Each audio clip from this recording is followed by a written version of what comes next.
I don't know why I started like that. But we're back.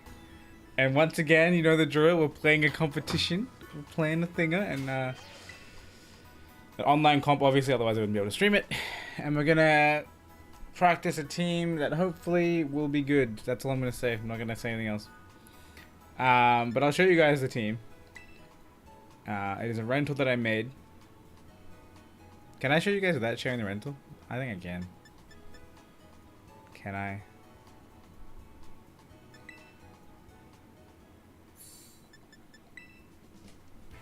I don't think I can. Hang on. Let me just. I need to keep the rental low key. I'm gonna bring in Fuecoco to cover for me. In fact, yes. This is where the code is, somewhere up here. But I can have a look. I can actually see where the code is. I want to keep it a little bit low key. Ah, yes, it is right here. Whoa, that's me. Don't move me. Oh no, what have I done? That's better. You stay put. I need to move for Coco. Right there. He's just chilling, covering the code. So the team we're playing today is this. Is it covered? It is covered. You can see the first letter. Coco, you can eat the code. There you go, boom. Alright, so this is the team we're working with today. And hopefully what I'll be taking to OCIC. Let me just actually hide myself so you can see this better. But yeah, it's Great Tusk, Talonflame, Iron Bundle, Tyranitar, Gothitelle, and Fluttermane. If it looks familiar to you, it's because it's a team that we saw a couple times in top 32 of Orlando. And I really liked it, so I wanted to try and make some adaptations to it, and I've obviously done my own EV spreads, but a lot of what's there is already really good. So today is going to be me getting some best of 3 hands-on experience with this team, and then deciding what other changes I might want to make. We already have some ideas of changes to Fluttermane and Gothitelle's moveset, but it just kind of depends on whether or not we feel the need to do that. Otherwise, we can make a couple of changes. I think the rest of it feels pretty damn good. But yeah, that's kind of where I'm at. And yeah, we're just going to jump into it. I think the round should be starting very, very soon. It starts at 11, which is 1 minute ago. Lol. Here we are. Let me check the pairings and stuff. But yeah, so that's the team we'll look at, and I will just get out of here in a hot second. Let me just close random shit I don't need open. Alright, has the event begun? I should be able to see pairings. Yes, I see pairings. How do I see my match?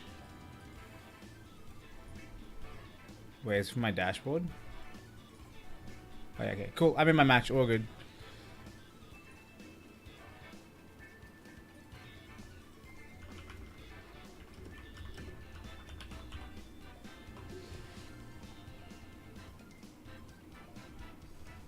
Okay, interestingly enough, my opponent has already dropped from the round.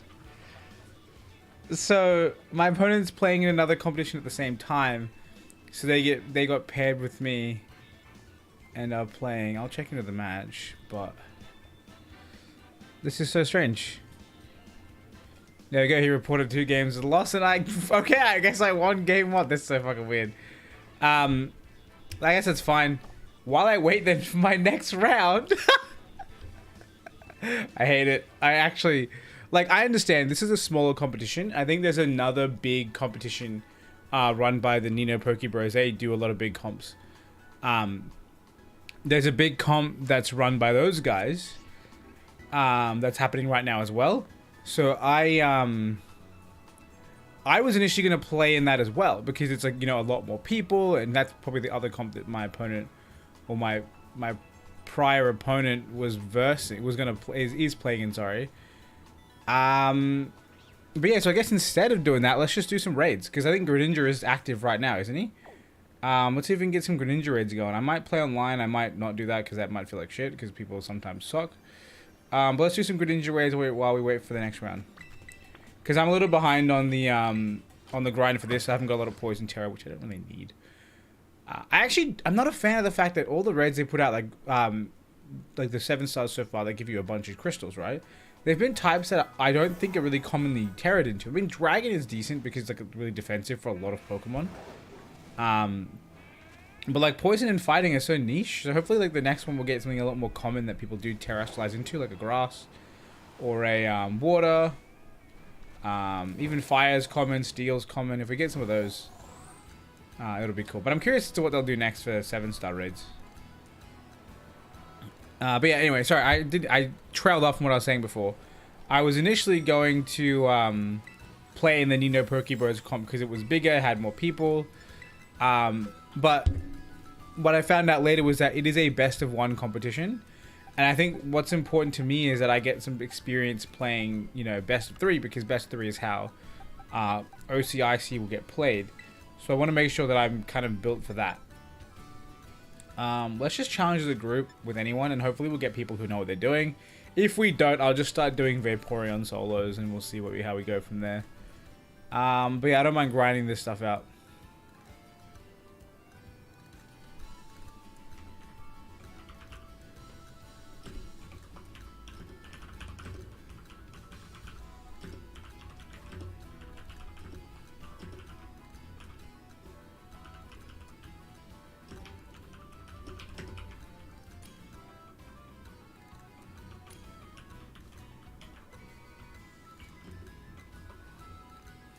Oh shit, we got a bunch of slow bros. I'm feeling confident with this. I think if everyone's slow bro, we must succeed, right? That's how that works.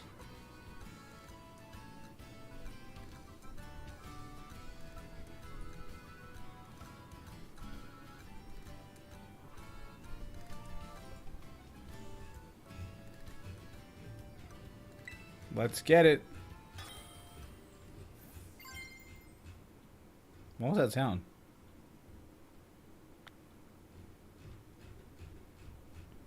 There was like a ding.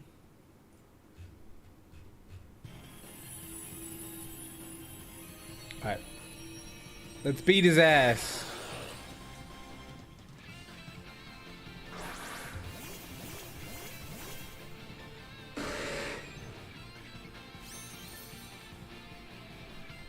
Oh yeah, we got a dude, I need to get a shiny Slowbro, man. With how common this mon is, I need one.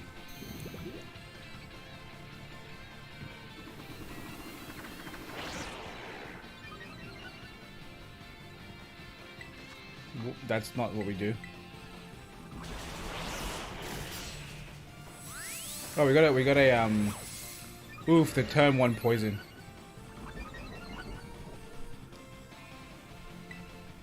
I'm gonna Iron Defense again, then I'm gonna heal. There's the Hydro Pump. Oh wow, that hurt a lot.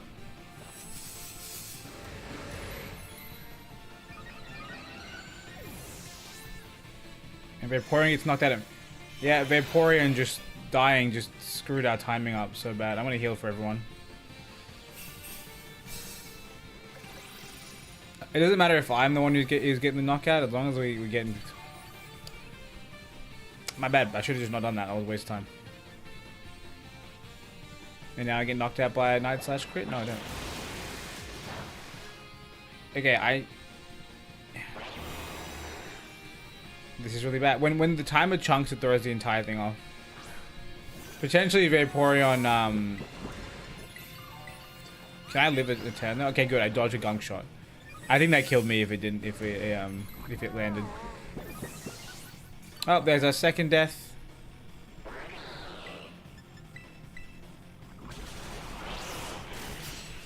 Maybe the solo grind is the way.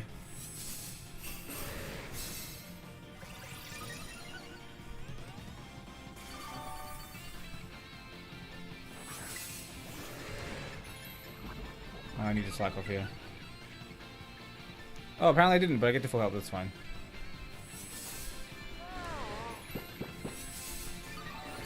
Why is the Slowbro on no HP Iron Defensing?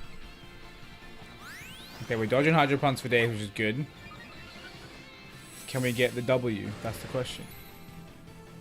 I'm a little bit iffy on it just because I don't think that my I don't think that we have enough time unless everyone actually gets themselves set up. Am I +3 now? I think I'm plussing up. I'm stuck in the menu. Nice.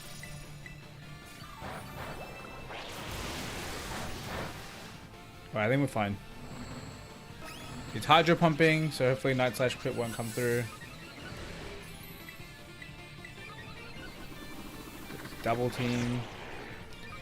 Oh, we have no one to clear the double team. I just realized that. And the timer's got low, so we've already done 2.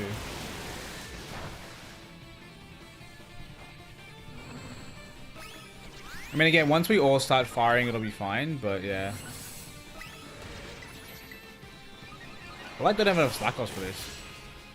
Bro, I thought it saw the knockout with the crit, and I thought it was going to land it, but luckily it didn't.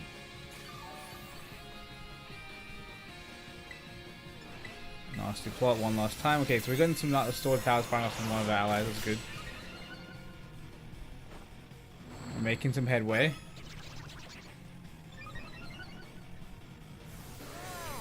I forget if I have Shovel on this set or not. I might not.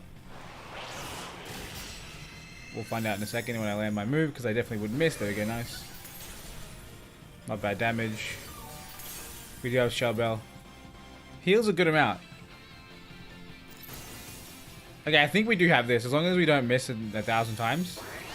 He removes negative effects from himself, but that's not important. I think that if 2 of us land a hit now, it should be over. Or maybe even 1? Very close. Just need to get a move off. Hydro Pump, we tank those. Decently well. Yes, cool. We got the final hit. Nice. Nice, nice, nice. Let me put Angry Ninja Raids in the title.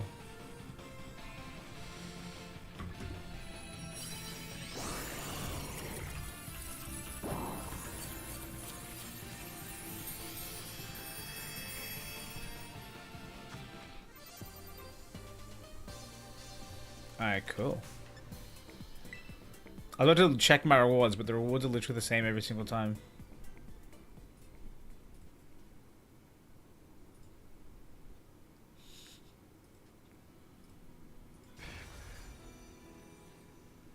I was just reacting to it. Look at my friends messaging me after they saw that my opponent just didn't even play. So dumb. Alright, time warp, I guess. I don't think I need any of the... Oh no, yeah, I already have like the mons for this thing.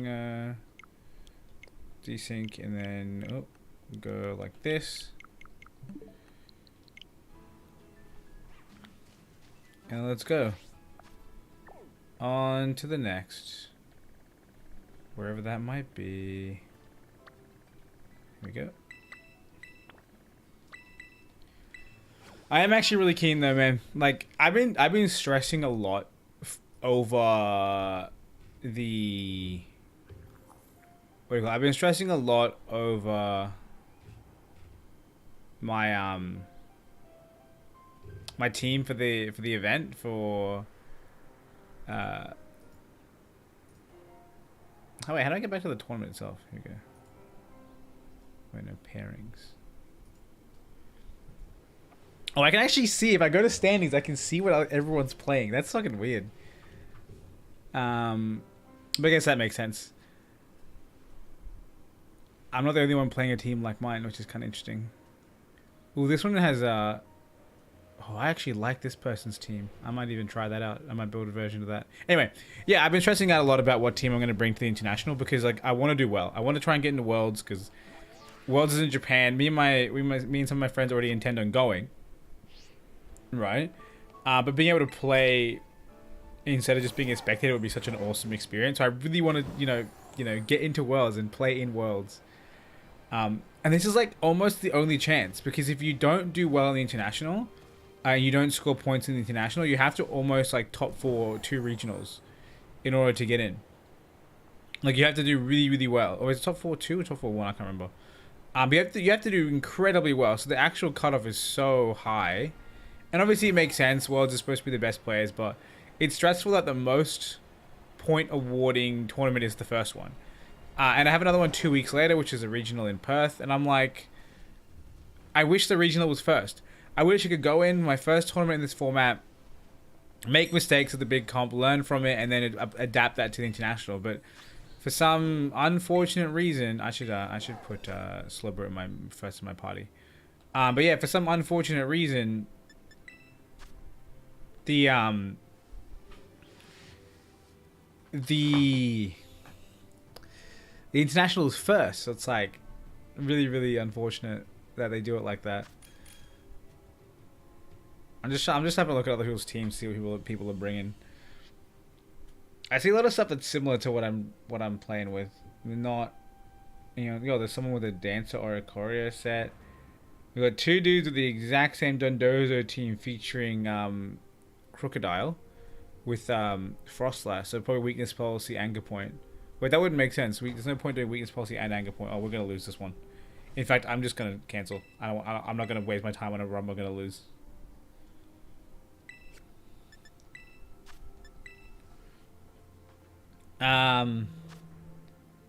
Yeah, so I don't know what it would be then. Maybe just terror to resist and then anger point. Someone's got a Slowbro on their team. So interesting. We've got some Salazzle. It's obviously not a really common one, but it's definitely rising in popularity. We've got some really cool teams on here. I'm gonna note. Wait, can I actually look at this person's entire team list right now? I actually can. What the hell? Yo, Misty Terrain, Fluttermane. Yo, this team. Speaking of team lists, this team's goated.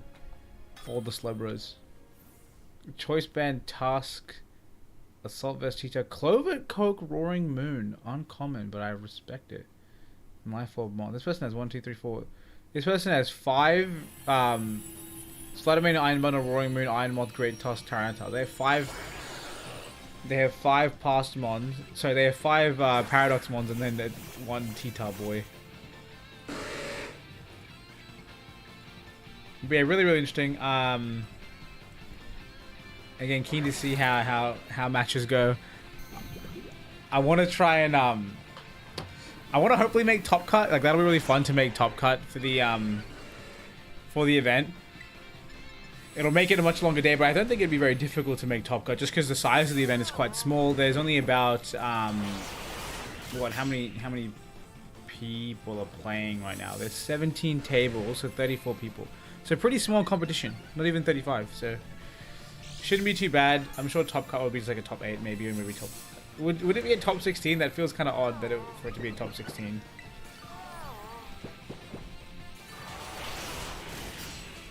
Take up from that Night Slash. We go for another Iron Defense, then we'll slack off to bring ourselves back up. I'm playing a little bit too slow right now, which is like a mistake, but hopefully I'll at least get to input this move. Yeah, good I do. Take another Night Slash, don't get crit, well done. Man, if Slowbro got Shell Armor and had the inability to get crit, this would be, or Battle Armor, whichever one it is. That would be insane. Alright, so stat changes are removed. I think that I can live 1. Get to a slash. I don't take it very well, but I can cast a heal if someone gets knocked out. I did get crit. Okay. I was going to say, that doesn't seem like a very, comfortable amount that I just took there. I will need a heal cheer. Hopefully it's a big one, otherwise it's not going to matter. There's a shield. We had 2 knockouts last time, so it's not impossible for us to make it this time. So we'll just play it out. Battle. Oh, no, cheer, heal. Hopefully someone else does actual heal, cheer, but I don't think they will. It's unreliable, but it will keep me the fuck alive. For fuck's sake, man. I actually hate the heal cheer. It shouldn't be able to heal that little. That literally was nothing. And I get knocked out from it. Cool. Cool. So not only did I get crit, I got like 3 HP on my heal cheer. Like fucking useless, man. The lowest roll should be 30%. It should be no less than a freaking citrus berry.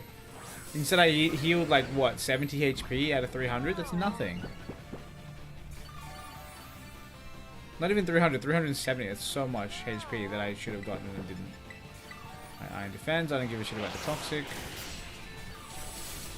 I'll have to cast another heal cheer later. That would obviously do nothing because it's heal cheer.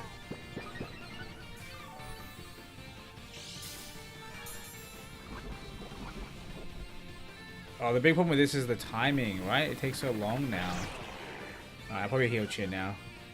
I've got a defense boost up if they... what do you call it? Plus everyone's kind of low, so this should hopefully have some value for the team. Alright, we get a decent amount. That time, see that time the heal cheat didn't matter, and then it actually does a lot. You gotta love it.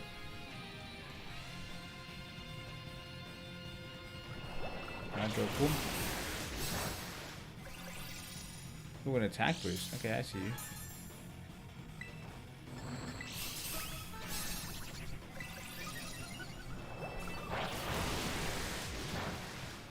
What is my defense stat at now, by the way? I need to check that.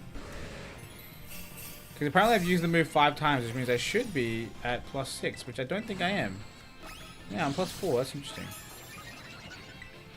But I've used it 5 times. Nasty plot. This might have been... No, it's fine. I was going to say, this might have been preemptive. Like, I might have needed to heal there, but it's fine. Maybe someone cast a heal cheat, so hopefully that's a good one. It is, yeah, nice. We'll plot again.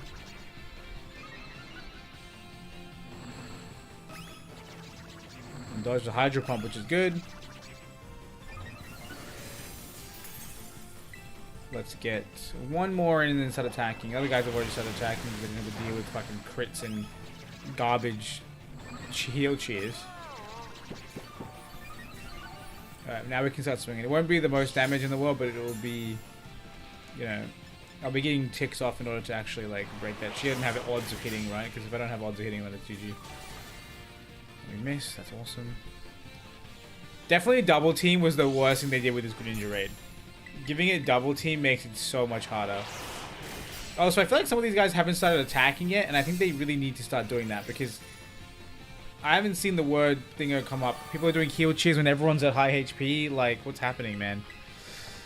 We have 2 turns now. We have 2 turns to win this. We have 1 turn to win. Okay, everyone needs to land and attack this turn and we win. Otherwise, it's over. Is one of them not buffed? What the fuck, man? Yeah, the far left one isn't buffed. Far right one isn't buffed. Okay, just give me an input. Give me a fucking input. And I'll land the hit. There's no way I'm missing more than... There's no way I'm missing more times than it's... It's gonna cue all its actions and then kick us out immediately, isn't it? Oh no, the other guy got an attack off. Nice. And I missed again. I missed 5 times out of 4. But someone else killed it, right? It's dead? No. I don't know if you saw, it literally had no HP on the screen, but it didn't die. That's freaking beautiful, isn't it? Freaking beautiful. Also, I should probably have this Discord open so I can keep up to date with the tournament announcements.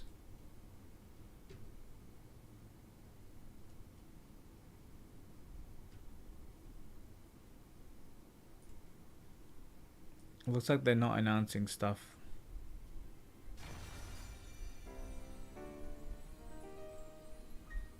Oh no, they have the answer. They haven't got it in the tournament chat or the announcements page. It's fine.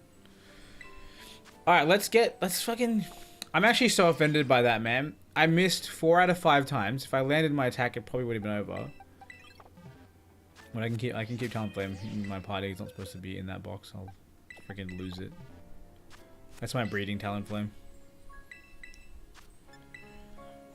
Literally such a bad luck. And this is why when I made that freaking TikTok that I put up about how to beat Greninja solo, I specifically recommended Vaporeon instead of a Slowbro because bad luck is less impactful on your run when you're playing Vaporeon.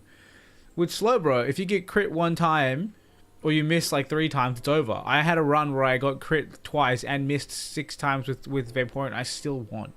So you don't need luck to be in your favor to win that shit. Yeah, I'll go with that. Toxapex is a good defensive mod, but it's probably going to use Chilling Water.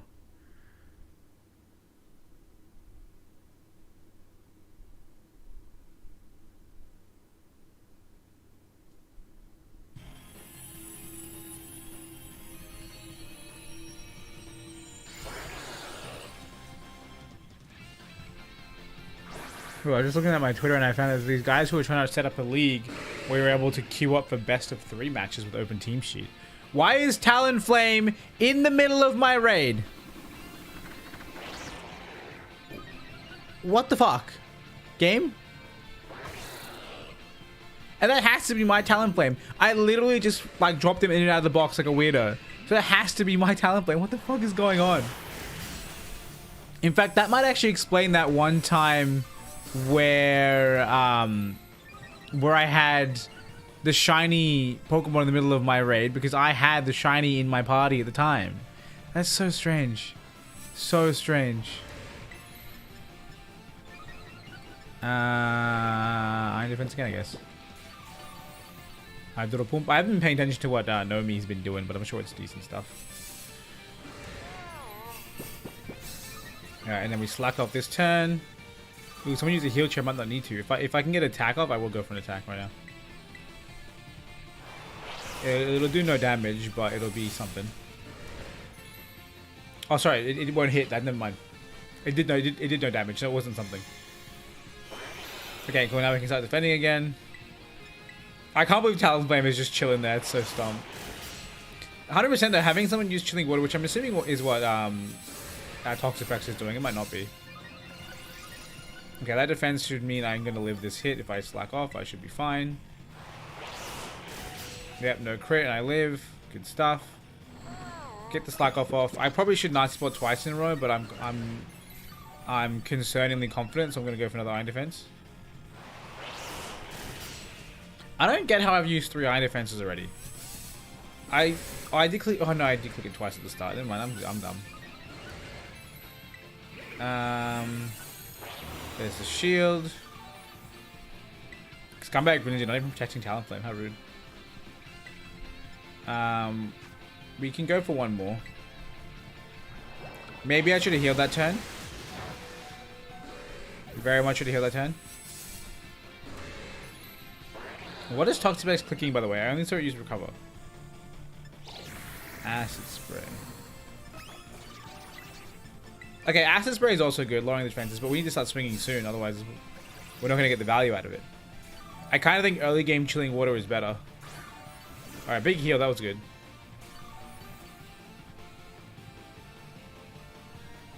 I've been kind of misplaying. I need to make sure I proactively heal rather than reactively heal. Like, this is the turn I need to heal.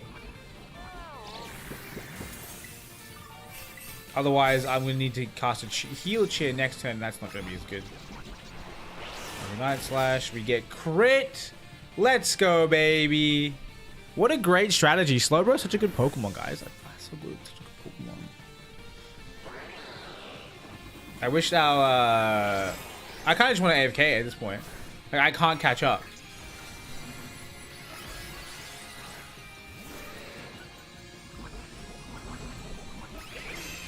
I'm gonna heal cheer. I'm gonna not spot turn 1 first. Hopefully the guy on no HP and who is poisoned will use a heal cheer.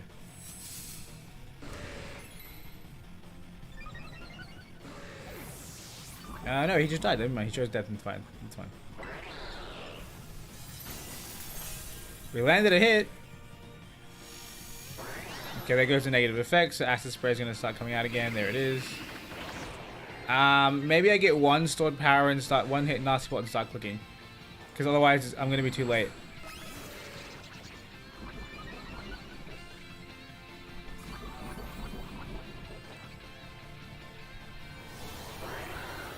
Yeah, I have to just click. I might not even live the attack. Okay, no, I'll live this. And then we land our stored power. We don't. Does someone else land their stored power? God, it feels so bad, dude. Especially when I can't click. Dude, Toxapex has landed every single attack. It's fired off. I've literally seen it. Oh, for fuck's sake, man. God, this raid is dog water. I hate it. This Pokemon sucks. It's not even Greninja. It's the unreliable Slowbro build, dude. Like, I need to not get crit by a mon with high crit moves. That's super effective. Like, what kind of game plan is this? Literally, I think maybe like 2% of attacks landed that run. I genuinely don't believe like anyone hit an attack at all. The only Pokemon I saw attack it was 1 stored power from Slowbro, and then that was it. That was it. Everything else was acid spray landing and surf landing. Never saw the far side Slowbro land an attack. I mean, to be fair, neither did I. So it wasn't like they did anything wrong. Although him choosing to die instead of healing when he was poisoned at yellow HP was pretty dumb. At least I wouldn't have been that stupid.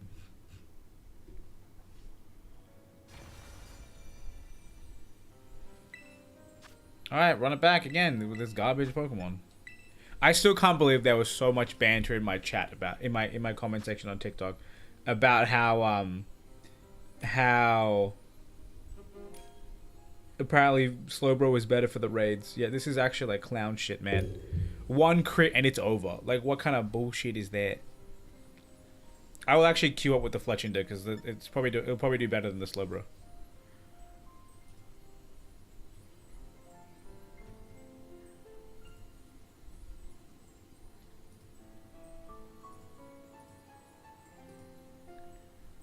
Oh, we're very poignant Quillfish Toxic Specs. Alright, I'm gonna be the powerhouse, but supposedly, but we'll see how it goes.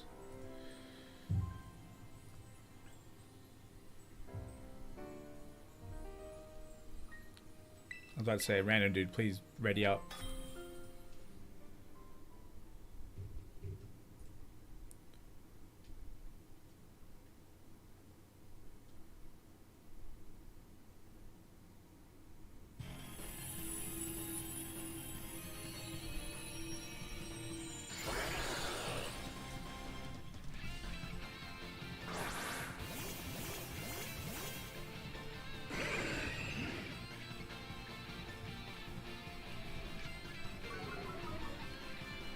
Hey look, Talonflame is still here.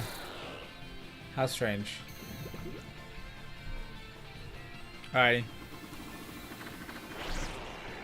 Let's get the bread. Alright, Greninja's evasiveness rose by 1 billion. Nice slash crit. Oh, it didn't crit me turn 1. Oh nice, the chilling water resolved before the thing I went through. Dude, I'm about to just Nazi plot and swing once.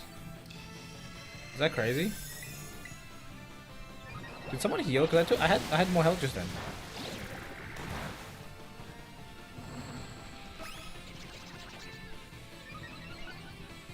I'm gonna swing, and I'm not gonna miss. Because missing is cringe. Well, I just had a taunt go off, which is good. Woohoo, big damage.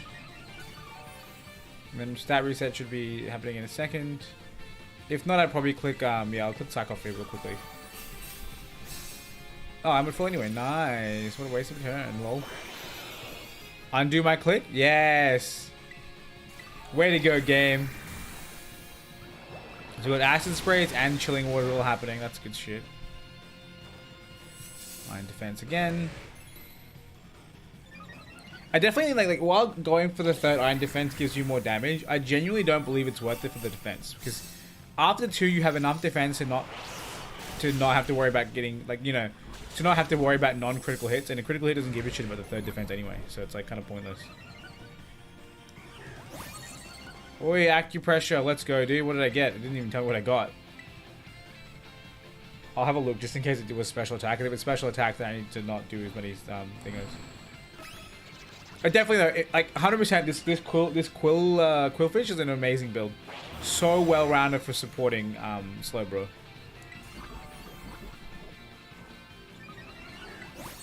Let's see what I got. I have max defense. Hyper Pump again. There's little. Nasty plot. If another acupressure goes up, I'll check my stats again just in case I get to max HP first. Let's just look at.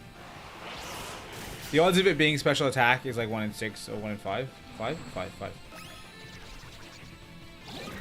Right, I think now we should have this. Let's just land our attack because we're talented. It only has 1 double team because of the taunt, so we should be okay. There we go. We land. It's going to one-shot.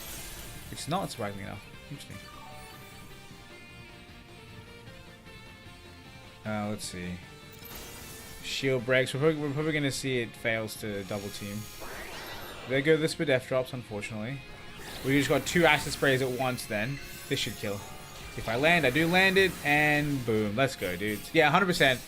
People playing the support builds. In fact, what I might do is, I guess for next time, because I don't have time to build one now.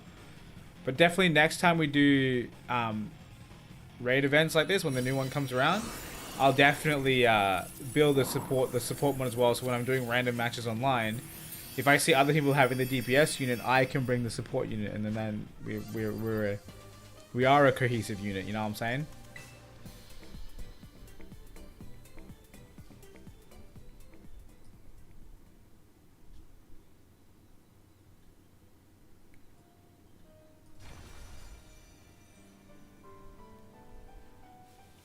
Alright, let's...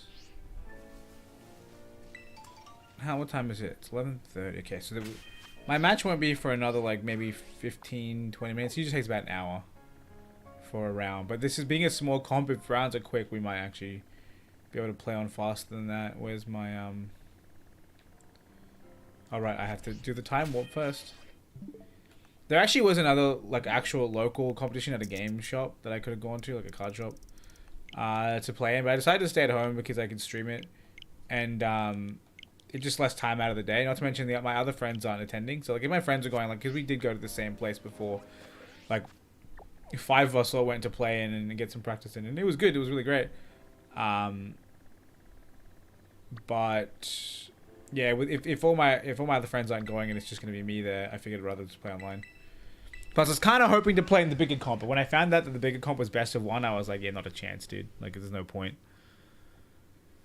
What I am keen on is that after this competition ends, and I have enough information on my team to know whether I want to play it, which is hopefully going to be a yes, and I might try out some other adaptations across the week to see what I like.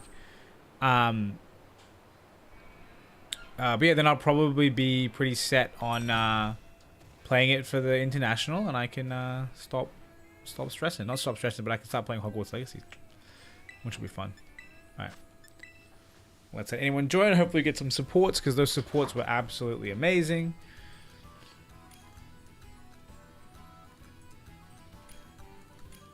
We see Vaporeon. We have a Slow King. Hello.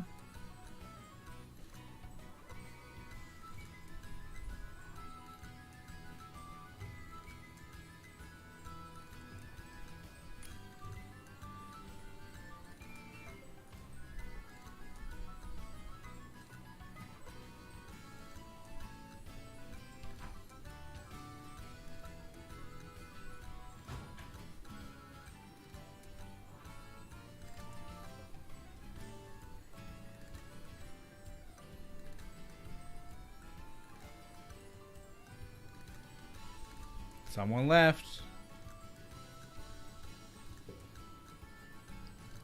Or is it someone we can't see? What is happening? Okay, there's only 4 rounds left to play out. I'm gonna send it. We'll see what happens. If it's 3 of us and an AI, hopefully it's an Intimidate AI and we can win like that.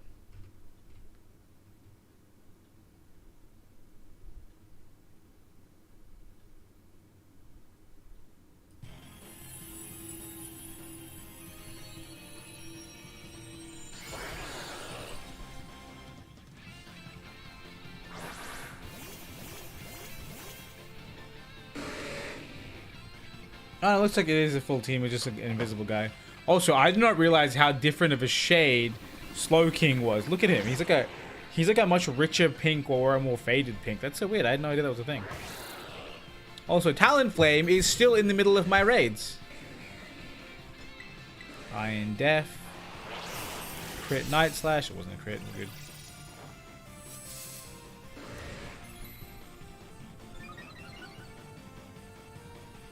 There's actually not much value in clicking in defense again, right? Like, there's literally no point. Take the pump. There's very little. Get my first nap. The fact that these first 3 turns is like nothing of value can really happen is really unfortunate. I guess I just die in defense because I can. Yeah, Tiny Night Slash shit. I have defense up, it does nothing. This dude better freaking heal. If he dies, I'm gonna be annoyed. Alright, there's nullified stat changes. And I can start clicking the same moves again. Oh, big damage. A heal cheer from someone, that's nice. Probably the guy on death row. Wasn't that big of a heal though. Do another one. Nice, very little damage there. I feel like the defense cheer is actually really valuable too. It's just no one goes out of their way to do it, which is unfortunate. I think there is an argument to healing here, like slacking off here, but I don't think I will. I don't think I'll press anything because I'm not allowed to. There we go. I was gonna say, I like, literally can't press a button. Yeah, exactly. See, I told you. I told you. Can I get an input? Thank God. Okay, that's more than enough. Let's go for the nasty plots. Night Slash does not crit me. Okay, we will. I feel like the slack off is risky. So I don't give a shit because the defense cheer is useless. Because he has to crit me twice here, exactly. So not the defense cheer, the heal cheer is useless. But yeah, I was gonna say he has to crit me twice in a row in order for this to be a problem, and so we're gonna believe it won't be a problem. Another slack off, Night Slash again. We live that, and then we slack off almost to full. We got a couple more turns to click nasty plot before we yeet. Oh man, I got healed up. Wait, my move didn't go through. Or did it go through? I don't even know anymore. Oh, it did go through. It just didn't show the animation. That's weird. Okay, nasty plot at +4 now. I believe I am. Which is good, and then we're gonna wait for one more turn for +6, and we can start yeeting and hopefully deleting at the same time. I don't know why I'm checking this. I literally know. Man, I want to play the Quillfish build, man. It'd be hard to know which ally you should be clicking on, because obviously, like, who has the most buffs and tracking that is not easy. But I mean, if you do it, you should have some mad value. All right, let's start stored powering. I mean, it's within reason to die. We'll eye defense again.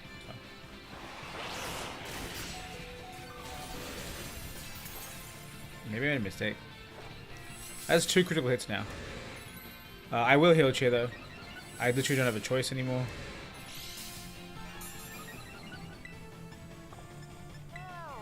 Okay, yeah, I know that I can't run away. It was a misclick. You don't have to tell me about it for 20 minutes, thank you. Everyone needs a heal anyway, so this should be useful. Alright, someone else healed cheered as well. I don't believe that was my heal cheer. There we go, yeah. Goody, goody, goody. Now I can actually start attacking. Oh, good. My heal cheer did nothing, so it was a waste of a turn. Pogger did. Pogger, another misstored power from my allies. You'll love to see it. 10,000 special defense. You'll love to see it. That's a lot of damage. But it won't matter because I'm going to land the stored power, and so is the rest of my allies. Look, there's one. Live the Hydro Pump and way too little HP. Then I land my sword power. See, I told you. We break the shield. I get a big heal from that. I get a decent heal from that. Enough to click again, actually. And then...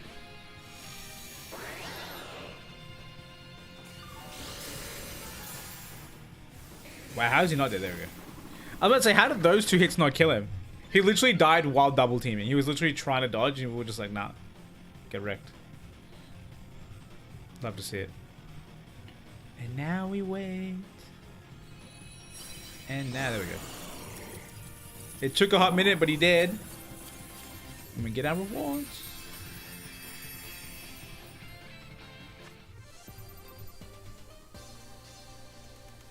Nice. Getting the frequency of bottle caps is good because I've been building a lot of Pokemon recently. In fact, I think I might actually finalize my builds for this event coming up, just because that makes sense. And I think that I want to I want to make sure that I have the ability to be more flexible and not have to make rental codes constantly and have to reset everyone's stats every time. It's just the thing that's worrisome, not worrisome, but the thing that's most difficult is the fact that like Terra crystals. That being said, though, like that's the easiest thing to save scum. You just go in, click the Terra button, make the code, and quit out. Like, that's not difficult at all. So like, I don't hate it too much. But hey, look, it's Mr. Eves. It's a garbage flutter man. But yeah, I don't hate having to make the rental codes too much, but yeah, it's definitely more stressful. Also, I just realized my face has not been on the stream this entire time, has it? Wow. That's hilarious. That's actually so funny. So, on my stream, on my dashboard layout, my OBS, I could see my face in the vertical layout thing. So I didn't realize that. So it didn't occur to me that I had hidden my face and it's still been missing for like the last hour of the recording. Which is fine, like it's not a big deal. But that is pretty stupid. Alright. Let's do one more. This will be our last one before we get our next pairing. In fact, I will save just in case my opponent or my round is ready while we're waiting. While we're in the raid, because I can't wait too long. Let me just quickly have a look and see what the status of other games are. Oh, we still got two games unfinished. Okay, 2 matches unfinished. That I'm okay with then, I guess. That's fine with me. It looks like 2 guys actually both dropped because they both got a loss for round 9 or table 9. Which means it's more so a 32 player competition. Oh, you can hide completed matches. That's cool. They technically have 15 minutes left in their match, so I'll give them the benefit. You know, we'll run this. But we did save, so that way if we do have to quit the game out, we can do that without having to worry about it. I can just relaunch my game, reconnect to the internet, let my guy know that I'm here, and I'll be queuing up in a second, as in searching for a game in a second.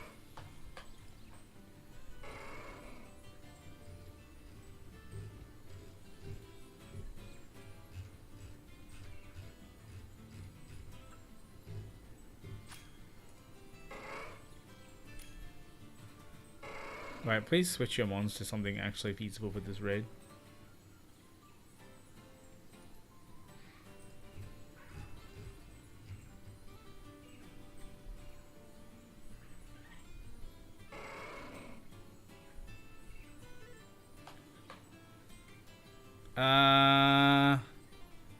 Is the Iron Hands questionable? It is, because someone already left.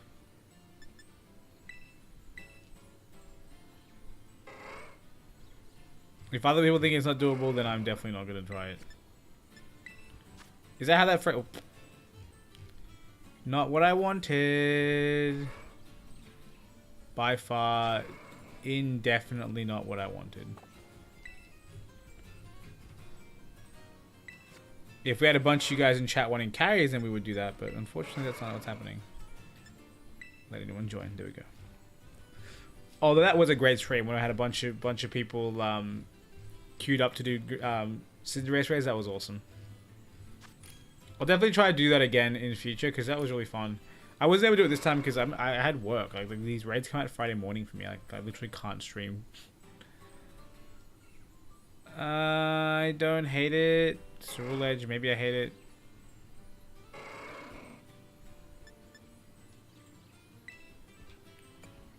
Oh man. Alright, looks like we're only one thing away. It's fine. I'm just gonna wait. Oh, hi Tauros.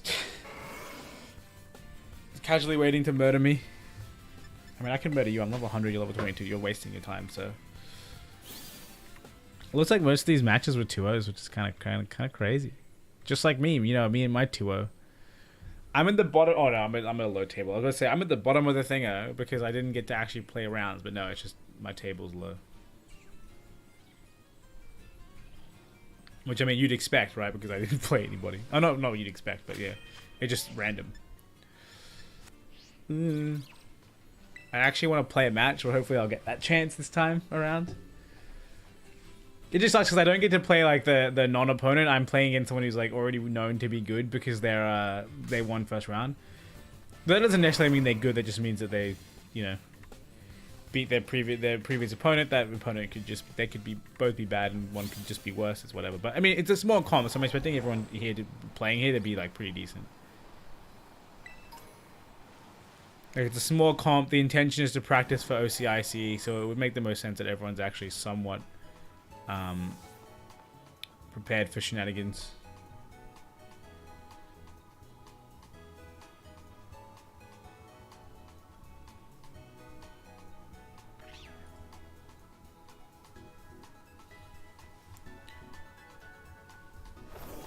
I always find it so weird there's a Terra Crystal that spawns down here because it looks like it's in the city. I'll literally never forget the time that me and Nathan were shiny hunting Nacli in this area in someone else's world while in multiplayer, and they were spawning so infrequently, and we were like, what the hell is happening? What is this bullshit? And then instead of finding a shiny Nacli, Nathan found a shiny Grimer, and we're just thinking just like, bro, what the fuck? That doesn't make any sense. We had rock and counter power, and we found a bloody poison type.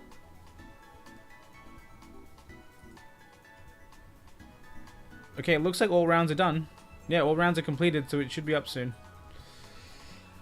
I'm ready! I'm keen!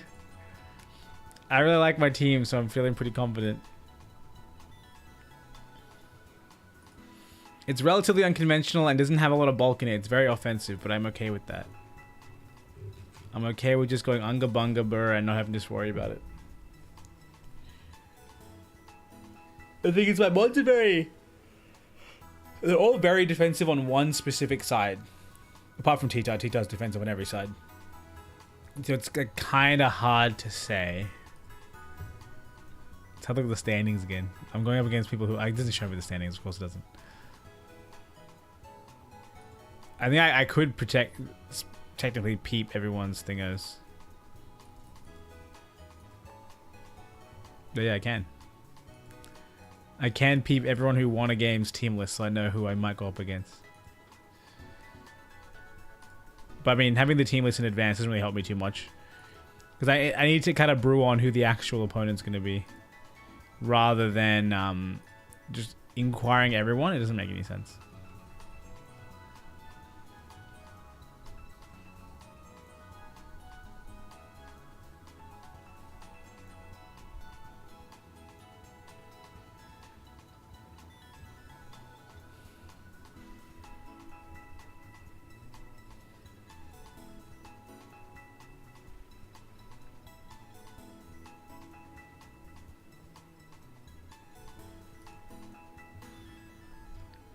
Alright.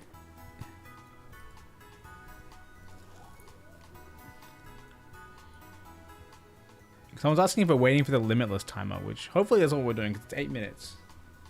8 minutes of nothing, when they should be ready to pair the next round. Oh, that's right, one game, both people won. Wait, no. Oh no, it's similar to my game. No games were played. Okay, wait, hang on. So I got my round points because the guy gave me the 2 rounds, right? There's someone else who also won over their opponent, but they have no round win, so they must have just dropped and declared the victory. Because there's 1, 2, 3, 4, including me, 4 cases where people didn't play and others got a free win. So maybe I go up against one of those, and it could even be more of them, right? It's just because mine is kind of disguised, you can't really tell. But there are 3 other games where there are 0 rounds played, but one person's dictated a winner, so that person would have indicated that they're dropping to their, and then that way they just got kicked out like that. Anyway, we'll see. And then there's also one case where 2 people dropped out, so it's 0-0, and they both lost instead of both one of them winning, which is very strange.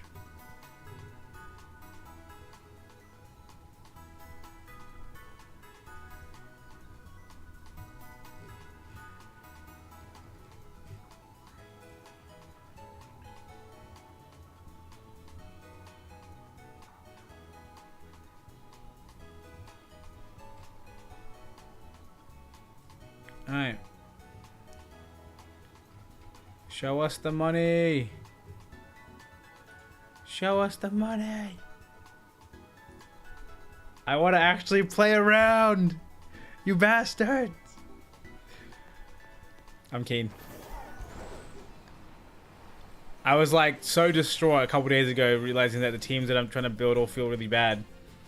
And now I'm like actually back to being excited again to play the game. And then that's going to change when I lose my next game and feel I'm completely powerless and then it's tragic. While we wait, we can... Actually, you know what we can do? We should have shiny hunted them. We had over half an hour. We could have just done some shiny hunting. Not that I know exactly what I want to shiny hunt off the top of my head, but maybe we can go for like a shiny Talonflame. Because we're probably gonna be playing him. What else would I want shiny? Gothitelle, Tyranitar. Unfortunately, I can't go for Tusk. Like I have a shiny Flutterman because a friend traded me one, but I can't go for a Tusk on my own because I haven't got a shiny Chum on any account with Tusk. And T-Type doesn't spawn in this game, so it's literally just Talonflame and Gothitelle, which I wouldn't mind doing. I would have to re-EV them, but I have the time to do that. Like, I spent money on the items of EVing these ones, and I did save the sets. But I don't hate having to just rerun them and actually do the... You know, not do the items and instead just do the battling. That's fine. Like, it is still insane to me that, like, you can get 10 EVs for a Mon by smacking a one Pokemon in the wild. Or you can spend $10,000 in the game. Which is like, what the fuck? It doesn't make any sense. It doesn't make any sense.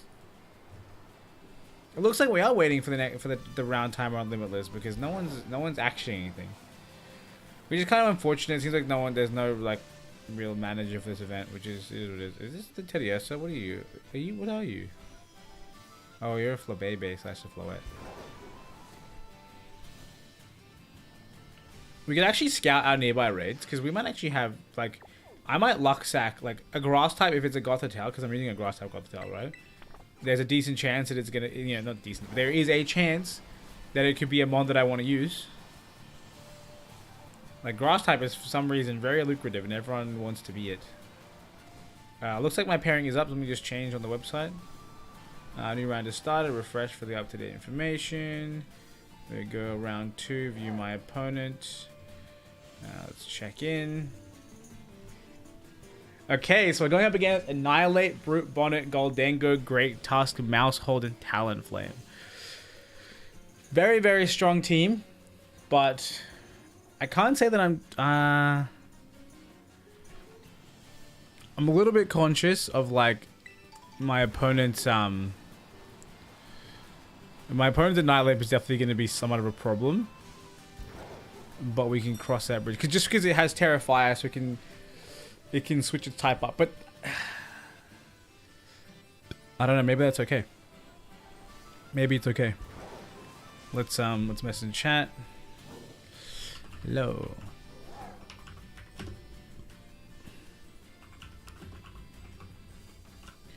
Got a code.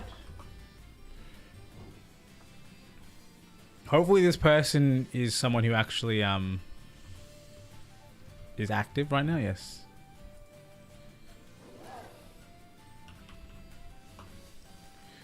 Alright, my dude is online and we're ready to go. Alright, so let's go Poke Portal.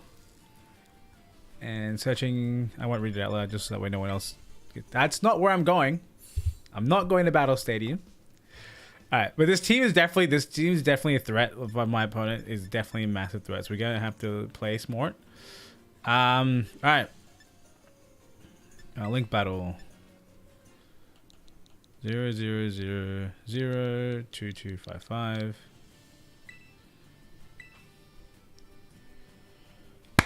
Alright. We should be okay. We should be, could be, would be okay. I'm just trying to think of, like, what I would lead into this man.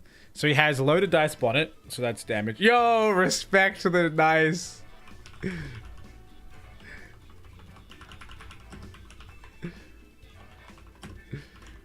That's so good. That's so funny. I believe it's this one. I saw me use it at a competition a while ago. Alright, let's get this bread, ladies and gentlemen. You know, good a lot. Whoops. Every time. Last time we played a combat, I used Cassiopeia and I got binned. But you know what I've been using previously before that? I've been using Nemona too. So we're going to do that again. Because we believe in that sort of superstition. Alright. That's actually so funny that we have matching profile pic. That's so good. Okay. So. I think the scariest lead for me right now is just Annihilate and Dingo. My opponent doesn't have that fantastic speed control. So I think I'm kind of okay just running... Oh no, but if they lead Talonflame Goldengo, I'm in trouble if I don't lead my own Talonflame. Like, I'm really in trouble. I think that Great Tusk, maybe. Great Tusk Talonflame is probably my strongest thing here. Talonflame goes well into the Brute Bonnet. Great Tusk does well into the Annihilate if it doesn't if it does Terastallize. If it doesn't Terastallize, then it's going to have a big problem with Talonflames and Brave Birds. Opposing Great Tusk doesn't like to deal with Talonflame on the opposite side of the field. He's also Focus Sash, so I'm doing more damage. He does actually, he has a Rock Slide on his, so maybe he doesn't care. Yeah, it's kind of hard to say. I think my opponent... I kind of want to lead... Is it weird if I lead Fluttermane and Great Tusk? Is that like terrible? It feels stupid. But I feel like I need my Talonflame. Otherwise, I'm at risk of getting one shot. So let's just game one. Let's go with the basics. I need Fluttermane in the back, and I think that weirdly enough, it's Fluttermane and Bundle, so that way I can deal with the different types of Annihilate. This might be wrong. I don't know. We're gonna find out. Oh man, I'm nervous, ladies and gentlemen. I'm very nervous.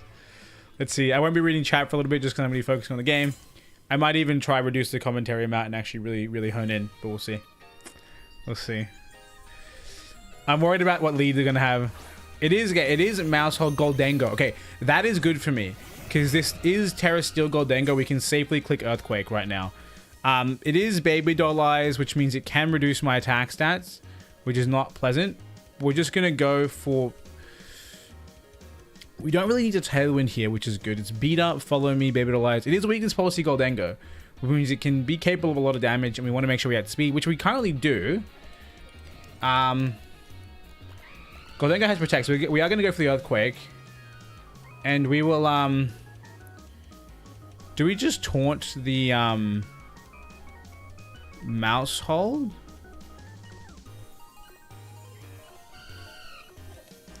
I think we do, so it can't redirect next turn. Okay, we see a Terastallization. Is he EV to live this?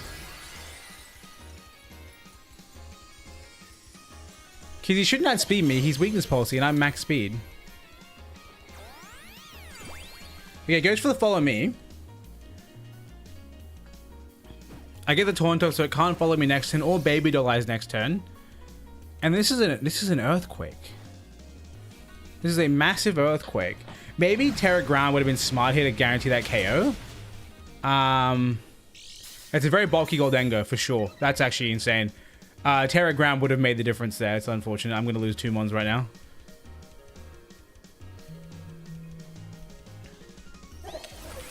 Maybe this was a Protect turn 1, I think.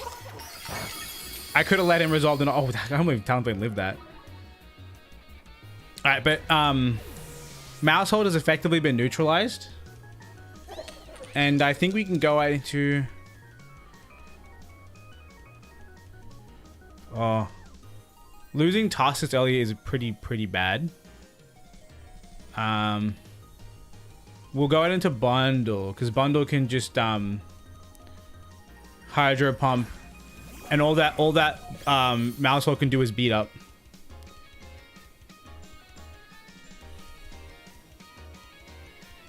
Go for a Hydro Pump and we'll go for a Brave Bird.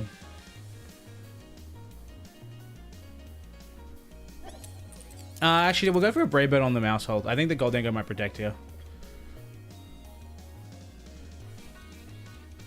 Weirdly enough, I kind of want Bundle and Thingoing at the same time. We have a good chance of doing a lot of damage here. Yeah, Brute Bonnet, we're Brave Birding into a Brute Bonnet. It's going to hurt a lot. And Goldengo does protect. Let's see how much damage you do to this thing. Hydro Pump hits to protect.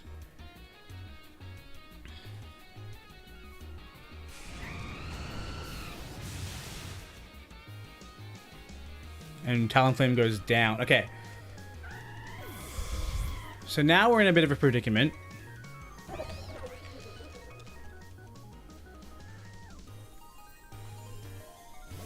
But maybe not.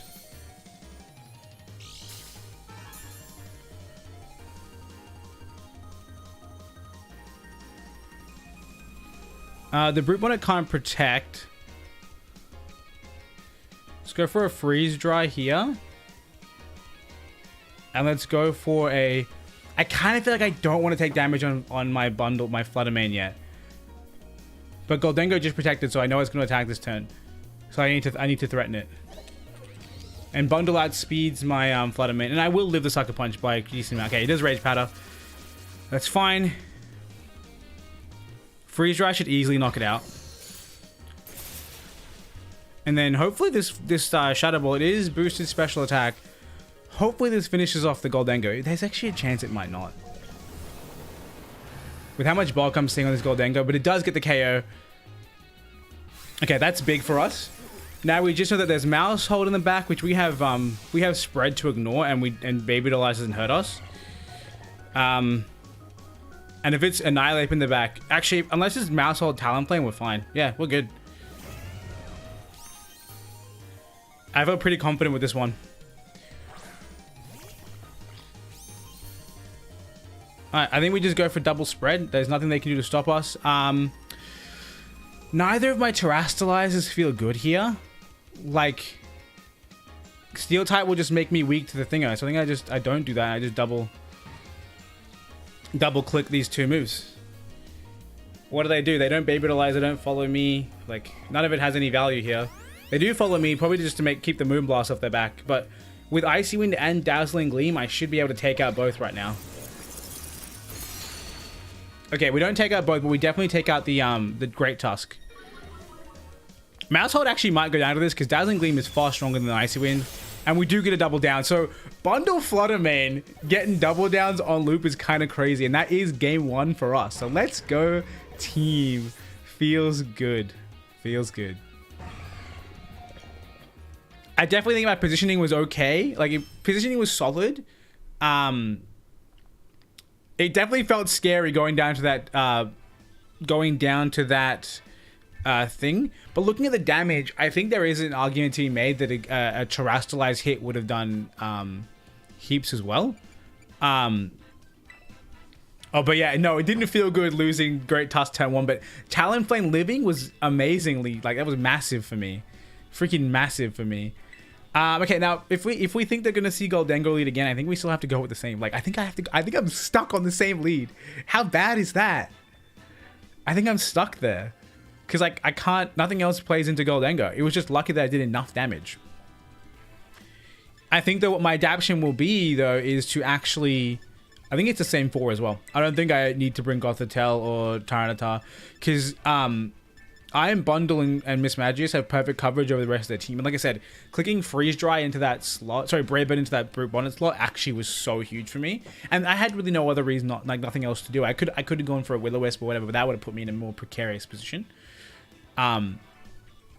Definitely, like, I'll 100% say that was the correct click, like, covering for that switching, because there was no value in it clicking Beat Up, right? They know I don't have any Focus Sash to get rid of. It was going to switch out, so just getting some damage into something, potentially their Bonnet, because, like, the switch-ins were a Fighting type, or a Grass type, or a Talonflame. But why the hell would they bring a Talonflame, right? I mean, they could, but Talonflame and Mouse Hold gives them a really, really small, like, odds of actually kind of succeeding against what we have. Alright, let's see what they want to go for. They go for Mouse Hold Annihilate this time. Okay, very, very strong pair here. What we're going to do is we're going to taunt the Mouse Hold. And I think we protect here. I don't think we want to hit the Annihilate yet. I think we protect and we taunt.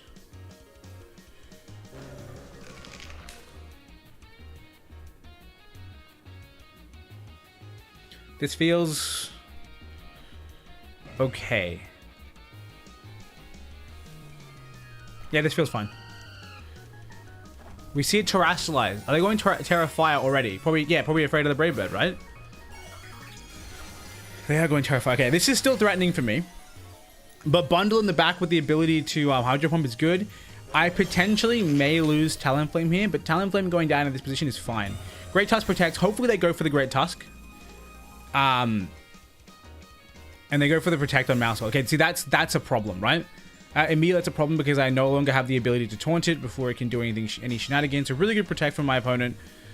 And then what is Annihilate going to do? It's probably going to be a bulk up. It does bulk up. Okay, so that is we're not in Fun Town anymore.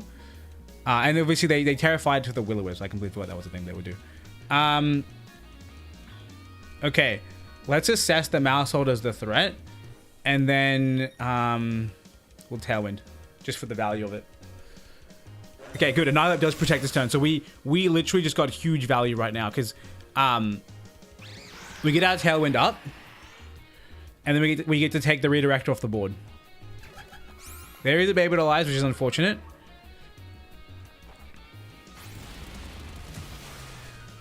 This might be a leave Annihilate without stacks for a while until we can one-shot him later. Because that's what Bundle's going to be here for. Because we don't want to give him Rage Fist stacks. Especially now that we're at -1.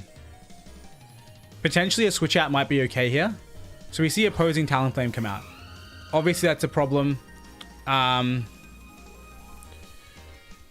just going to switch into Fluttermane, because he might go for a Drain Punch onto Great Tusk. So we'll go to Fluttermane. Fluttermane might just get one-shot, which is probably really bad for us, but I think worse things have happened. We'll go for a... I wish I actually had someone else in the field right now, because I can go for a Brave Bird, knock this Talonflame out of thing, and then potentially could have knocked it out, but I don't have that option anymore. So we will just go for the switch. And we'll go in for the Fluttermane. Let's see how much we do here with our own Brave Bird. We get our BE. That's nice. Our Brave Bird goes off because obviously we're faster now with the priority. That does a lot of damage. And they go for their own Tailwind, so we're matching Tailwind. Their Tailwind is 1 turn staggered from us, but all of our mons except for Talonflame have Protect. And they go for another bulk up. So they're definitely confirming that what I need to do is I need to go for the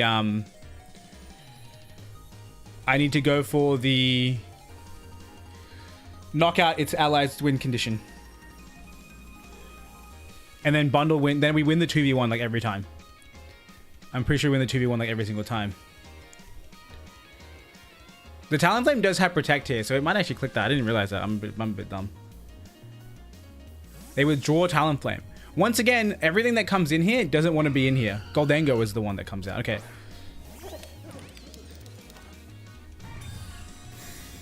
Great Tusk is our win condition now. Great Tusk is 100% at win condition right now.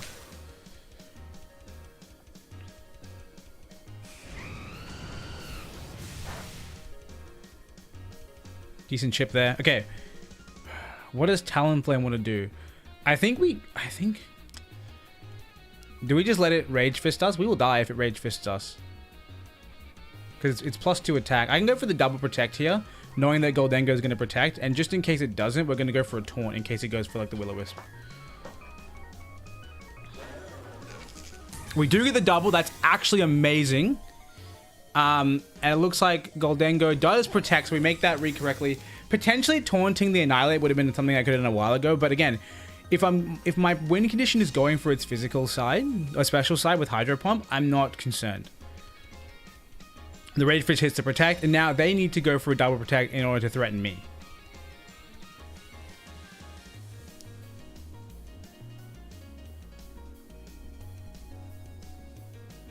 Oh, my Tailwind petered out. That's bad. I might need to Terra Steel here to get an attack off then.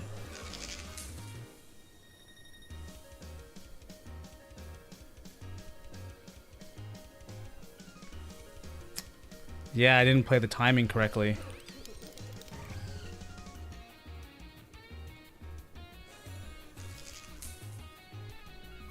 Are we going for the triple Protect like psychopaths? And we'll taunt you, I guess.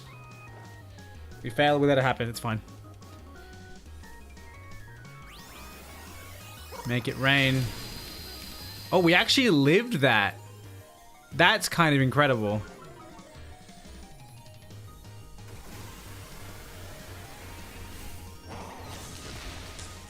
Okay. Talonflame is again the fastest on the field, so I can put up the Tailwind.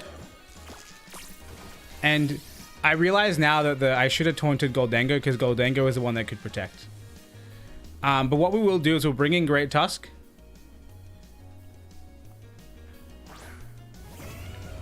And interestingly enough, so protect Great Tusk, expecting to protect on the Goldengo. And then we'll Tailwind because we're the fastest on the field. So that way Great Tusk is fastest next turn. I did definitely misplay by not tracking Tailwind turns. I didn't realize that, but the double protect definitely helped me position better.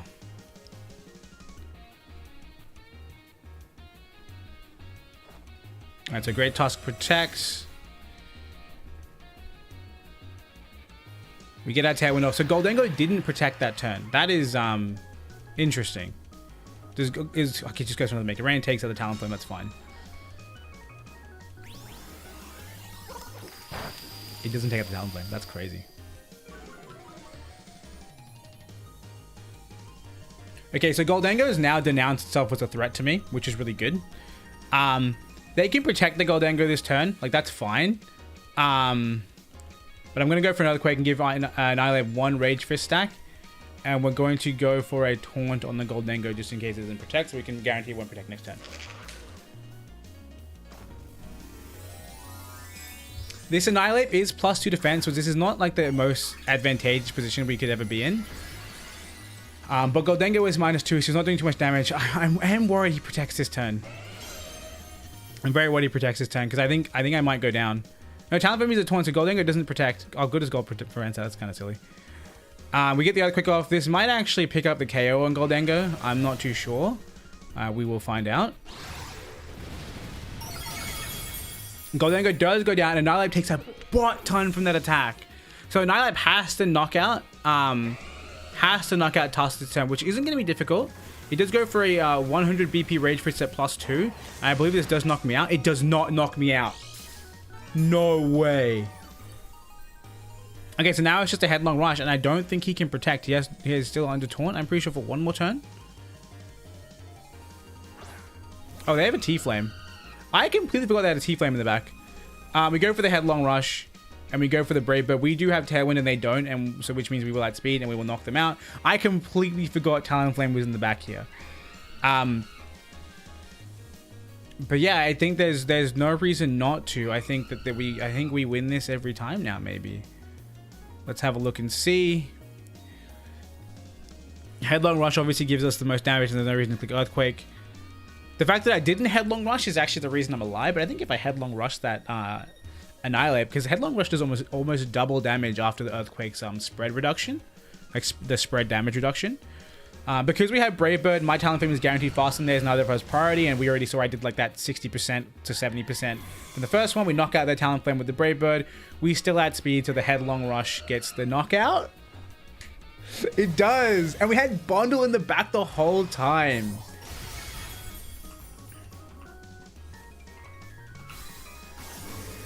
Oh, that felt good. That felt very, very good. I feel confident with this team and its ability to maneuver and play. Oh, it feels good. It feels very good. So that's our first game win. Yeah, match win. Sorry, match win, not game win. Well done to us. Well done to my opponent. My opponent, they made a really good adaptation. And if it wasn't the fact that I not really saw it coming, but I understood my condition, right? I saw the bulk up. I saw that like my ground typing is really good here for sure. My flying typing covers everything that the ground type doesn't cover, which is fantastic, right? And yeah, dude, that was, whoo-wee, that was good. That was nice.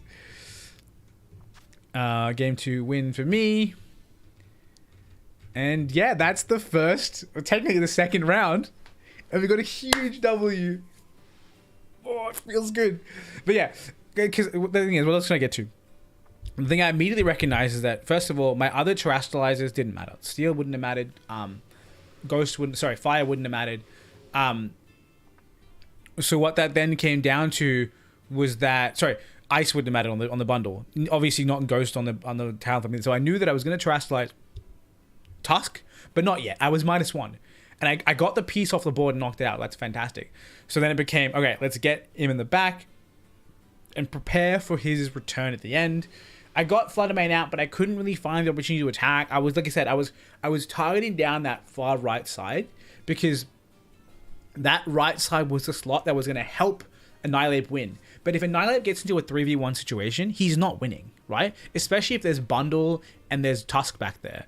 Because Tusk, I'm out speeding. You can't take 2 headlong rushes, even after +2 with defense. We saw that, right? Headlong rush was almost going to one-shot, right? There was a chance, maybe. It was close, within reasonable... within reason, you could expect that maybe it would one-shot, right? So you couldn't leave Tusk on the field.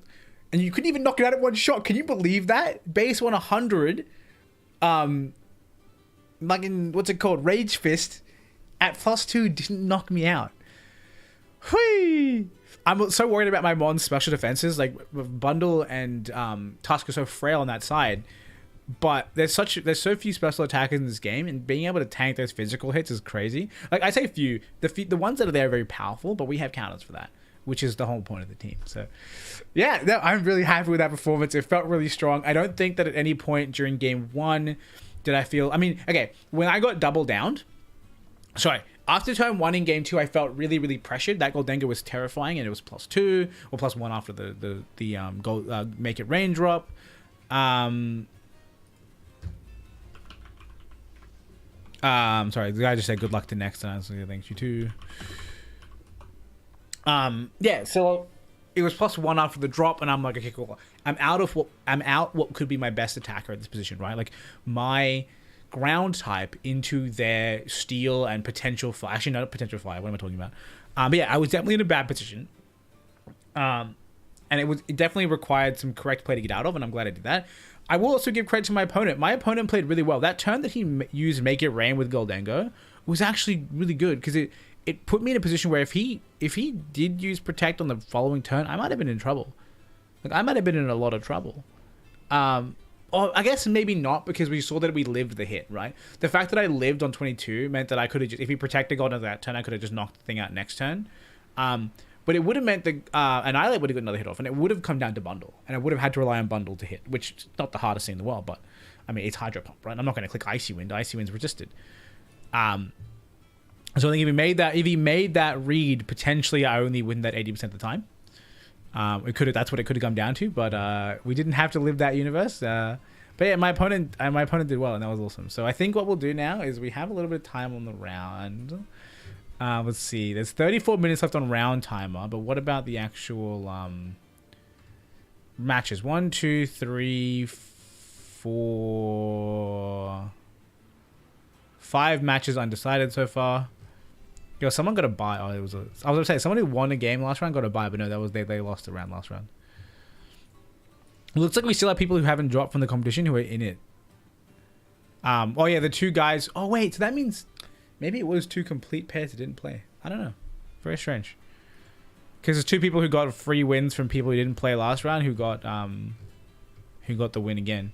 Potentially they're the guys who didn't say they dropped. They just didn't appear for that round and assumed that their opponent would call it out, but then they didn't call it out because they're not, like, they also weren't there, and I don't even know. Very strange.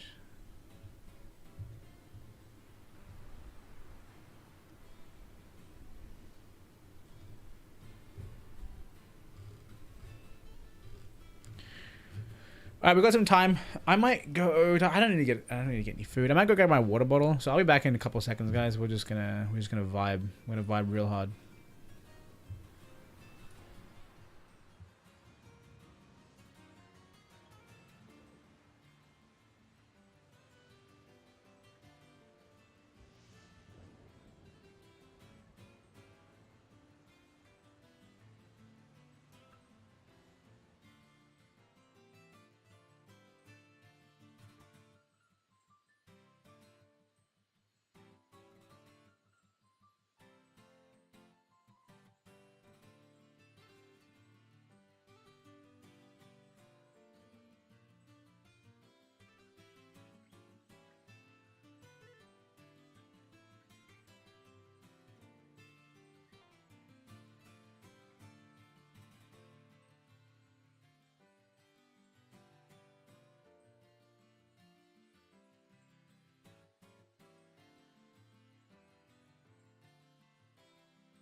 Alright, we're back.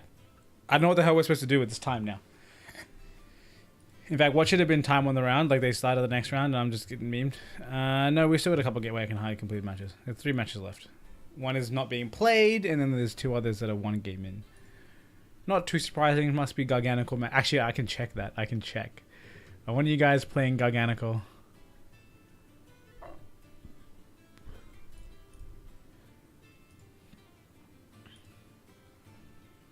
Person A is not playing Garganical. Person B, however, he's playing Cerule Edge. My man. A man after my own heart. I love... Oh, he is playing Garganical. And Cerule Edge. I love Cerule Edge. Cerule Edge is a really cool, like, bulk up set. If he had a move like Rage Fist, he would definitely be the guy. But his healing is better, right? Like, the fact that he has a higher base power move to heal is obviously really, really good.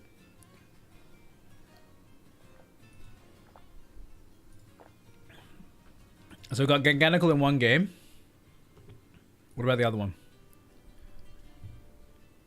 Oh, the guy in this match. One of the guys is actually the guy who lost to my current opponent. No Garganical here. And no Garganical. Oh, he has a very, very water heavy team. What the fuck? This guy's team is Aqua Tauros, Pelipper, Palafin, Iron Jugulis, Dragonite, Sylveon. There's so much electric weakness there. And I don't have a single move.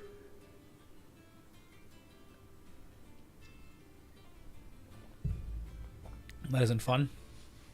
You know what we can do while we wait? We can hatch eggs. You're flame buddy, right? Where are my eggs? Here? Yeah, there you are.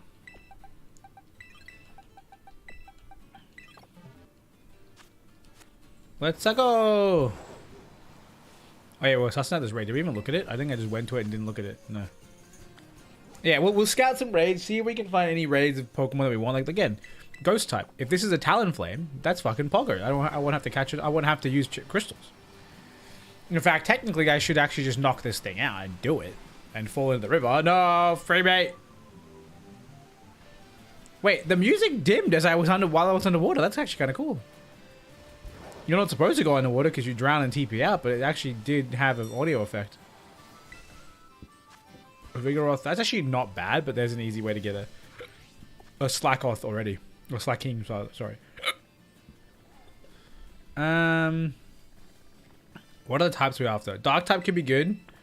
Because I do want potentially a dark type Gothitelle on the menu. We have grass right now, so we play better into the Moongas, but dark type is still very good because it does resist our 2 common weaknesses. I think if we're playing a more Perish Trap oriented version of the team, then I definitely will. And I think that's one thing that I'm suspect testing right now is like, how often do I feel like I need Dazzling Gleam to win a matchup? If I can survive the comp without clicking Dazzling Gleam, then I switch to Perish because I don't think that I need Taunt on Gothitelle either. If I'm being completely honest, I don't think I need it. It's good, don't get me wrong, but I don't think I need it to succeed. What is that? Is that potentially Lucario fighting type? I mean, it's not a big deal. You know, just catch one, but...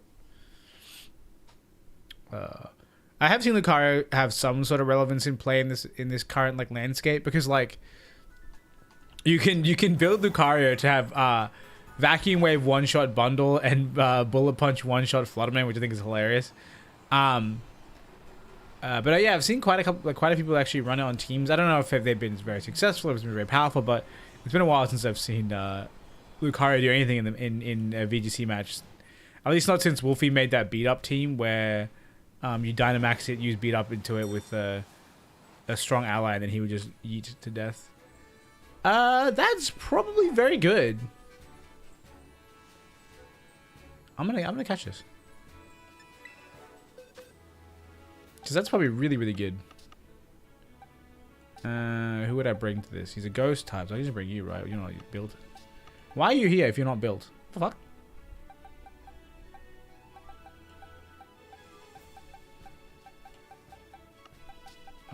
Oh, my shiny should be built for this. Whatever he is. Wait, no, he's here. His attack is. He's right here. He's right here. He's level 100. He hasn't had Shadow Sneak. That's kind of waste. I can use Golden Boy Yeah, let's use Golden Boy.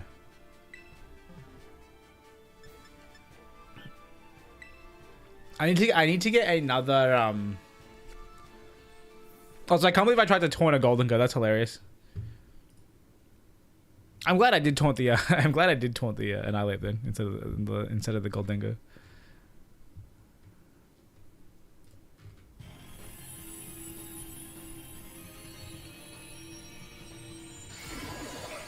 Alright, Metacham, time to get wrecked. Time to get wrecked. Oh shit, it's Garganical.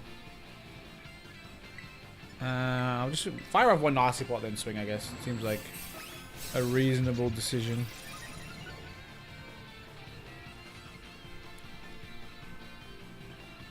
Are we dodging? No, we did. This has to kill. He's like level 60 something, right? Yeah, he's only a 4-star raid. And the best part is we get the Terra Shards. I should do more random raids. I should just, like, cause you, like, one of my mates, he does, he just, like, while he's just chilling, maybe watching TV or something, he'll queue up for random raids. You know how there's the option to just jump into any random raid out there, period? And do that, because that way you just get a random mishmash of different terrors and different shards to fill up your inventory with. That's good. Might do that sometime. I also need to finish Scarlet, man. Once I finish Scarlet, I can start shiny hunting the Paradox ones there. I can try and I want to try and get a chosen one, which is a mark on a shiny Tyranitar. Just because I love that Pokemon and I want to try and get like the coolest version, which the chosen one seems good. And if you guys don't know, the chosen one is a mark that you can only get for a Pokemon caught on your registered birthday. So, by registered, I mean like registered in game, obviously. Alright, let's pop this guy somewhere. I don't need him in my bag. Oh, I don't need him in my box. Definitely don't need him in my bag. That's how that works. Okay, it looks like every match except for one is completed, and that match isn't being played, so hopefully someone manages that.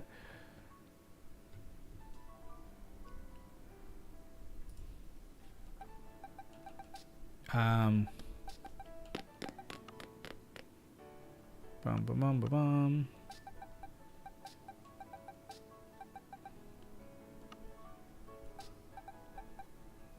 You don't belong here. We can throw you in here, right? That's an empty box. I didn't know I had any of those left. Also, yeah, 4-star rate's level 45. How weak. Like, not in a mean way, though, but how weak.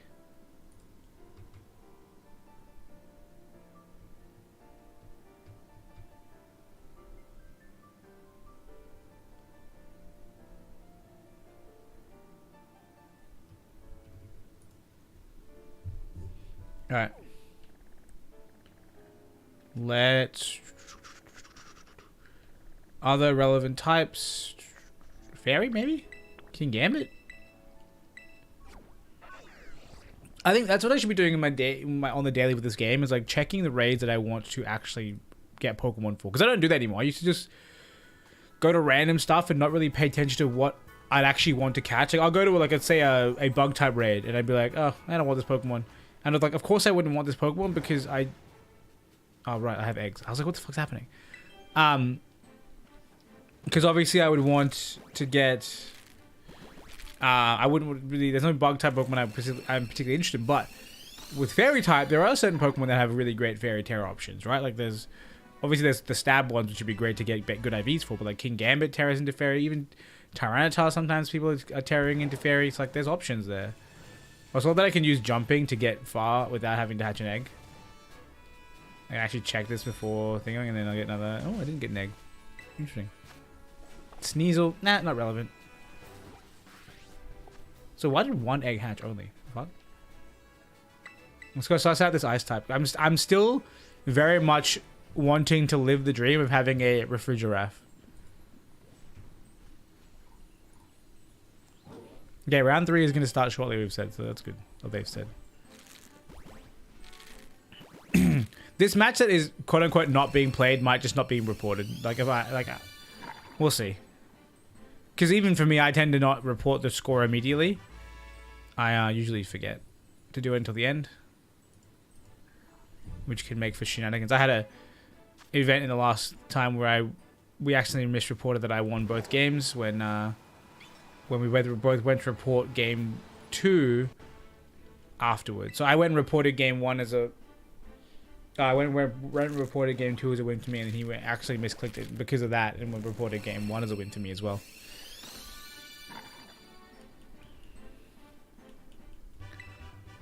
Still no shiny Fuecoco. I believe that one day I'll have him. I won't lie, I do miss like having the ability for eggs to hatch within like one step of each other, rather than like that long drive that I just did. Because when you grab them all at once, you run, then it's egg hatch step, egg hatch step, egg hatch step, egg hatch step. Yeah, that was clean. It was clean, quick. I wish eggs could hatch in batches, right? How good would that be? Like, imagine if you saw five eggs all chilling there on the floor together, all hatching at once, and in the pile of them, like imagine like a literally just like an execute. In like the big ass pile of them, one of them is just purple. That'd be cool.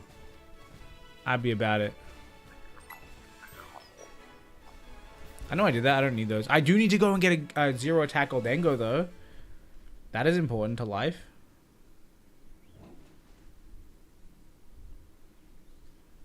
Oh?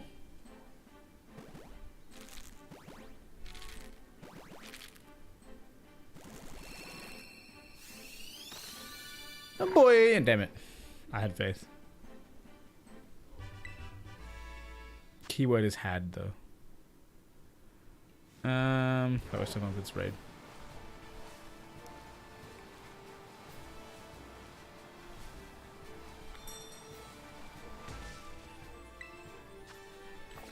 No for a giraffe. Graphite, close in name, but not in reality.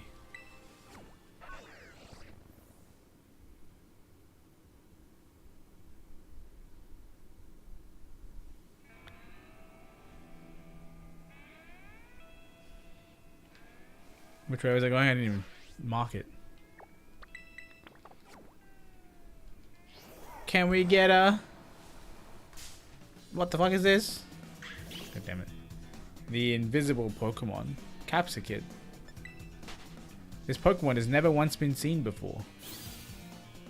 Because it's so tiny.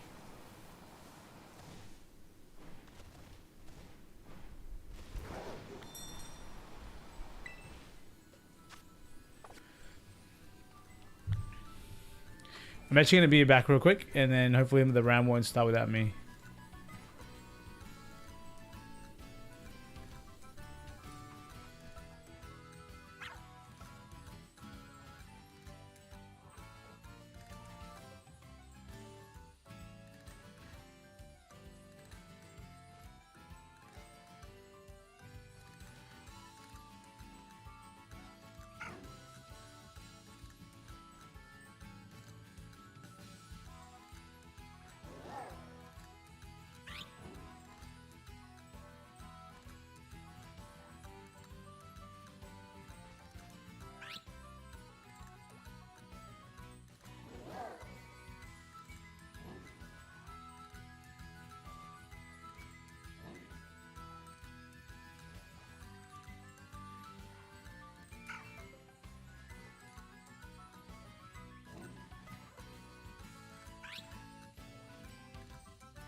Yeet. Very good. I didn't miss my round. Thank. Whoop. I was scared. I was very scared, but we didn't miss that round. It's fine. Everyone calm down. We shall keep... Wait, my controller. There it is. It's behind my pop filter. What was in this? I didn't even remember what it was. Vigoroth. Again! Fun. Alright. Technically normal type, and I know I skipped some. There's 2 over here, isn't there? Yeah, I'll go back to them. No. Just because Arcanine is a Pokemon. That's a hunt we should do. Shiny Arcanine. That is a hunt we can do.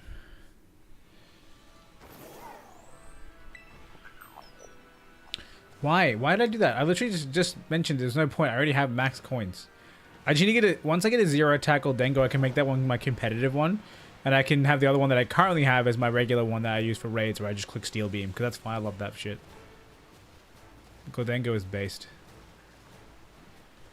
I just need to do some prep. Me and my friends set up a draft league. I need to do some prep for that because I haven't done anything. That being said, I did say that I wasn't going to participate in draft league until after we go to the Oceania International. Because if we do that, if I put thought into it before that, it just would be a waste. I would just be taking away from my practice for the international. But between formats, between regionals, between the internats and the next regional, I'm not too fussed. Yoink. Snova, garbage. The other one's in this direction too, right? Like somewhere over here. It's down there, right? Please. Yes. Okay. Good. I was hoping that was the one. Yeah, we get so much forward distance when we do this. I'm so used to Genshin where when you start gliding, you just carry no momentum whatsoever. Is this Ditto? Cute. I don't need you, but cute. I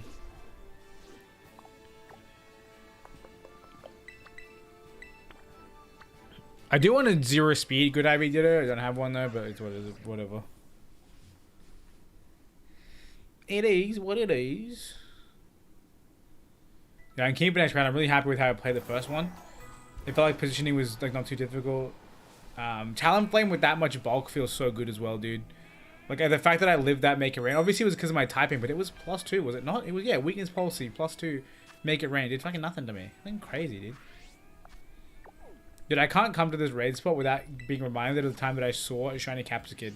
I can't even see Capsicid at all. And yet somehow I saw a shiny one in the like it's yellowy and I saw it in the desert. I was like, what the fuck?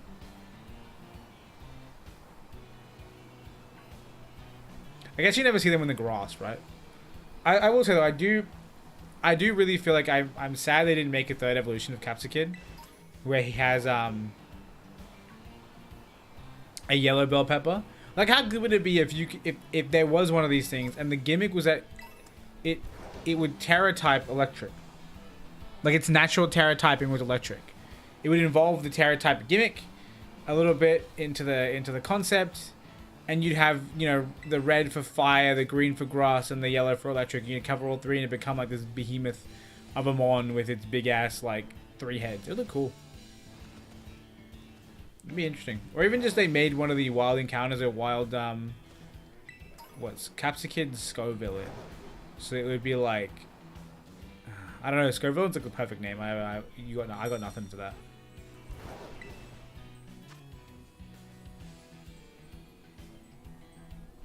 Dark Indeedee would be so valid if it wasn't female, if it wasn't male.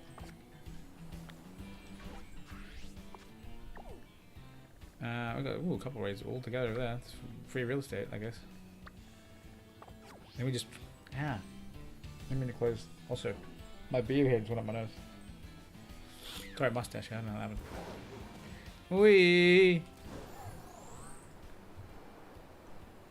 All right, when is the next round gonna be? I want to play. Did one of these guys have Don Bozo? I know about Don Bozo.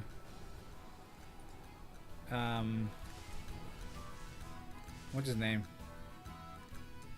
Another. Ooh, one of them has. Oh, this is the guy that had the team that I liked. That was like 3 roaring moon. Sorry, 5 paradox and a Tita. I love my boy Tita. He's based as fuck. God, where are these reds?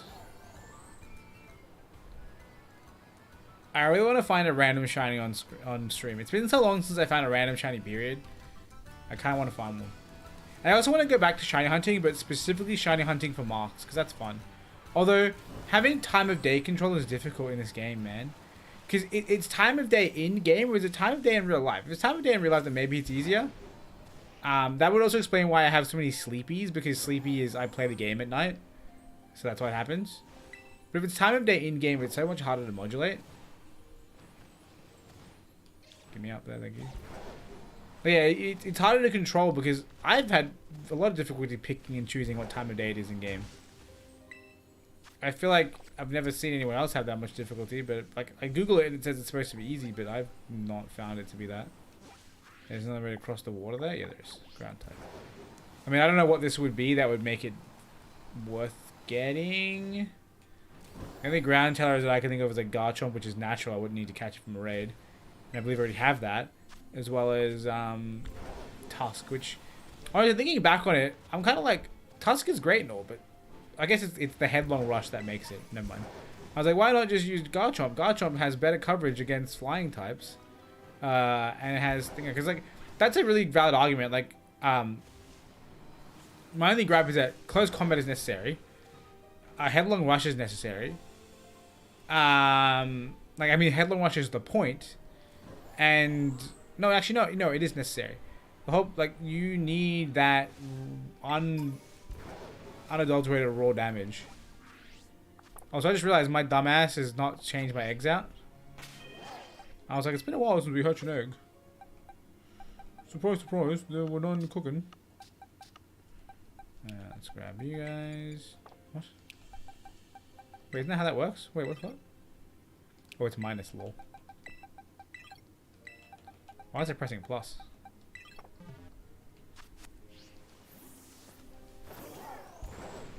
Let's see what we can run around. Find more spice raids. Water is legit. Water Arcanine's a thing. A normal Arcanine is definitely a lot less common these days because people are choosing to Terra defensively rather than Terroring for E-Speed. Because they want to have that bulk, right? Bulk is very valued right now because we have so many incredibly powerful Pokemon. So we want our supportive ones that hinder them by applying stuff like Will-O-Wisp to have enough bulk to live, or as much bulk as possible to be as disruptive as possible. Show me the Growlithe. That is a Cloyster. That is not what we're looking for. Unfortunately. There is nothing happening there. Wait, they have a list of places where you can list people to stream. How do I tell them to put me on the streams tab? Because I am streaming this event. I wonder if I can ask them to do that. Not that this is a particularly large tournament and that would I need to do that, but you know.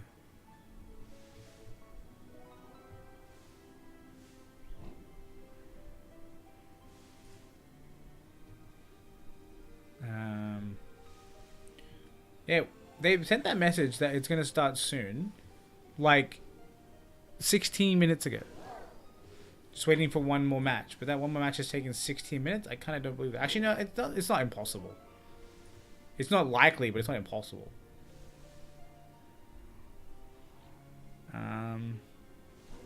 Yeah, I'll keep an eye on Discord. They won't update anything without mentioning it on Discord. If they do, then I can tell them to get fucked because they told us to look there. Because I do have to look at my stream dashboard. I can't just ignore you guys. Where was it going?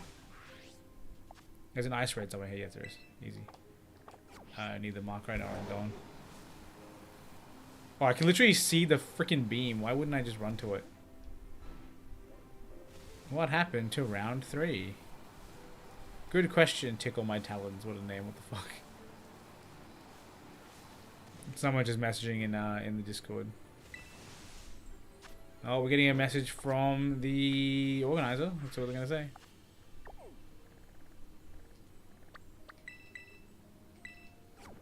They're just like, tournament's cancelled, go home everyone. And I'll be like, hey, I already am home. Also, apparently, top cut is X3, sorry, X2, on a 5-round tournament. Which technically means I'm 1 round away from top, what the, I didn't even see that thing. I'm technically one match away from being top cut of this tournament. Which again, not the craziest deal because at the end of the day it is a small comp, but it'll be fun to it'll be fun to try and get top cut. And you know, if I go undefeated, I'll feel very confident about my team. I say my team, but I fucking stole it. I didn't fucking do shit. I just took it and said, hey, it looks good.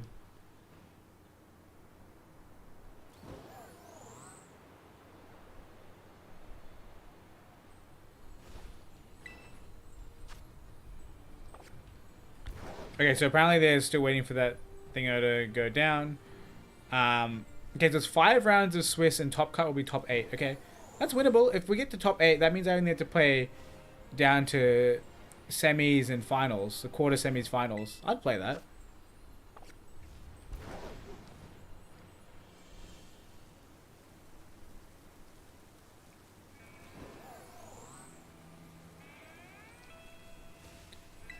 What's here? Hydreigon? No, it literally can't be Hydreigon.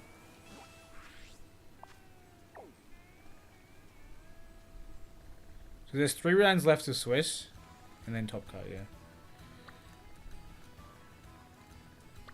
We shall see how I feel about continuing on. I probably will. Like, practice is practice, right? But in the back of my mind, I know that, like, right now, I have just installed Hogwarts Legacies on my PS5. And I'm not even going to pretend that I'm not looking forward to playing that a lot. Like, my housemate's been playing it a shit ton as well. He got it a couple days ago because he got the early access. And I'm, like, keen.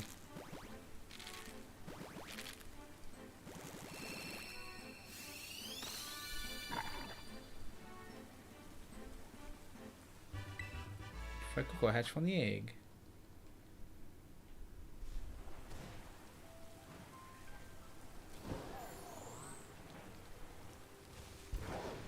Alrighty. I don't want to fight you. That was a freaking accident. Oh, you know what I should do? I haven't done in a hot minute. I should hunt Dunsparce. I was hunting a bunch of shiny Dunsparce for a video where I would do it like a gacha game where I'd hit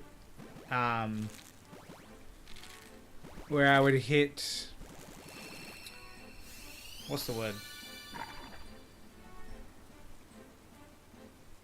Where I'd treat like a gacha game where I'd just evolve a bunch of them once to see if I can get the 1%, which is basically the rate up on getting the 5-star on a gacha game, right?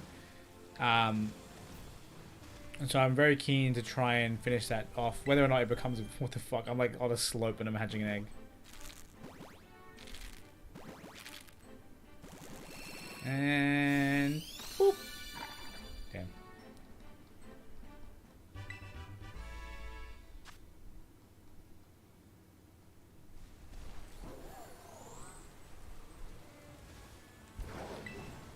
Bonk. Nope.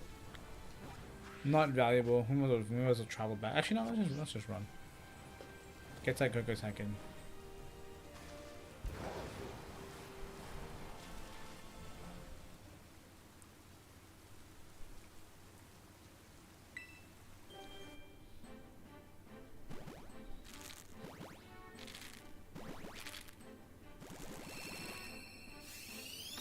Bah.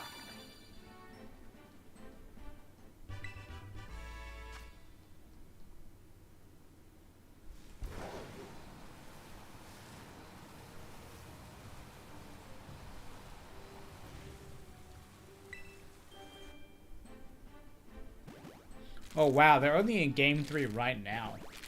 They're gonna be a while.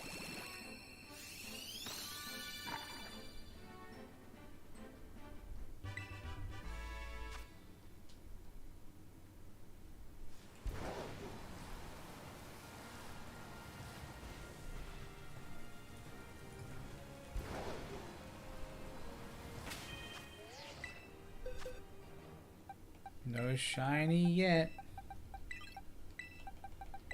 One day. Do I? Weird. I don't even know if I have a count of how many eggs we've hatched. I think it's 90 so far. Excluding all the faux cookers sitting in my box right now.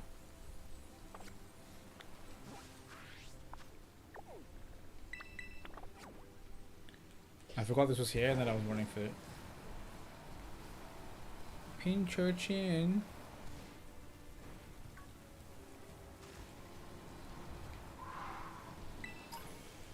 Hey, $1 bills. I was like ran past and I was like mashing A, and I got mad that I didn't pick it up, so I went back. And luckily, it was worth it. Maybe worth it is a bit of an exaggeration, but you know what I mean. Let's see.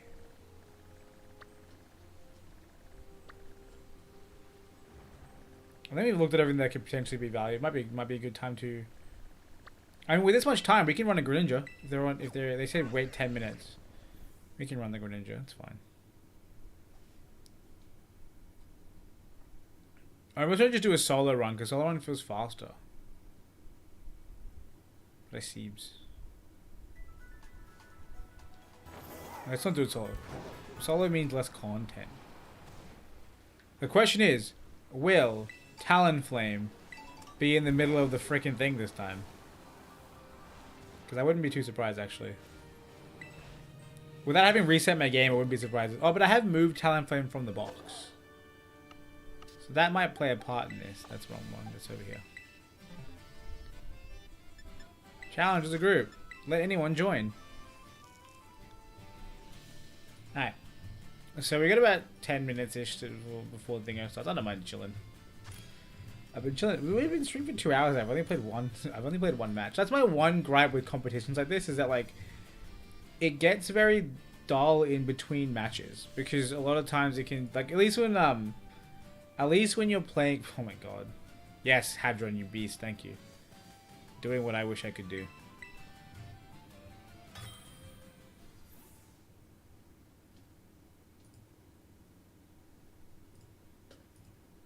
What was I saying?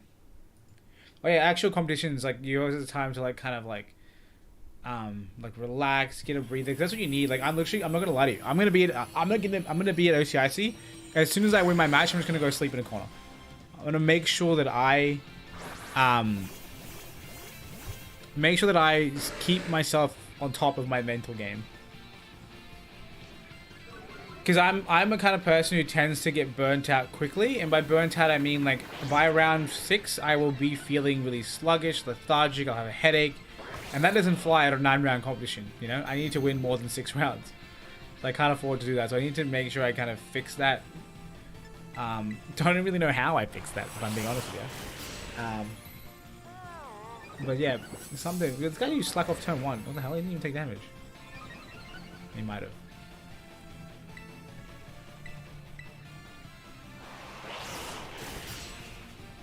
Alright, we'll do the second eye defense for no reason. And then we will heal up. Heal up. Battle.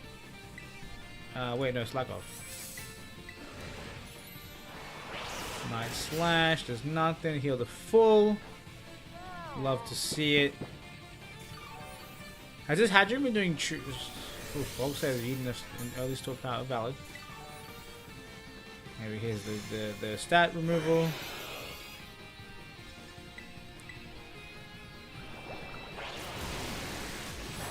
You know, I think it's kind of garbage. This man, yo, is he gonna do a stockpile and then pass his stats onto us? I don't think he can do that. Maybe he's just doing it for survival. Night slash. You live in the.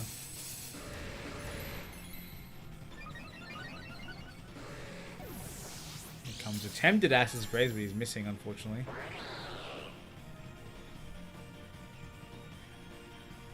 I won't lie, I've seen the word ratio so much in this on the internet that when I saw a guy's name Patio, I thought it said Patio. And I was like, wait, that's not how you read that. Can we get like an acupressure or something happening? It made me feel less nervous.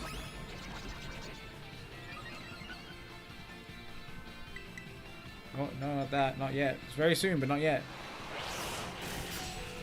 Fuck's sake. I literally said I'm nervous and I immediately got hit by the crit. Luckily I lived, but dude, that was way too close for comfort. I am not a fan. I'm not a fan at all. At all. Alright, we have to do a heal cheer. Hopefully someone else does one too. Someone is poisoned and low HP, so hopefully they also heal up with me.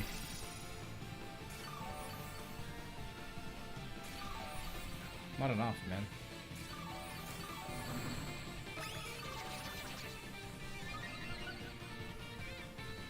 Alright, what's he gonna do? Ice Beam. Doesn't do too much. Okay. I think I live enough for one turn to click Slack off. I just remember it's the strongest move you can hit me with. I should live in red. Yes, I do live in the red. And we get Slack off. Okay, cool. We should be in better shape now. I think I'm just going to Nasty Blood again and start swinging. I'm like YOLO. This is about 70 we saw. Yeah, about 70. For a second I was like, am I going to miss? And I was like, wait, no, I'm clicking Nasty Blood this time. I can't miss Nasty Blood. Wait, finally someone cast it. Never mind, that didn't even count. I'm not even going to count that. That wasn't a heal chair. Alright, hit with a Night Slash. Does nothing. I did get acupressure just then, and I missed my swap out. Nice. Let's go, baby. Did I not get a... Okay, no, there's the boost from the acupressure. It doesn't tell me what I get there, which is kind of funny. I got an accuracy boost! Let's go, baby! If only it applied earlier, now he's doing another defense boost. But my accuracy boost should hopefully help me hit my moves this turn. Right? Like, if I miss right now, I'm gonna be calling bullshit. Wait, why was I such low HP? Oh, unless I would just calc my HP before the move actually connected. That probably makes sense. Got a bunch back from that. With my accuracy boost, I shouldn't be missing. I'm glad he's chosen me as the chosen one, because I am the chosen one. What am I on right now? Double accuracy boost! Acupressure is a random stat, right? It's not always accuracy. Okay, we're just getting dummy lucky, because this should kill. This might kill here. If he's got low thinger. It doesn't kill. What am I talking about? That was crazy. There was a lot of shield to cut through, alright? Calm down. Alright, one more hit. I shouldn't miss it because obviously I'm goated. The acid spray, that definitely guarantees it. I don't miss these because I have the accuracy boost. +4 accuracy into his +4 evasion. That's hilarious, dude. That's hilarious. You'd love to see it. Except the game's not going to end anytime soon, which is fun.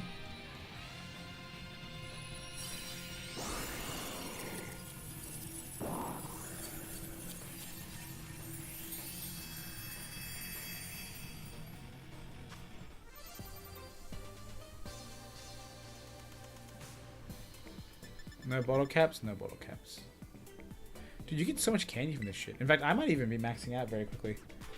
I gotta keep an eye on that. If I am, I'll start leveling up my my team mons so I can more easily meme them. I wish I could make like a XP bomb. I don't know how this works, but I wish I could do that. Because I keep maxing out. Let's see. No, dude, I almost have more XL candy than L candy. That's fucking ridiculous. Because I typically prioritize using the L candy because otherwise it will max out quicker. I wonder how many mons you can get to max with 999 extra large candy. That'd be fucking... Actually, I want to get to that point. I want 999 extra large candy just for the screenshot.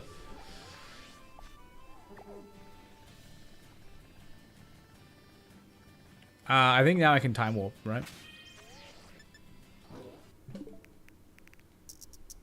We do the time warp.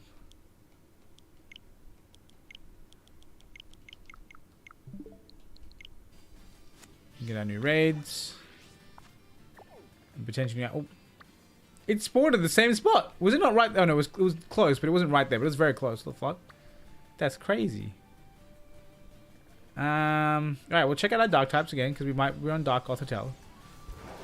Dark Gothitelle is definitely the way if you need the Trick Room up, or you really want to resolve the, or you really want to stay alive while they're trying to kill you for Perish. That's like where the value is, I feel like. Obviously, Grass is just for the Amoonguss matchup, I feel like. I don't think there's any other reason to do that. In fact, Bundle kind of nerfs Grass Terror because it just means you get wall bite. Like, you get... Like, Ice is a more prominent offensive type.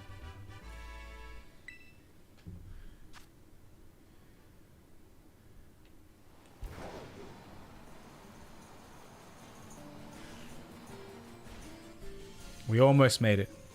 Almost.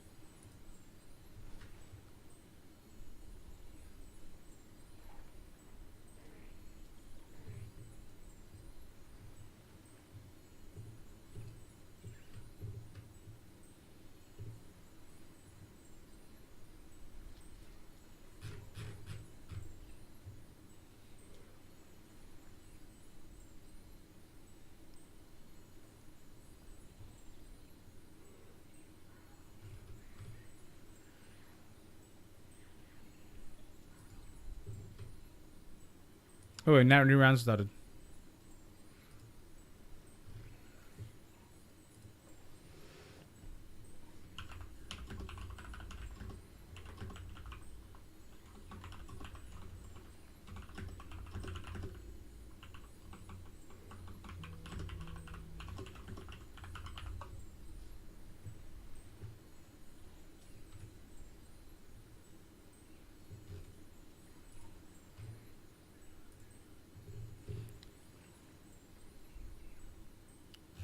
I'm like 1 minute late. Fucking hell. So they posted it up while I was in the raid. I didn't see it.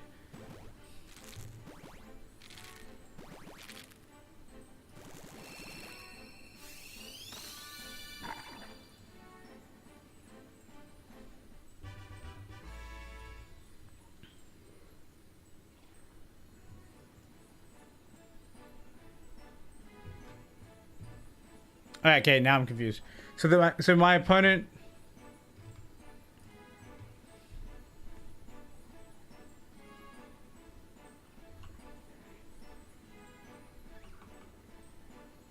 Dude, I literally rocked up 30 seconds, like not even 30 seconds after the thing. I fucking hate this, man. I actually hate that. 5 minutes, and all because I was not looking at Discord for 5 minutes. And what happens? They fucking announce the round, and someone starts spamming like people start spamming random nonsense in the Discord, so I miss it. Like, can we have a fucking announcement channel? There literally is one, but they're not using it. What fucking garbage is this?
Okay, so just to recap, I did miss check-in by a minute or two, but my opponent's leaving, so now I do get the round, which means I'm not playing again.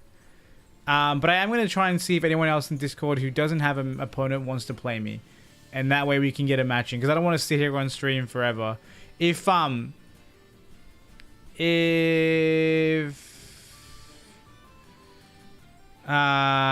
do you call it? If they do that, then I'll play. Otherwise, I might just end the stream and play the rest of it off stream, because this is getting ridiculous. I can't sit here and wait for another hour just to thingo. I mean, I can switch to some shiny hunting, but then that requires effort of changing it.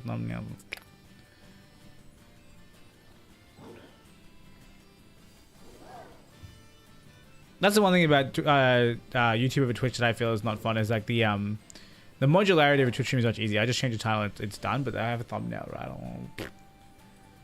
I need generic thumbnails that I can use in any, like, if in any case scenario, it's just like this is generic background image and I'm shiny hunting or I'm raiding or I'm battling. That way I can always switch. I have like the initial thumbnail for the intended event, and then in any rogue plans, I do other stuff.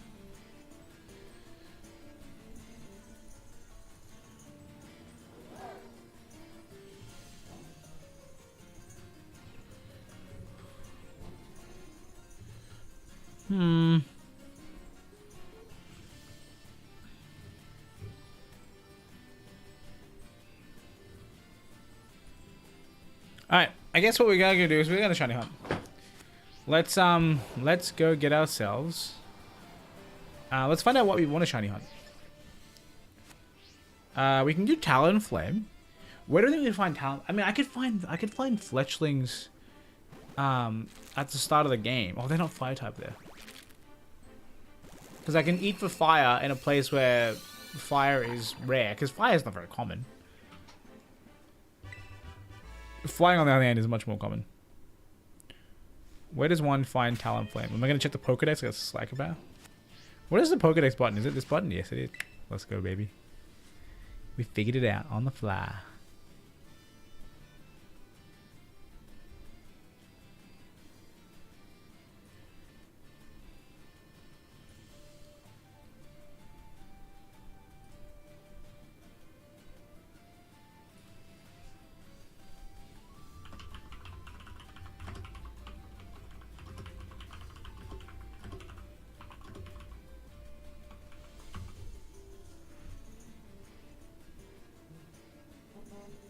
It looks like no one without a match is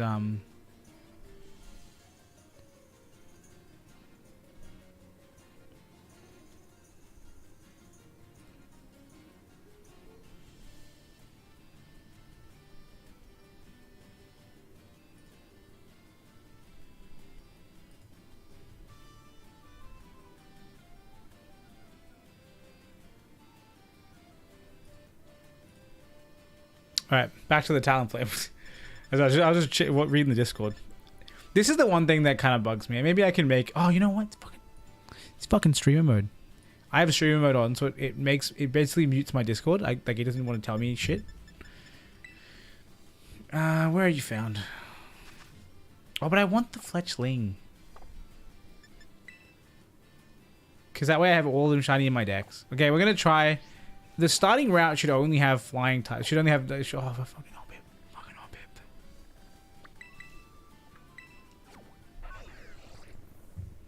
Oh no, there's been a DC.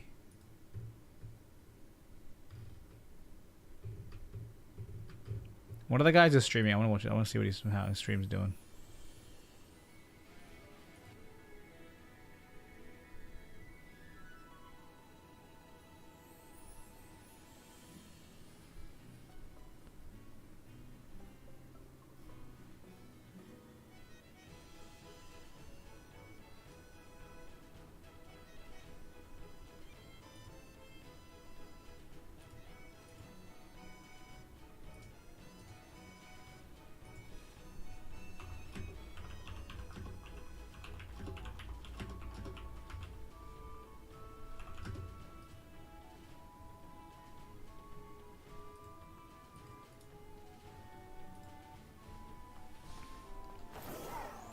Alright, let's go suss out. I think because Hoppip is here, we might have a problem.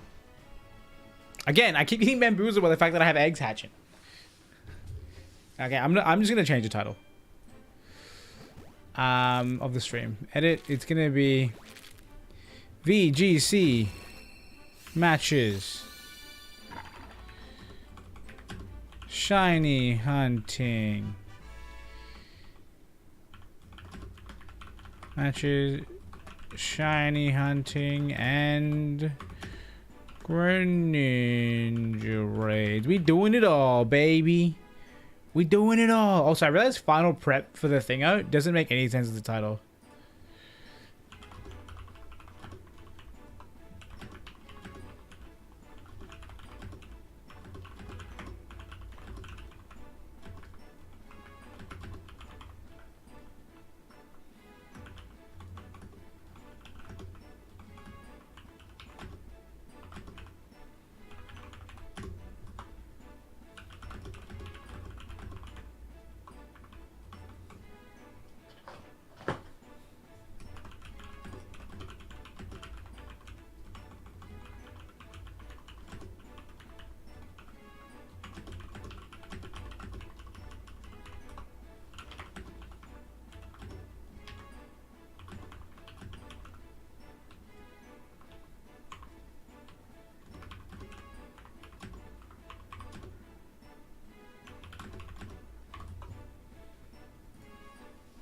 Alright, stream title updated. Freight Coker hatch. Let's go suss it out.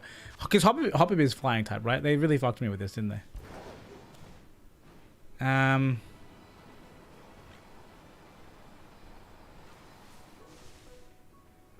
fucking Hoppips. I won't lie. If I see another shiny Hoppip, I'm gonna scream. I don't want that. I already have the jump off. Fletchling exists. I don't mind using the ability patch. Don't want to egg it. I will have to catch it at this level. Should we just try?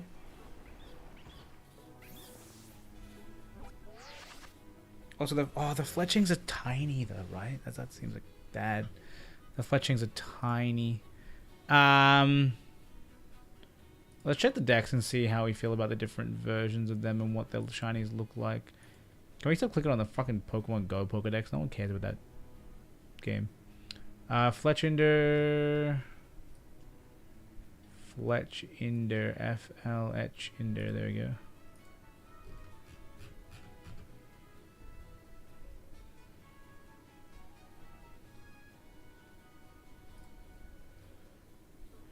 Okay, Fletchinder stands out pretty well. Fletchling. Oh, also stands out pretty well. Very brown instead of very white. Maybe we can do this. Oh, but we need another location, right? Do I really care about having as many dex entries as I can in shinies found? That seems fucking stupid.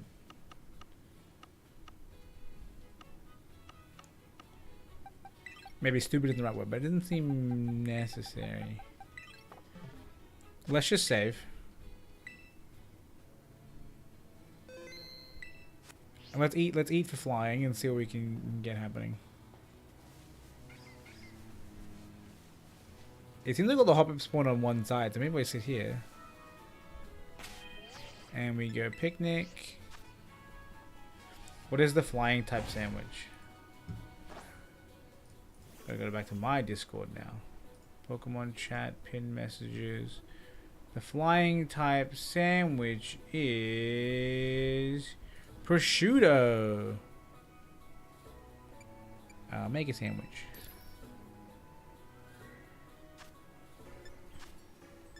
Go bang, bang. Do I have prosciutto? I have prosciutto. Then 2 Herba Mysticas. We'll do 1 sour, 1 spicy.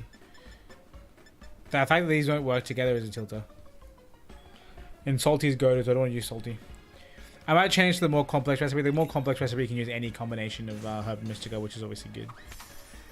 Obviously value there.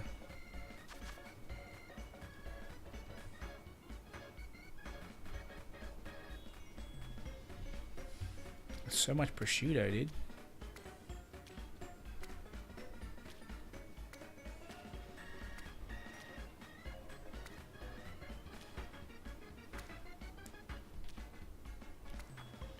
Man, the waiting time between rounds is making me really sad. Maybe I should have gone to the local. I just thought that we'd have more people like actually playing through, which I understand, like not. I get it. Like people are busy. It's not the biggest comp happening right now. But I really wanted the best of 3. I think the ability to adapt and overcome is like really, really important in competitive Pokemon. And I think that if you're playing a bunch of best of 1s, it's fine because you still get open team sheet practice. But if you're not getting like adaptive practice and actually applying your thoughts of how I win next time to a game and adapting as well to cover what your opponent might change, it can be difficult. It can be very difficult. And not being able to apply that would mean that you're going to lose out at the end of the day. So I really want to get more matches in. But for now, shiny hunting is what we'll do. Sparkling, Tidal, and Counter Power Flying. Pray for me that we keep seeing Fletchinders instead of Hoppips. I mean, we got Fletchinders off the bat. That's a good sign. And like I said, that we really brown. So maybe it's okay. Do we just get on our bike and ride around?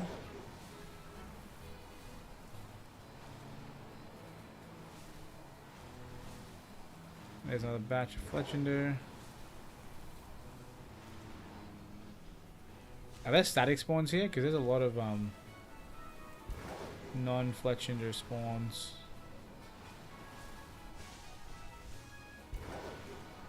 I want to see like the batch spawns. Can they spawn up here? They can, yes. Which means I can just sit here, right? And I can just like picnic reset right here. Because they won't spawn behind me. Ooh, this might work actually.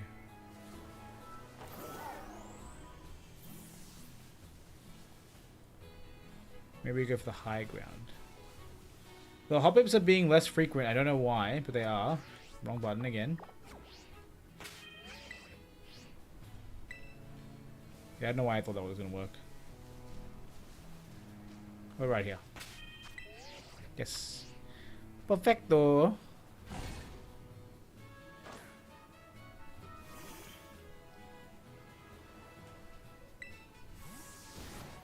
Wait, we don't have Umbrella in our party. We should have that. Oh no, Hoppip, go away.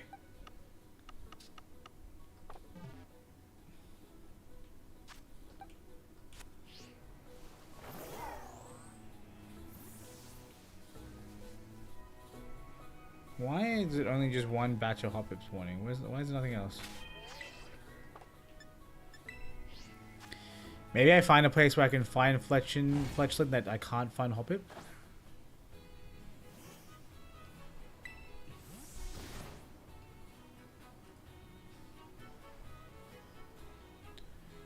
Hoppip's leaves are the same color, right? Even in shiny, so like they could spawn and I wouldn't even notice it, right? Yeah, this is not the way. Let's just pause the time while I find out where to find my Fletchlings. Ooh. Ooh, the fields next to... I don't think anything spawns there. The fields next to the grass gym. I don't... Or bug gym, sorry. I don't think anything spawns there. So maybe we'll... sorry, any flying type spawn there. So that might be the route.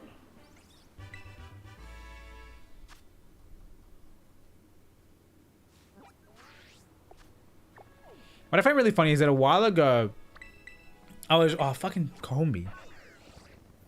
That's a flying type.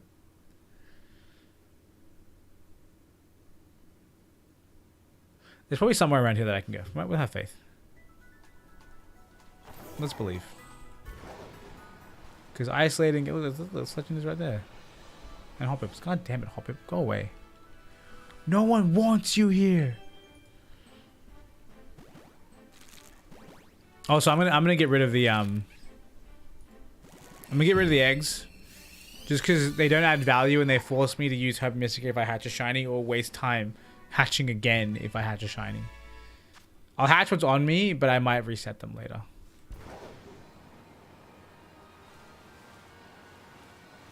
Yeah, not enough.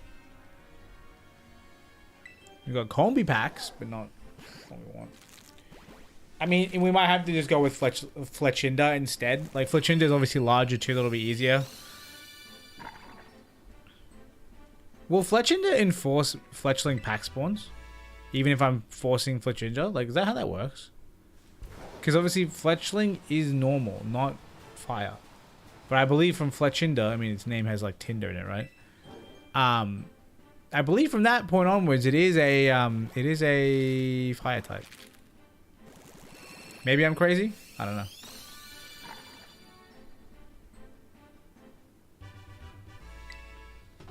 Ow.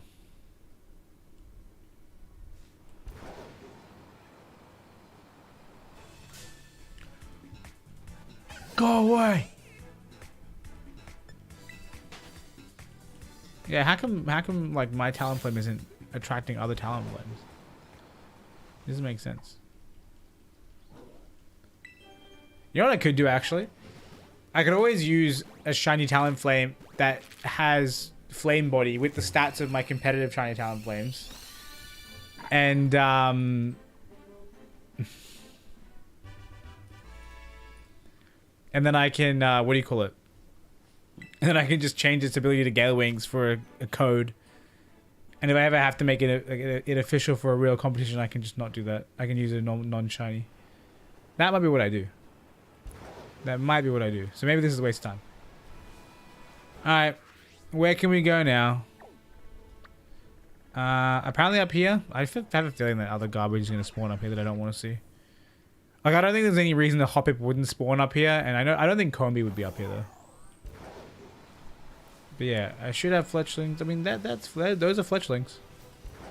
Those are also Fletchlings. There's still some Hoppips. But they are tiny. It feels like I'm asking for trouble.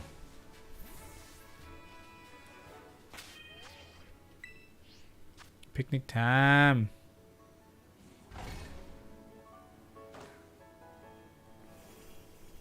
My army of Fuecoco.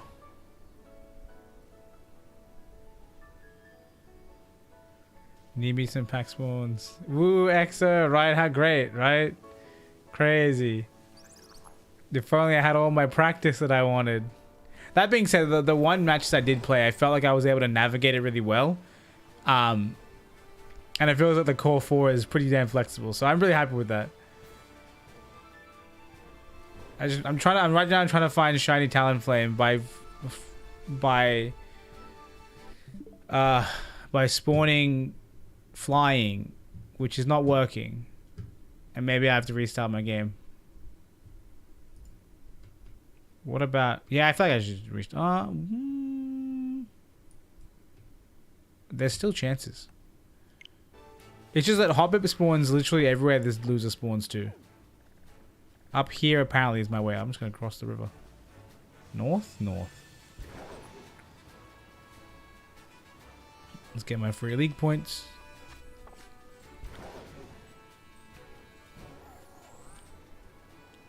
So far though, I'm not yet convinced either way on Perish Song versus Dazzling Gleam. Because I haven't needed to click Dazzling Gleam, nor have I felt like I needed to click Perish Song. We shall see. I'm obviously going to play the team on ladder. I will make another variant later. I might even lock in the... Because I locked in all the EVs and all the Mons except for Fluttermane. I might even just catch a second Fluttermane and lock in those EVs there. And use that boy. We'll see. Okay, this seems like it might be the way because I am getting a lot of Fletchinder instead of other garbage that I don't care about. But there is still Combi here, which is ass.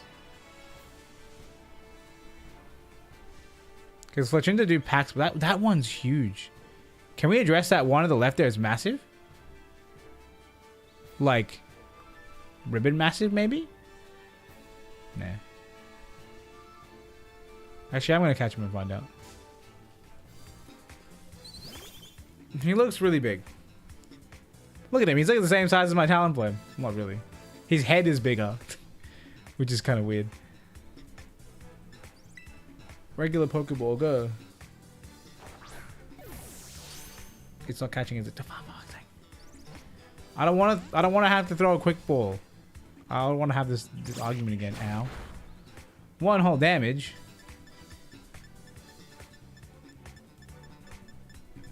No, I believe, right? It'll catch eventually. Yeah, there you go. Boom. See, I told you. Eventually. Alright. Now we can investigate this loser later. Let's get our freaking thing out.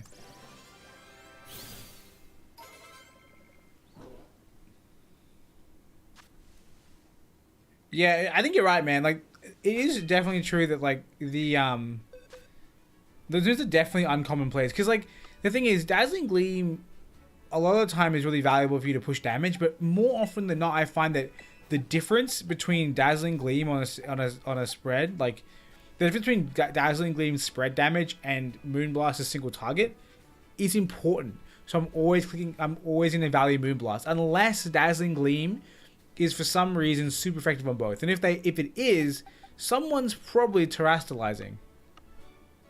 Where the fuck did it go? Where did it go? What box was that in? Oh, here it is. Welcome, Big Bird. God, they're so minuscule. It looks like those Combi might be static spawns because they're literally not changing. Hi, Psyduck. I still love that I caught that shiny Golduck ages ago and I was like, I don't like him. Psyduck's cooler. And Laptop was like, I got one, want to swap? I thought that was funny. Alright. Not you. I don't know why I keep doing this to myself and hunting for the tiny Pokemon, but you know what? We hate it. We hate ourselves here. What is this? Trudel? Nice.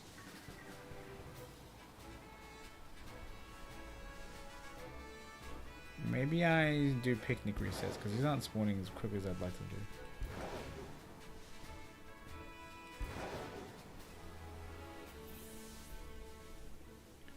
We'll do them. Can I do them out of range of these idiots?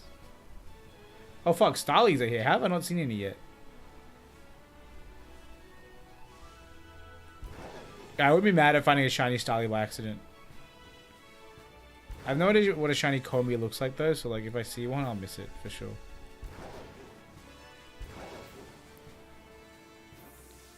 Alright, let's try the Picnic. That's the box.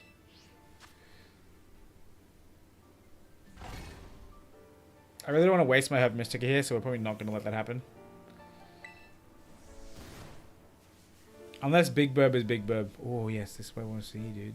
Oh, the reason we haven't been seeing the Starlies is because they don't pack spawn. That's literally the entire difference. Further back a little bit, that way we don't see as many water Pokemon spawning.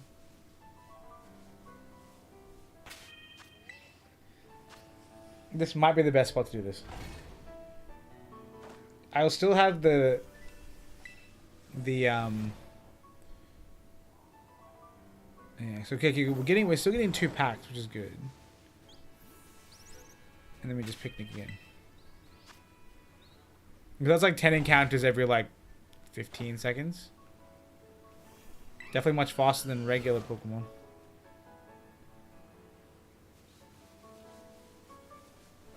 Hello, my pack spawns? No, I lied. Oh wait, there they are. Why are they so far away from me constantly? You're not shiny. You're not shiny.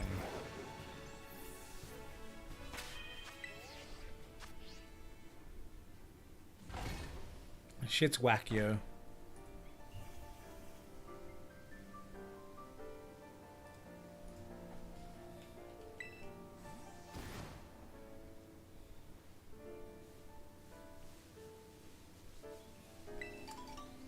Well, their spawns are far away. That is kind of annoying.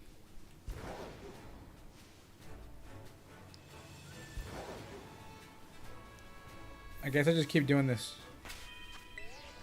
Picnic.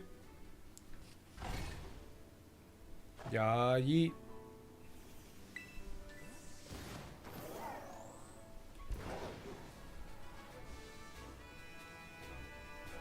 I had something right next to me, but clearly that wasn't a thing.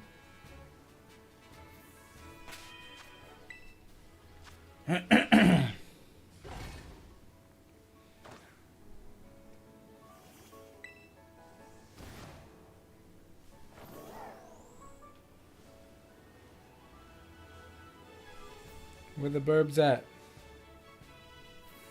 It's so hard to tell. Not hard to tell, but it's hard to really confirm. The thing is a lot more orange on the body, so it wouldn't be difficult to tell initially. But just to kind of like look at it and really like hone in on, yes, there isn't. Oh, look, there's a new patch.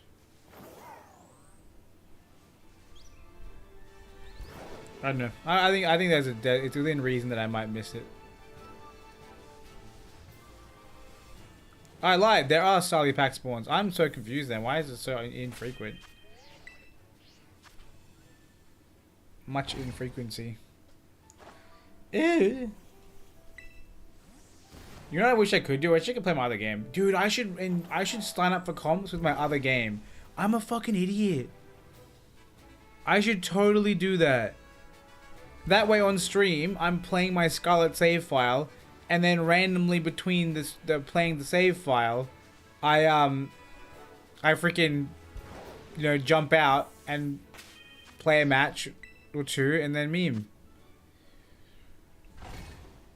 Is Picnic? Yeah, Picnic. This is the best way to reset. Like, it's the simplest way if it's like a small space. If it's a larger space and you can easily get despawns, I don't bother because I feel like it's faster to ride around in circles. But like otherwise, this is the quickest way. Because that way I don't have to run far away to get them to despawn and then come back and then risk spawning other Pokemon in the middle. Because pack spawns not really have priority, but they spawn like very rapidly and obviously take up a lot more spots in the total spawn capacity of the screen. There's freaking Starlies. No one wants you. No, it's weird. The way they make it work is odd. I wonder if I can go somewhere else where there isn't static encounters. Like right here. Look at that. Can I get 3 pack spawns up here? I should be able to. I think the Pokemon cap is 15, so there should be 5 more Pokemon somewhere. There's a Starly blocking cap pack spawns. Well done, sir.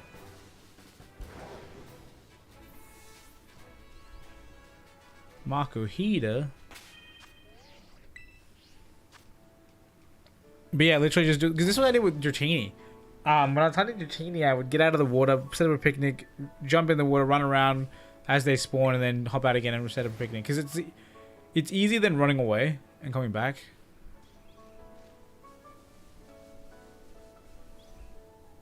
Oh, the grass mix is annoying.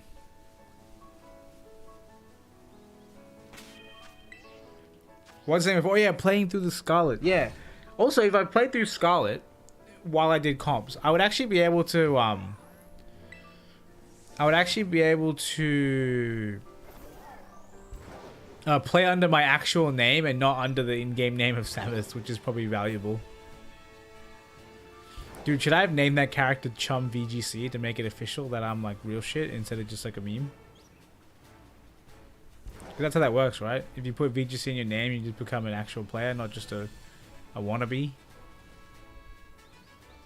Ooh. Actually, this despawning is not bad right now.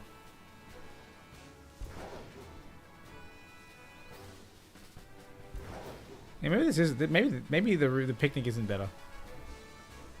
Because I'm still getting consistent. Oh,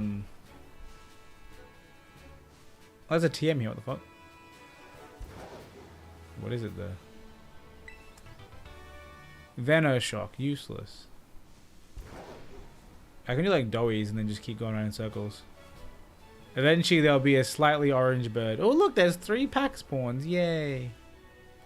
None of them are shiny though. Sad.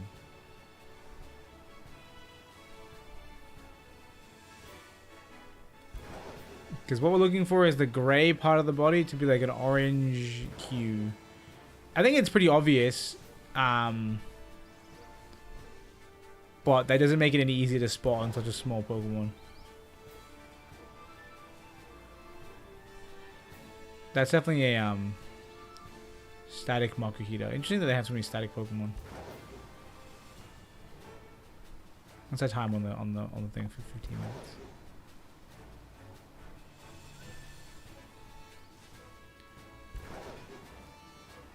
I gotta be careful not to use another sandwich after this and miss my next round, because that'll be sad.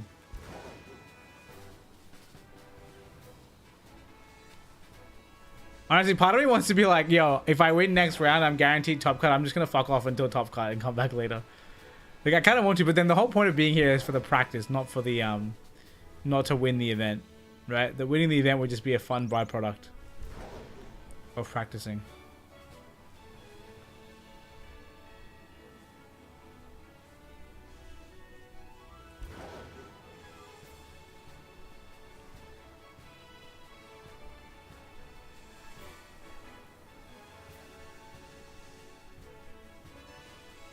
Look at them. They're so well hidden in this specific, like, those, like, flowered patches of grass. Whatever the hell this shit is. I don't even know what that is. It is, like, kind of flowers, I guess.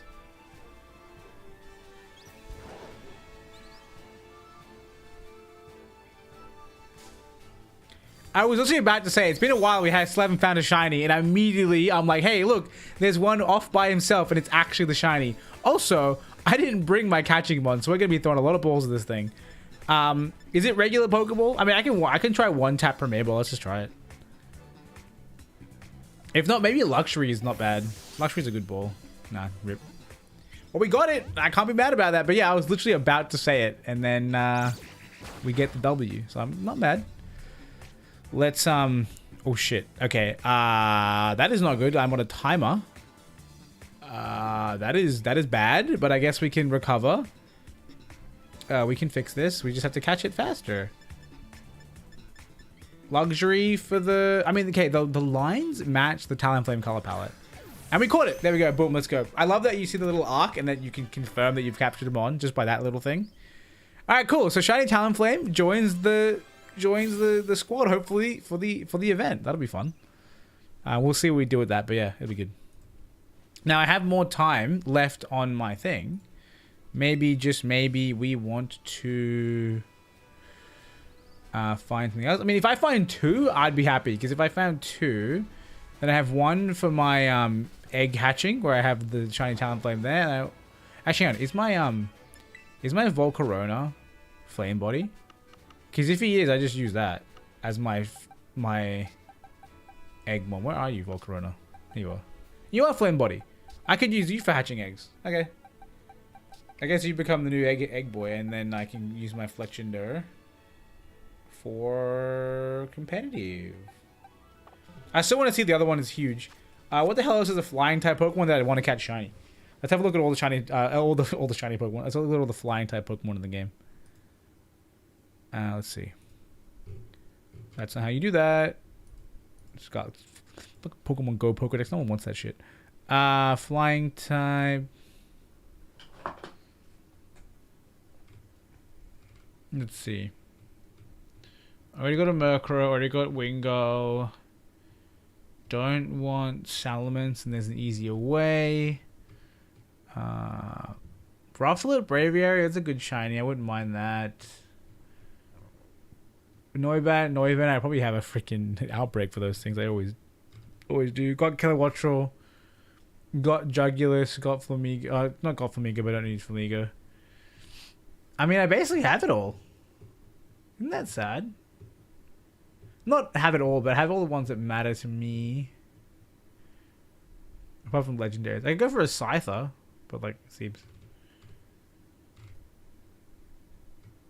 Yeah, I'm torn. I mean, if I go for a Rufflet, maybe I can get a... Hey, what do you call it?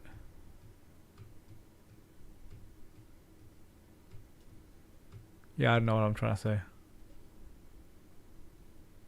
What does Flamigo look like shiny? If the game will tell me. Also, we should go look at standings for the event. Man, I kind of wish I had played this opponent. This opponent had,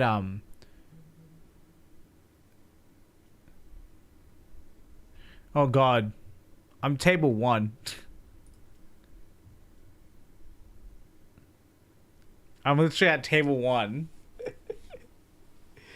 Because of my freaking 2 free games.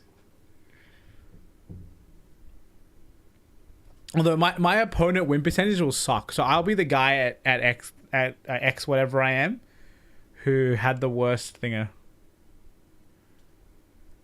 Actually, I was playing against someone who was higher than me on the current standings by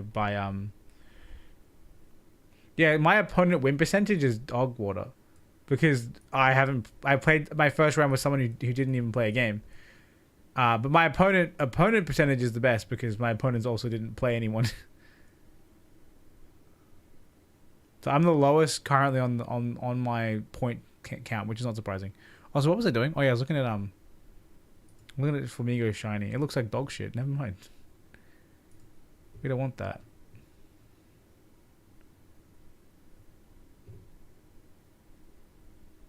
Alright, if I have a Rufflet thinger, I'll try to do it. I mean, you also just lock sack the Starly, but I feel like that there's better ways to go about that. Because I would wager that I have like a Rowlet, sorry, a Rufflet or a Braviary. Oh, actually, Corvisquire. I already have a shiny Corviknight in a different game, but I mean, if Corvisquire is already there chilling, Gyarados as well is an option. They're both flying types. Yo, should I go for the female Combi? Let's fucking do it. Let's actually do it. Why not? Like, it can't hurt, right? It can't hurt. I can catch in a quick ball and make people mad. I'm down with it. Alright, let's get it. It would actually be wild if I did one, like, in one go get a shiny female Combi. It'd be also crazy if Combi actually spawned here. There. Took a second. Knock him out. Why are you sitting on the ground killing the bee? Okay, from memory, he is a deeper orange. He or she is deeper orange. So we'll pray for that.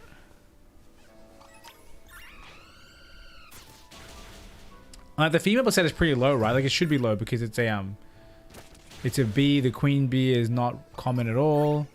It is a very deep orange, and it should not have the little red triangle on its head. The red triangle or the red like segment on its wait, these all look female. You can't all be female, right? Because the female, oh no, the female one is the one with the red triangle. Okay, we want the red triangle and that indicates the queen. Oh, because that's what Old Maid has that on her head. See, this one's a female. You can tell by the little triangle. And what's the percentage? Does it say? It says somewhere here, right? 12.5% female. If I find one of these as leftovers during my 10-minute meal power, that'll be hilarious. Also, we should open up. Anything?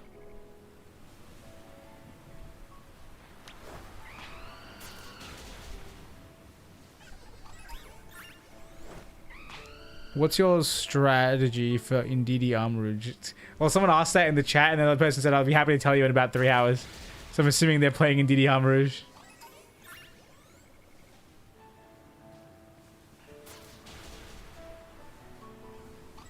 Honestly, if you wanted to get a shiny,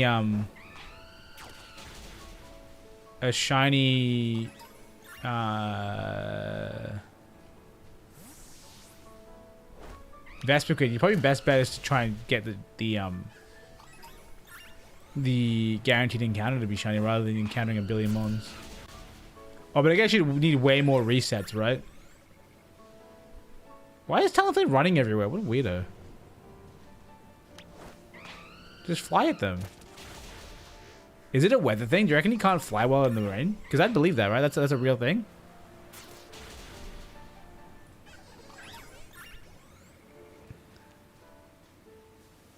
Boop.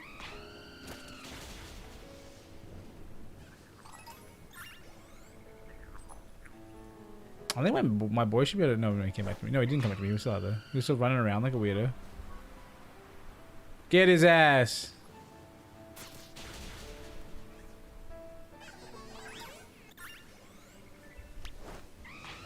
Get her ass.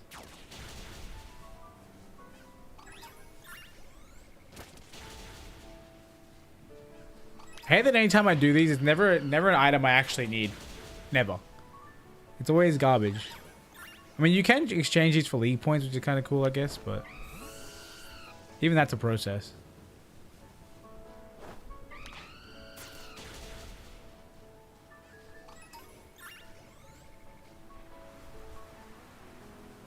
Look, some of them are sleeping under the tree. Let's go disturb them with violence.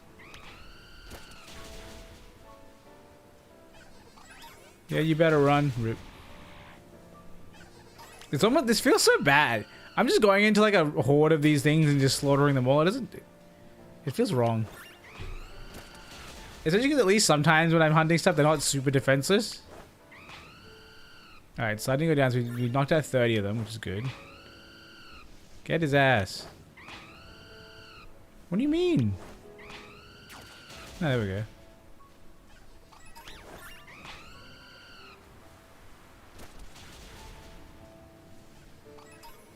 Maybe he's tired? No, he's not tired. He should be flying. I don't care if he's tired. He gets to go into the Pokeball. And he's at full HP. Bullshit. Get him, get him. I will admit, okay, it's kind of cool that the animation exists. Okay, because let's be real. I mean, I feel like most people wouldn't think to put that animation in the game at all.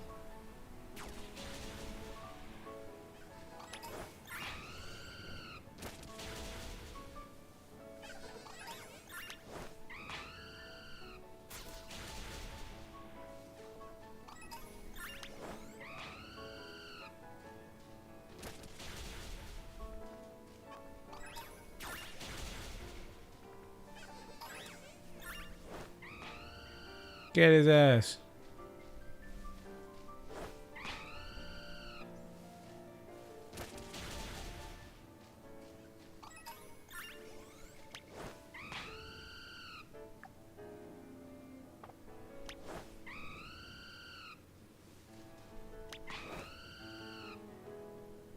He literally just gets on the ground just to run at them. What a weirdo. Knock something out. This one.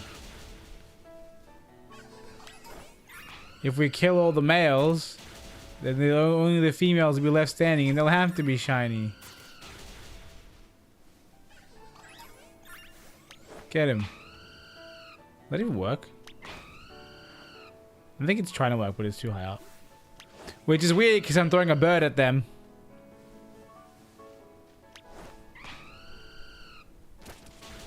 Starly. Whoop.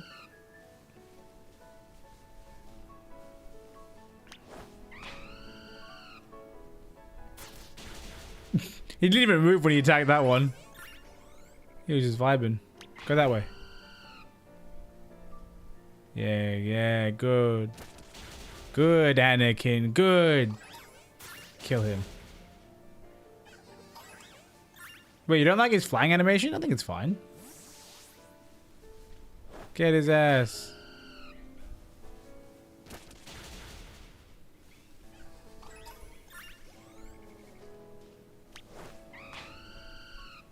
Wait, what is wrong with Talonflame's flying animation?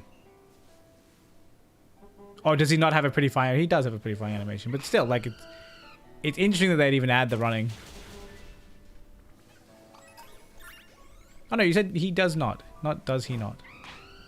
I doubt. I disagree. I think it's fine.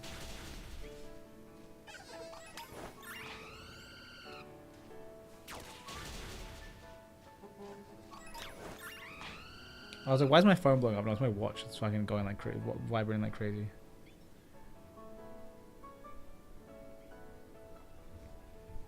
Also, Jeremy, you know what we need to do that I realize we haven't done yet? We haven't checked what the submission date for our team sheet is for the thinger. It's probably going to be the Thursday. But we should probably keep track of that and maybe submit a preliminary team sheet so we're actually allowed to play the game. For OCIC, I mean. That way, if we do forget, we'll at least have an old team sheet that we can use and play.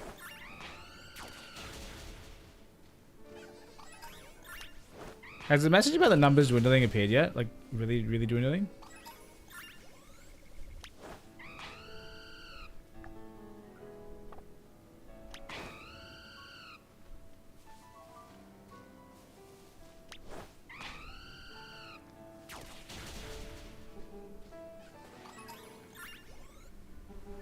I do like how I've migrated from one cursed shiny attempt to another. Oh, I didn't realize I was that far away from me, dog.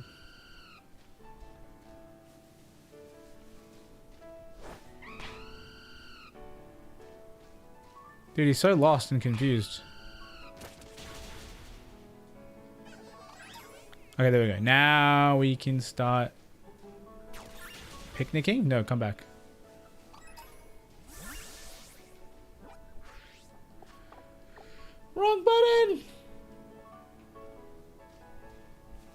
This guy looked very orange for a second. This one back here, he's obviously not shiny, but he looked very orange because of the amount of like the depth of the actual orange.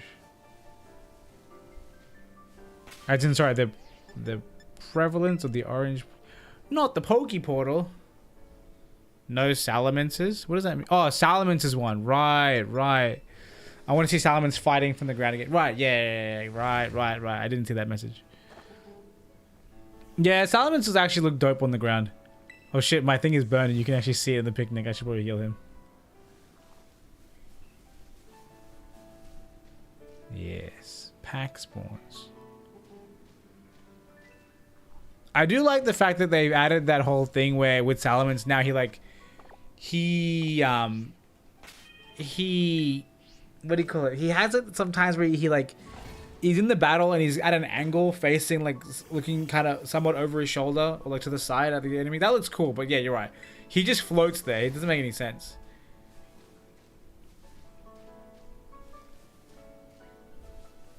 I think it's just lore friendly, dude.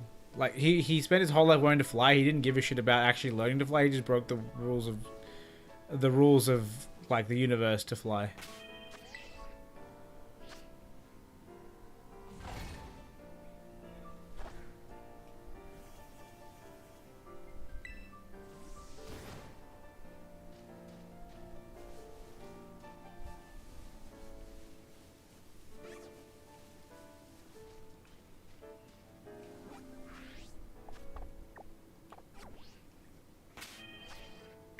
Picnic. Alright, how is the rounds progressing? How many pairings are incomplete? One match is incomplete. It is a 1-1 match. Why Combi? It's a long story, but basically, I got the Talonflame, and then I didn't know what else I wanted, and I have an outbreak, so I figured maybe I'll try get the elusive female shiny Combi, because I can. Although I'm running out of time now, so it's not looking very likely.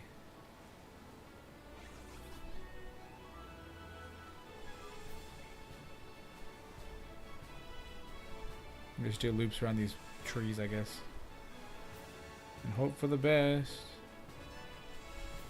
But yeah, I'll literally just catch it and box it and never see it again, but I want it, you know, for the collection.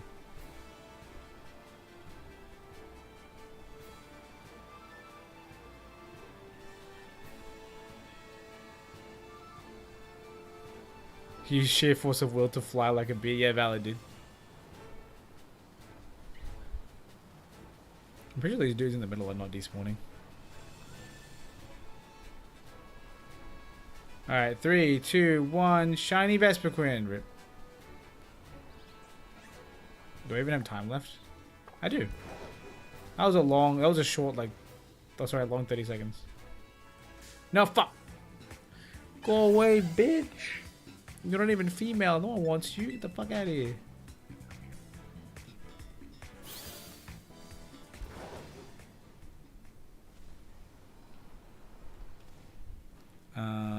The non-flying types were a bad sign there. Let's go even further around. Ah!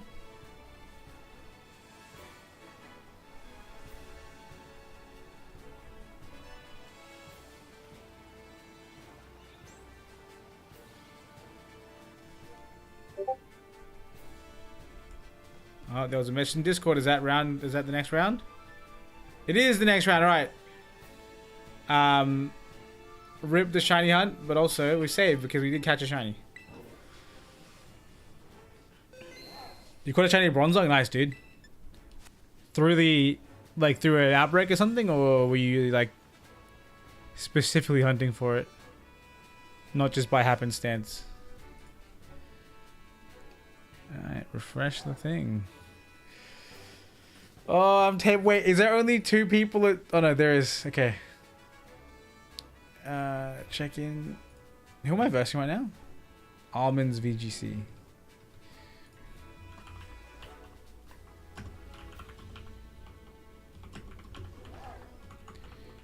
Okay, if this opponent is for some reason not here, I'm gonna cry.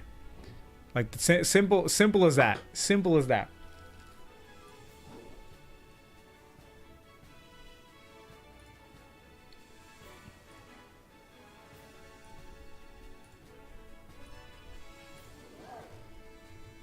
Alright, I'm versing Iron Hands, Grimmsnarl, Fluttermane, Arcanine, Gastrodon, Goldengo. So, okay, that makes me feel like Tusk is really, really great here.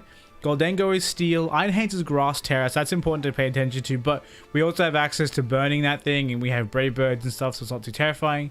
Arcanine is Water, not too bad. Gastrodon is Fire with Muddy Water, Protect, so Muddy Water, Recover, and Earth Power, and Protect, obviously. And then we have Misty Terrain Grimmsnarl. I don't like that. I don't know why I don't like it. Oh, because it can block the. Oh, I don't like it. I don't like Misty Terrain Grimmsnarl. Why do I keep going into the fucking battle stadium?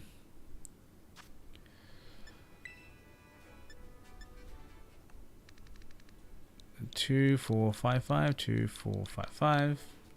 I wish me luck, boys. I don't really need it in order to get into top cut, but alright. I'm kind of nervous. I'm actually quite worried about this this Grimmsnarl because Misty Terrain obviously preventing the burns is really, really bad. I mean, I could also probably just lead Bundle because if they go into Ice type, sorry.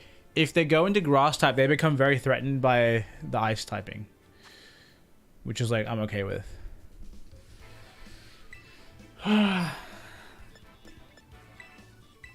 Dude, stress, dude. Stress. Stress, but excitement stress. Oh, just randomly Bronzong. Nice, that's cool. I haven't found a random shiny in a while. Yo, what the fuck? Why are they illegal? What does that mean? What the fuck? Do you see that? In my current party, those Pokemon are illegal. Does Tyranitar feel good here? I don't think he does because of the... Oh, but he is good against the Iron Hands after it terastallizes. Kinda. It's a T-Punch, Iron Hands. They do have Perish Song on their Fluttermane, but it's not relevant. Not relevant. They don't have Trap. That's fine. Okay, I feel like this is hard to choose because like they have so many defensive terrors against what I would bring into these Pokemon. Is it Great Tusk Bundle? That feels a little bit silly too. Maybe we'll do it. Great Tusk Bundle, Fluttermane in the back. Tyranitar feels kind of good here. Water Terra Arcanine is kind of a problem. But I am especially defensive and half of his team's offensive capacity is special. I don't need Talonflame because they don't have Dingo, especially if I have T-Tar. T-Tar's better offensive than Talonflame. So I think this is the strat. Am I coping trying to bring T-Tar? Maybe. We'll bring him anyway. I believe in him. I just have to not Terra unless it's the correct decision. GLHF. And then we hit done instead of letting it time out and bringing the wrong Pokemon. Because that would not be advised. Alright, I won't be reading chat now because I'm obviously going to be playing the game.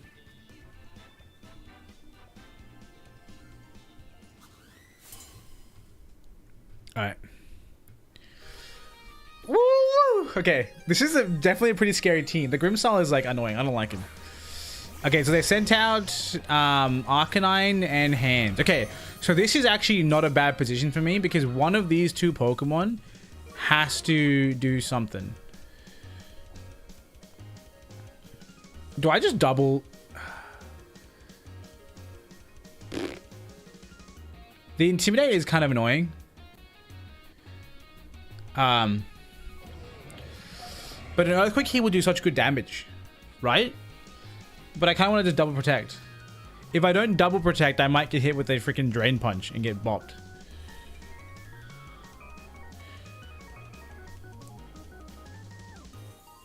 They have no setup options here. They might potentially try to switch. I'm scouting. I want to see a Terra from them right this turn as I double protect. Okay, they didn't Terra. Okay. Potentially there's going to be a Volt Switch from the Iron Hands. No, that doesn't make sense though. That seems silly. We're going to see probably a Willow into the Tusk. We do see a Willow into the Tusk. And then a Drain Punch into the bundle. Okay. It's a hard read from that point, honestly. I don't know how much it does. We're going to find out.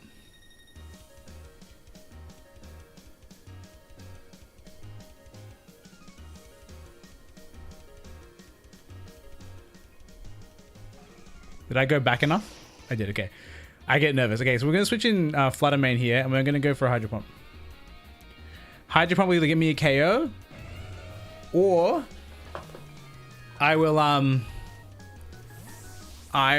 now not have to worry about the Terrestrialize on the other dude, Iron Hands. Or sorry, I'll have the Iron Hands in my grasp with my freaking Moonblasts. To get my special tag boost. Hydro Pump gets a knockout here. This thing should die because it is, yeah. Yeah, it's good for me. Now, my boy can go on a bit of a rampage here, and we see a Thunder Punch, which does knock me out, unfortunately. Interesting choice to switch to the Drain, but I guess they probably thought that the Flutter Mane was going to switch into that position. And now I think I go onto the Tyranitar and go full offense into the hand slot.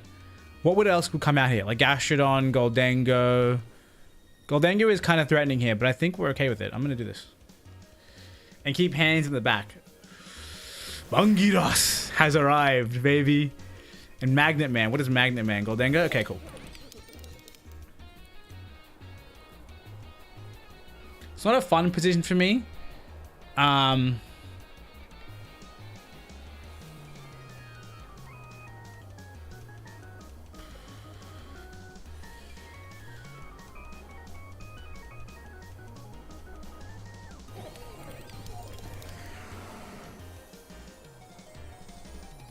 Oh. Wait, I live a Shadow Ball. Oh, but that will make it rain, right?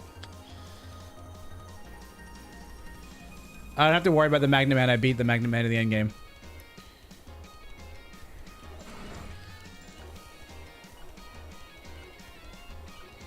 This should be fine.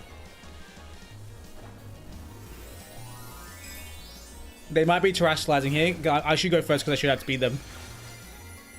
No switch here is really good for me. Flutter Mane. If Flutter Mane picks up the K, which I doubt it. Oh, yes. I thought so. Okay, so the Magnet Man protects, and we're going to get a Moonblast and a neutral Terra. Okay, okay. That's what I thought. I thought there's a chance because there's guaranteed damage into that other slot, and Goldengo doesn't want to take a Shadow Ball. I know he can hurt me back a lot, but I'm still faster than him. Right? Then it comes down to there's going to be a Flutter Mane or a Grimmsnarl or a Gastrodon on the back here. The question is who's it going to be? I love that I'm the only one getting hit by my sand. It's Gastrodon. Okay. So that means that right now I'm in such a powerful position. I can go for a Shadow Ball here, and I guess I'll go for a Crunch. Should be double KO. Gastrodon can barely hurt my Mons right now. I can ignore it. We see the Terrestrialize. It's probably going to be the Goldengo. I probably should have been a little bit smarter and gone for the low kick just to cover that option, because I think that the Shadow Ball did one shot instead of going for two attacks that relied on him being a Ghost type. Should still do about half. Okay, cool. We know that it is a one shot. It's not a bulky Goldengo. We get a special defense drop. That's really not meaningful at all for us. And then we see the Make It Rain. Takes one, not both. The Tyranitar still takes a lot of damage from that. Obviously, I'm Assault Vested. We see the Life Orb damage there. The Crunch might even take it out from here. Yeah, no, it should take it out from there, so that's not a lot of HP left. I still could have done that better, maybe, but I think like the result at the end result is fine. And then Gastrodon recovers, expecting some damage, but obviously no damage happens because I'm not threatened by it. Then here, it's obviously an Earthquake click, right? Because this thing is technically still super effective into me with its Muddy Water. So I should be Earthquaking. I am Flying type next to my other self. And which of these moves is stronger? They're both the exact same. We'll go for the Crunch just because it has the defense drop option as well. We go for the Earthquake. There's no damage to ourselves. Should then be base 100 damage into my opponent. Does about half. Take some Life Orb recoil. Go for the Crunch. Just shy the KO, but the Muddy Water shouldn't get both knockouts here. Doesn't get either. That's still a lot of damage from a Muddy Water, given that I didn't have a defense drop. Like, it would have one-shot me if I clicked Earthquake, and that's like a scary thought. Cheetah takes some damage here, but he won't go down to Sand next turn, so the Protect is meaningless, and the Recover is too slow. So it should be a forfeit there. You know, they just let me click. So we go for the Earthquake, doesn't affect Cheetah, and that's game one, baby. So I take the win there. Feeling positive. Feeling very positive. I think letting me take the Arcanine in one shot was a mistake from my opponent. And seeing their lead option, their choice there, I think Bundle is still a good choice. And I want to lead someone that allows Bundle to click a move without being worried about getting memed. I think the double Protect there to Scout was a really good play. I feel like it was really solid. I think my opponent also realized that they may have made a mistake in clicking Drain Punch when Thunder Punch also gets the knockout.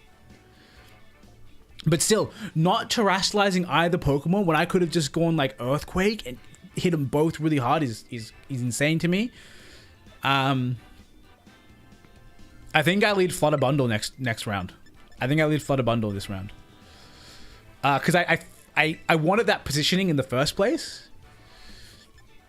And I think that's like the strat. And like Tusk in the back, because Tusk can do a lot of work in the back. If I can get it in later, I think it does the most work there. I guess the reason we don't have Misty Train for my opponents is because they want to try and Will-O-Wisp me as well. So that's probably what's happening here. So Flutter Bundle. T-Top felt pretty good there. He did some decent work. And we'll leave Gothitelle. I don't think Gothitelle has any value into this matchup, not at all. It gets one shot by too many things. And then Talonflame speed control doesn't matter because we have Bundle for speed control. I have only one that even rivals that speed at all, and I'm going to lead it, so it's fine. Okay. Just kind of going through the rounds, validating my move choice. Misty Train is spice. Yeah, 100% agree with you. I can't tell if that solid was end of game, but yeah, we got game one. Felt good. Felt like I had control. You know, I was actually able to flow the match how I wanted. The Flutter Mane switching was definitely like mildly precarious, but being able to get the knockout on Arcanine when I did, like Hydro Pump, yeah, it's a move that can kind of suck. You can miss 20% of the time, but if you hit it, it's spice. It's fucking spice, dude. I love it. All right. Hopefully, if we take game 2 or 3 and we win the match, we definitely are in top cut, which will be fun. If we can win the event, that'll be cool. Event, it's not really a big thing, but if we can win this like little tourney, that'll be fun. And the best part is we won't even be giving away any of our spice if people like and post about our team or our open team sheet, because it's literally just like Tola and everyone else's open team sheet. I didn't change anything. I just picked my own EVs. Alright, what did they let him even see? Gastrodon.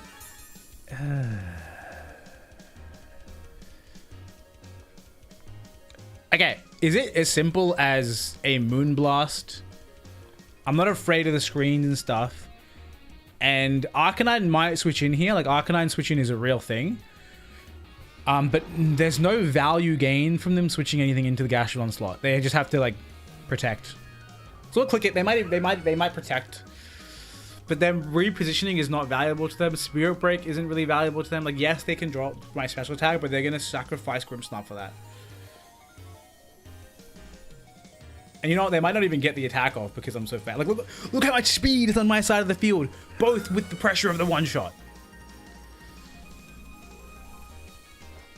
Okay, light screen comes up. That's fine. Because we have physical attackers in the back. We just want to put in as much pressure as possible.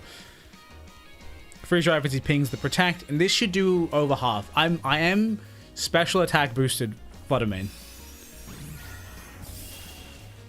Well over half. Awesome. That's great. Because what that means now is that I can safely go for a Gleam.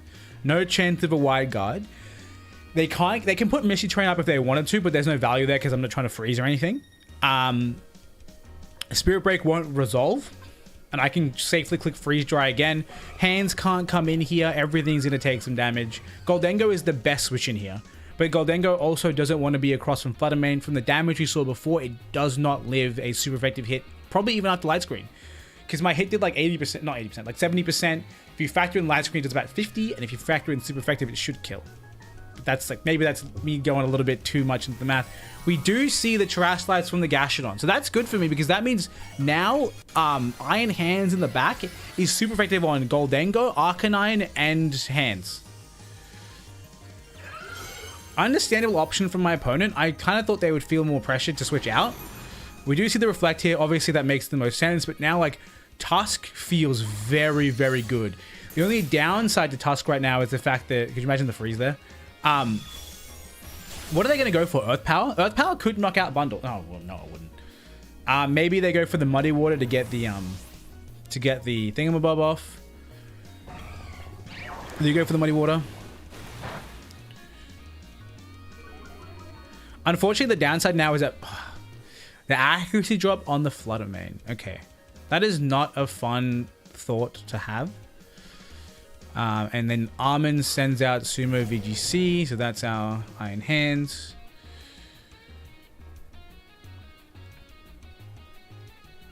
We're going to go for a Moonblast, and we can't really do anything else, if I'm being honest with you. We're just going to Protect, expecting the Drain Punch.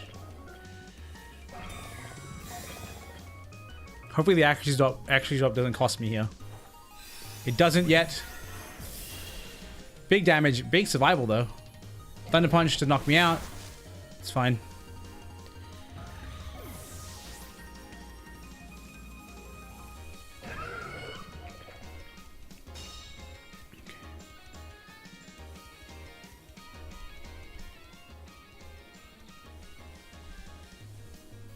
Now the downside to that was now Bundle can't protect this turn.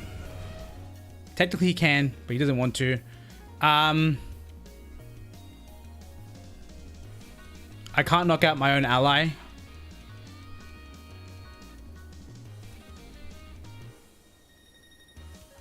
Because otherwise I'll get memed by a Thingo. They put a lot of pressure here, I won't lie. I think we can't Headlong Rush, that's the problem. Do I double protect here? Is that crazy? Or do I just try and guarantee the KO by getting a Freeze Dry off?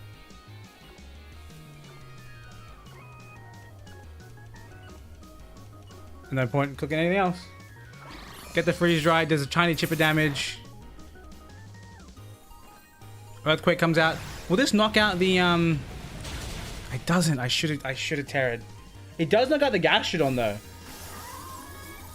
Now the question becomes which one... Wait, did I kill my bundle? I must have killed my bundle, right?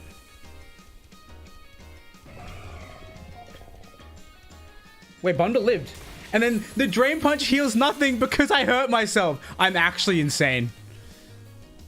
Now the problem it becomes that I'm playing on very, very, very low stats. Because both my attackers are about to get intimidated by Arcanine.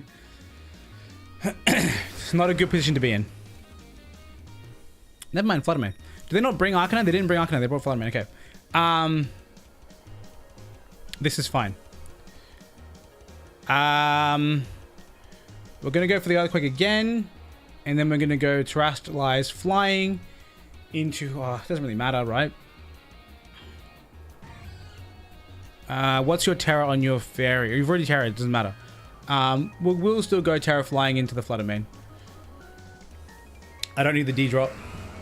We just need to go Terra Flying so that we dodge attacks.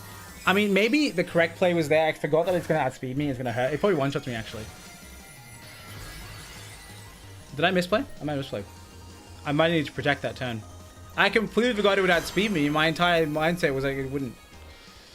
It is Dazzling Gleam, though. I might live a Gleam. I didn't live a Gleam. Never mind. So the correct play here was to Rock Slide. This Flutter Mane is Focus Sash, it lives. Oh, it dies to Sand though. Okay, we're fine. He doesn't die to Sand. What the fuck am I talking about? And then Thunder Punch to predict that. Ooh, well played by my opponent. Okay. Yeah, that's the game. I needed to protect there. Well played by my opponent. I completely forgot I wouldn't outspeed there. What a mistake. What a mistake. Because if I did protect, that would put me in a much better position. It would mean that I would oh, I don't know. That was a Rock Slide turn for sure. But yeah, the Dazzling Gleam just takes me out. Yeah, no, I think the Flutter Mane reverse sweep was correct there for my opponent. So well played by them.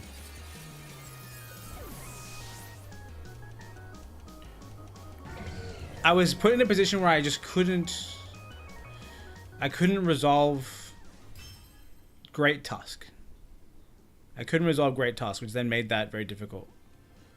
Like, as in, like, yeah, the Flutter Mane just one-shotting Great Tusk is a problem. Even with the Dazzling Gleam, right?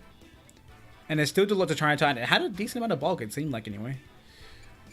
Play again, but with the same rules. Okay, now I'm just gonna think, like, what's my adaptation there to how good their Flutter Mane was into me. I really thought the Tyranitar would have even knocked it out, right, in one shot. If Tyranitar did do enough damage that Sand knocked it out, then it was a win, right? But that's a pretty big if. Maybe it's T-Flame in the back instead of T-Tar in the back, but T-Flame would have been one shot by a Thinger.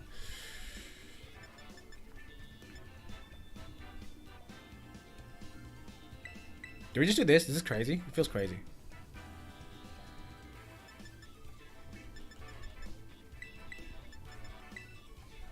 Like leaving the T-Tar. Like, T-Tar's been good for me, don't get me wrong, but I think maybe T-Tar, this last match, the mix-up is this. They might even bring Gashidon because of how good it was against Thingo. So maybe I leave Bundle behind. Because Bundle felt lackluster.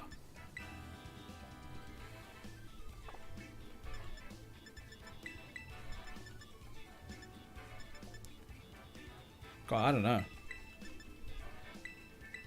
Because Bundle got walled and they didn't bring Arcanine, which is actually an important adaptation. Let's go this. It allows me to go Unga Bunga turn 1.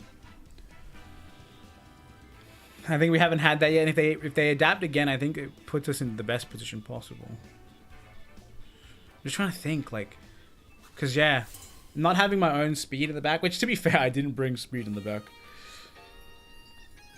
That was a very bulky Flutter Mane. I want to calc that. I want to see how much damage the okay, Arcanine's here.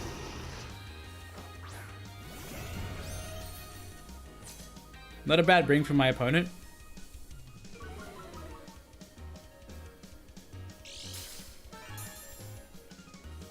Alright. Here's how we're doing this. We know we don't get the one shot. We're just going to go for a Headlong Rush into you, and we're going to go for a Dazzling Gleam. I think it's literally that simple.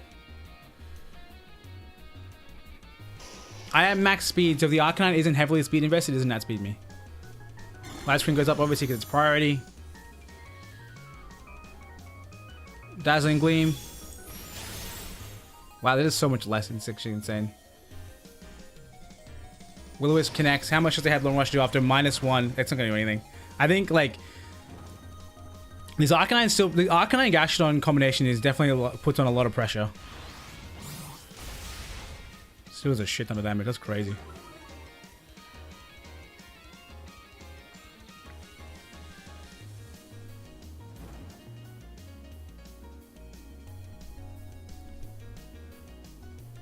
I genuinely think I just go for another one and a Moonblast. Because Arcanine can't kill me here. He could Flare Blitz my Flutter Mane, which is a problem. But we live one.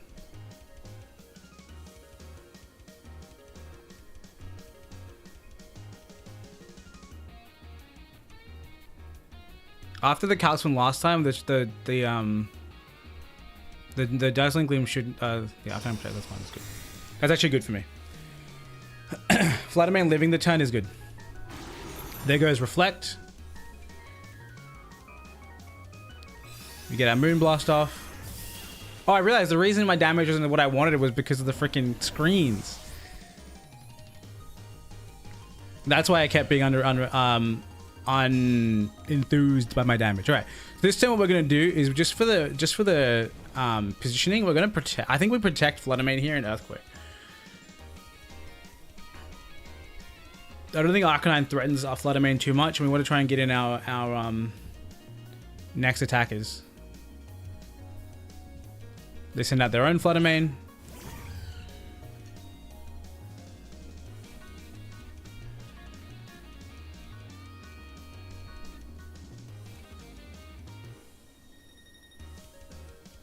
I think we do Headlong Rush here.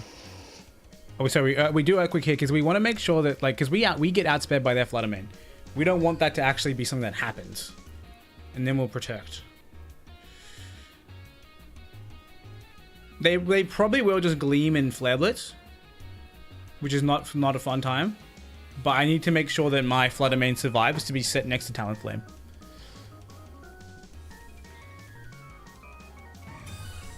Magius protects. Okay, they do go for the Shadow Ball, and Arcanine can't one-shot me, so we're going to be able to take out Arcanine, and we're going to be able to do a lot of damage to the Fluttermane. Flare should one-shot because I'm still very, very I'm still very physically defensive, even if my special defense is like 0. And Arcanine goes down to the recoil, so we get a full 100 base power. Even after all the drops, it's still going to do a decent amount. At the end of the day, it will remove that sash, which is the most important thing. It does not put it in range of an attack from my... I was like, wait, what? Oh, Life Orb and Burn knocked me. Okay, no, that's fine, though. That's fine.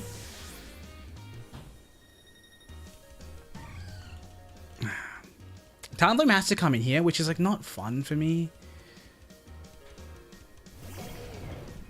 Oh, he has to Terra too, doesn't he? Fuck. Not fun.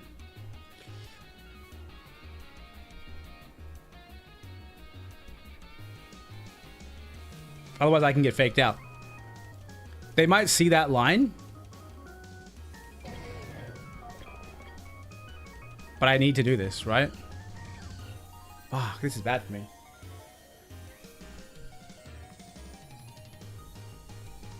I think my Fluttermane is my crutch here. I need to trust it.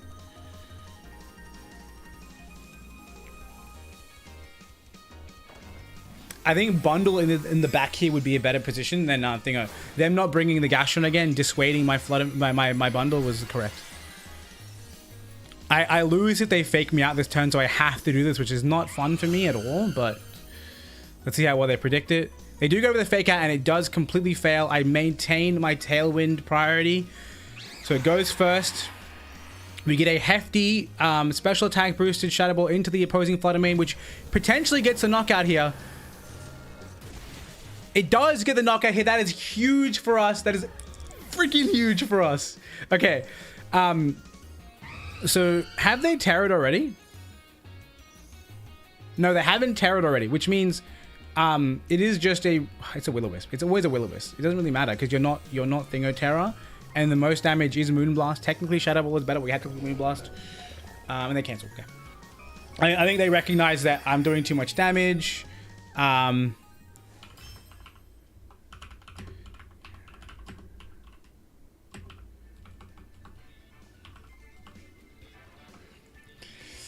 Let's go! Ooh!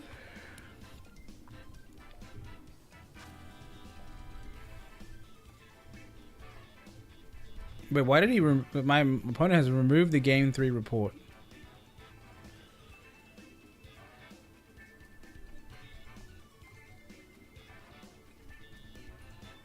Apparently it said that I reported it as a loss, but I didn't report it as a loss, which is funny. But anyway. I might have tapped the button on the keyboard by accident. But hey, we're 2 for 2 right now with this team. It feels very good. I feel like I have options. I will say that my opponent bringing the Arcanine put on a lot of pressure onto me, but holy hell, the fact that I can one-shot an Arcanine, theoretically, with a Terra boosted Headlong Rush is filthy. It's filthy. And yeah, no, like, it was the correct choice. Every day I had to terrestrialize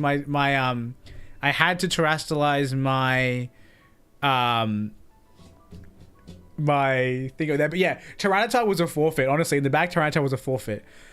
Other they chose to leave with they haven't chose to leave Gastro Arcanine. Yeah, I kind of agree with that, Nathan. I think that Arcanine Gastro is a problem for me because I can't bring the bundle to kill the Arcanine, but then nothing else in my team can handle the Arcanine. Like I have to just tank the -1, which is not a fun time. So I think Gastro Arcanine would have been a good lead into my team. So I agree with you. I don't know why they didn't do that. Maybe it's just a line they haven't had to bring or hadn't seen the options for. That being said, we still saw how much damage we did, and Talonflame Tusk still threatens it because if I give it the ability to outspeed, I can one-shot it, right? Because I don't know if you noticed it, like, or you would have noticed it. Even after the burn, the Headlong Rush still one-shot him, right? So if I led Talonflame and Tusk, it doesn't matter what the hell Gastrodon is. I can Unga Bunga Headlong Rush into the Arcanine, and it is gone, right? If I outspeed the Will-O-Wisp, it's dead, right? What else? I feel like it's a decent open against Flutter Bundle. Yeah, it would be 100%. I kind of understand why they didn't bring Arcanine at all. It got one shot last time, and I mean, they did win that game because they put pressure on Bundle. They assessed Bundle as a threat, and they put pressure on Bundle, saying, hey, Bundle, you can't click anything right now. Like, you're kind of useless on the field, and that actually screwed me up in game 2. Feeling like that low special defense against Flutter. Oh, 100%, dude. The Dazzling Gleam doing that much as a spread move, fuck. I might need to try calc that. I might try and figure out a way that I can drop some attack maybe to have enough HP to live a spread Gleam, because that's too much, man. Well, burn reduced attack still did more damage than I thought. Yeah, dude, it's fucking crazy. Rip Pacifist Run tournament, but congrats on the win. Thanks, boss. Alright, so that, yeah, not bad, not bad. Also, hi Malvin, I didn't say hi to you before, but hello. Yeah, I don't know, that felt good. That felt good. Alright, so let's have a look at the standings. I might even be like, it should only be 2 people at 4-0 right now, and I'm one of them, which is funny because I've only played 2 games. Wait, that's the schedule. The standings. Yeah, actually, hang on. It'll be me and the person who wins the other top 4 match, because there's 3 people at 3-0 right now, or that are 3-0 as of round 3. So whoever wins that other match will be my opponent. It looks like they also had quite a few drops because their opponent win percentages are worse than mine, which is like, that's saying a lot. But yeah, so here are my things that I have to deal with. I have to either deal with Hydreigon and DD, Tusk, Flutter Bundle, and Armarouge. Or, oh god, I'm playing Indeedee Armarouge no matter what. Fuck, okay. Jeremy, what's our strat against Indeedee Armarouge? What's the game plan? Because, also, one of the guys that's dropped, he's currently 5th. How does that work? Because that was the guy I was supposed to verse last time. So yeah, so the second team is Armarouge and DD, Brute Bonnet, Goldango, Tusk, and Roaring Moon. Let's have a look at the team sheets. I'm gonna be that guy. I'm gonna be that guy. Don't worry about it. It's fine. Should I put the team sheets on screen for you guys? Let's see if I can. Actually, I might not. Yeah, can't deny that game 2 pick worked out for me. Yeah, it did. I think he did all right. Okay, so for the Hydreigon team, we have a Safety Goggles supportive Hydreigon. So Snarl, Draco, D-Pulse, Tailwind with a Psychic Terror type. Interesting. That is something that we can take advantage of. Then Psychic Terror type is very interesting. I have no idea why they would do that. Also, important to note that if we are in Psychic Terrain and I'm at full HP on Talonflame, I can click Brave Bird into Hydreigon because it's not on the ground. The Indeedee is following me. Dazzling Gleam, Helping Hand, Trick Room. Great Task is it's a Focus Sash set with Taunt. Interesting. Probably because they don't have anything apart from the Hydreigon to levitate. Very odd. Fluttermane is a choice spec set with Moonblast, Shadow Ball, Dazzling Gleam, Mystical Fire. Bundle is, oh fuck, it's a Booster Energy bundle. Okay, that thing's gonna be fucking Mach 10. So we have a Booster Energy bundle. With Icy Wind, with the standard set, Icy Wind, Hydro Pump. Oh wait, yeah, Icy Wind, Hydro Pump, Freeze Dry, Protect. And then finally, Life Orb, Armourouge with Expanding Force, Armor Cannon, Trick Room, Protect. But the key thing that I'm noting here, there is not Wide Guard on this team. So, bringing a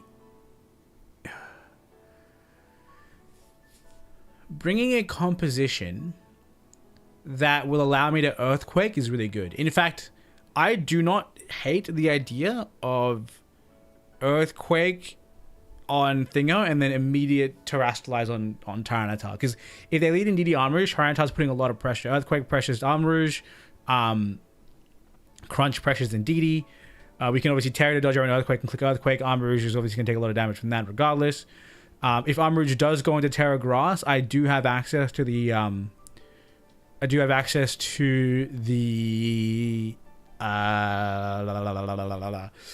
flying. And then we would bring Bundle in the back because Bundle beats the Tusk and the Hydreigon. And then we'd probably bring Flutter Mane in the back because our Flutter Mane might be our answer for the opposing Flutter Mane. The only problem is them being choice specs means they have more damage than us, and they will outspeed us, right? Because they are not gonna be the bulky set like we are. They probably wouldn't be. So important to note. But yeah, no Sash on there. Oh, there is a Sash on the Tusk actually. That's important. I kind of glossed over that. It is a Sash Tusk. But this is not my opponent, so we don't need to look at that in depth.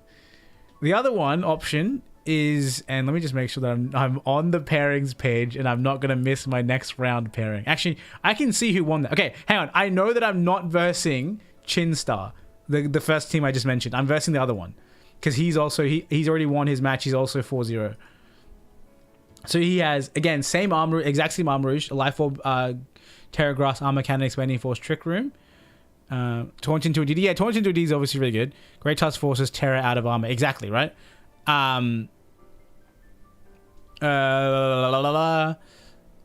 Let's see. Loaded. Yeah, honestly, even in that setup, like Talonflame, Great Tusk is also still very good because you can taunt in DD, Earthquake. If Armourouge does go Terra, he literally just gets completely cooked by Tyranitar or even the Talonflame, right? Only downside is Talonflame will take a lot of damage from that Expanding Force, which is not fun. But we should live it because it is spread damage and we are bulky. Somehow we live some ridiculous things. We live a +2 freaking Goldengo. What's it move? Actually, that's actually worth calcing out. It's been a long time since I've used fucking Showdown's calc. Okay, so we're looking at our Talonflame, which is bulky. They don't have that listed here, but it's 252 here, and then 4 there, and then Armourouge, Life Orb, Expanding Force in Psychic Terrain. It actually one-shots us. What the fuck? That's terrifying. Okay, round 4 is up. So no, we have no more time to figure this out.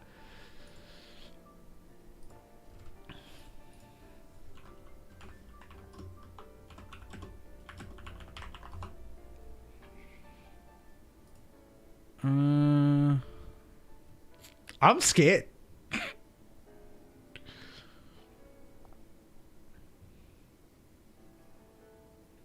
Terra Flying Roaring Moon and Goldengo tells me that I need to bring T-Tar. It's Terra Steel Goldengo too.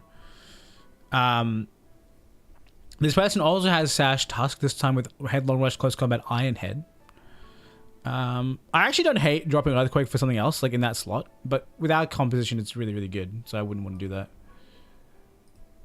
Yeah.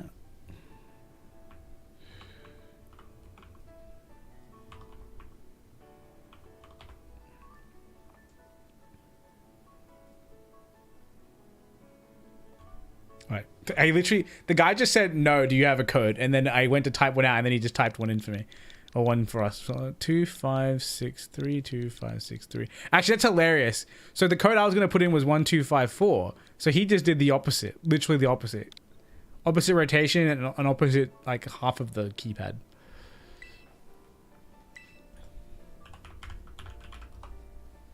But yes, my opponent's team is scary. I think I don't think my opponent has a lead into Talonflame Tusk. Roaring Moon is potentially threatening, but I can burn it turn 1. Like, what else is there to do, right? I should live a... I might need to Terastallize to live the hit, though, from him if he does go for an offensive move. But I outspeed him, too, unless he's Booster Energy Speed, which is a thing. That's possible. If I win this match and somehow, like, win top cut, I'm definitely playing this team. Maybe with minor adjustments. Because, again, Dazzling Gleam hasn't mattered too much. It's only been useful for a little bit of chip, which was helpful against Arcanine. I did knock it out and give me more damage on the Flutter Mane with direct damage or whatever the hell I was fighting. Was it Flutter Mane? I can't remember.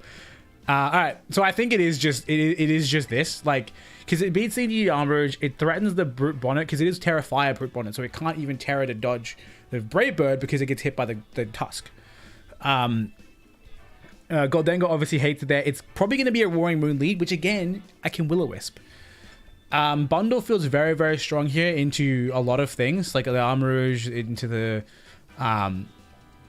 Brute Bonnet, into the Tusk, into the Roaring Moon. So I think Bundle is definitely like an obvious bring. I kind of feel like maybe Tyranitar, just because if they start expanding, force spamming, I can start blocking that shit with my Dark type. But not bringing Flutter Mane feels like a mistake, but they also do have a lot of defenses against Flutter Mane. So maybe I'll put my faith in T-Tough for now, and if things change, if things don't go well, because I missed Flutter Mane, we'll bring it. But yeah, let's see how we go. Gotta hit him with the GLHF. And then, yeah, GLHF to me too, lol. I'm spooked. Okay. Woo! Indeed, Armor. Okay.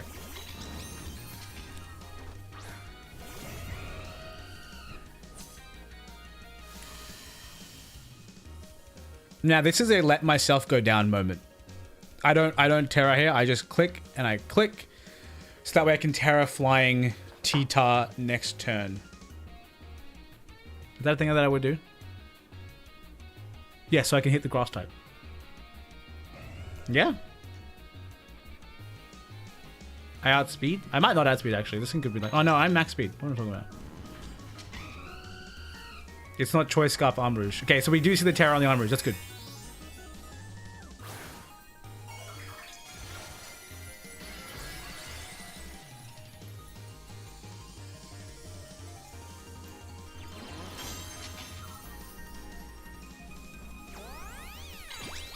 If I double down here, we're having a bad time. I will be honest. You get this taunt successfully.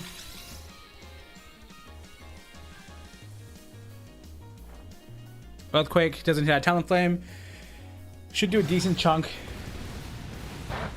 Indeed takes a lot, and Armor Rouge takes a tiny bit. Now, yeah, my question is, I think mathematically... Oh, wait, Trick Rooms. Okay, that makes sense.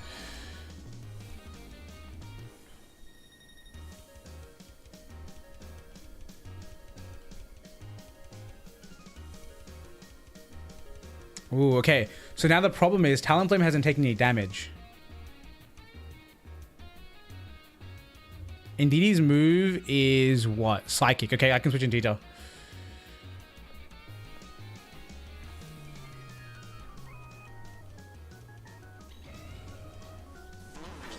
I will admit I did not cover for him clicking Trick Room that turn.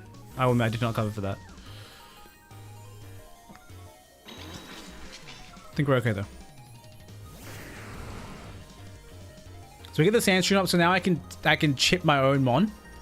And Armor Rouge protects while Indeedee goes for a Psychic, which can't do anything. It won't hit the Tusk, and it cannot hurt the T-Tar. I'm unsure if T-Tar will underspeed the Armor Rouge, but I guess we're going to find out in a minute. And that is a Safety Goggles Indeedee, which I only just realized. Let's just headlong rush in DD slot, and we'll go for a Terra Flying hit onto the Armor Rouge. It's unfortunate because we're going to take a lot of damage from the thing, and this is really important for what do you call it? This is really important for. Okay, good. Here comes the Brute Bonnet, which means if we do somehow resolve our close combat. Oh, did I headlong rush? I can't remember what I clicked.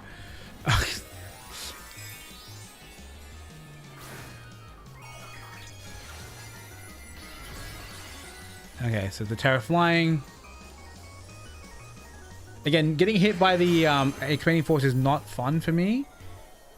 But we do underspeed here, and Arm Rouge may go down to this. It is super effective. It is my new stab.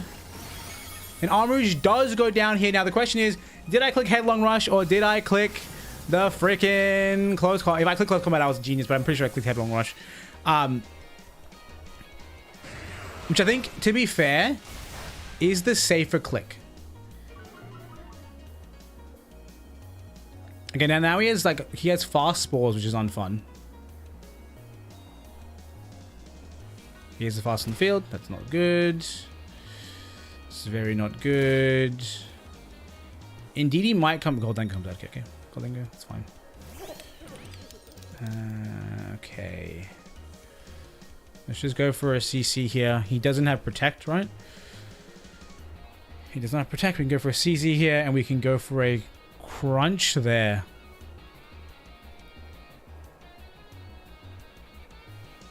Or do we double? We double the bonnet? We double the bonnet.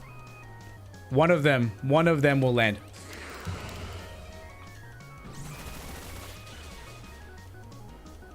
I think I made the right choice here. That's a lot of damage though also. Holy shit. Part of me surprised he didn't go for the Spore, but also the recognition that, hey, you know what? I have the ability to just kill them on instead. Tusk Feints. We get to go for the T-Blast. And now this will force Indeedee in this turn, which means if Indeedee doesn't have...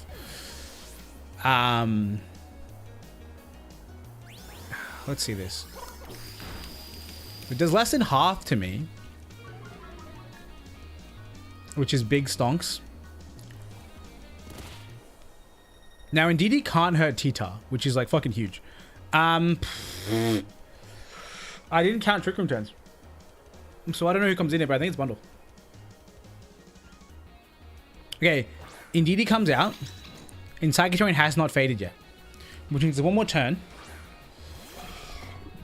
Yo, my Bundle looked extremely white then. This is where you do count the Trick Room turns. So there's one more turn Trick Room, one turn Psychic Terrain. And Sand does one more turn. Okay, so I'm the fastest on the field right now. Goldengo might even Protect here. We know it doesn't do that much damage to me. So what I'm going to do is I'm going to protect the Bundle so I maintain my speed advantage. And I'm just going to go for a Crunch and a Indeedee because it cannot Protect. And it's probably going to follow me anyway. Bundle does Protect, goes first. This means Goldengo did not Protect, which is unfortunate, but it won't do too much damage to me anyway. We get the Crunch up on the Indeedee and we do knock it out. There was like no chance it was living that. And then we'll probably see another Make It Rain. Maybe a Shadow Ball so they don't drop their stats, but I think they will Make It Rain just because Bundle's on the field. They want to try and hit both. And then we see it does not enough to knock Cheetah out next turn. Huge. Downside is they take the speed advantage back this turn, but I can also Icy Wind. Twitch Dimension return to normal. We return to the battlefield. Okay.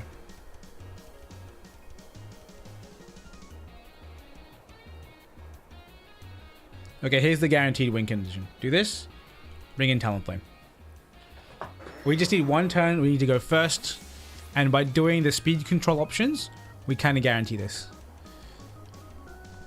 Goldengo's special attack is so low, it can't really do anything. It might Nasty Plot here.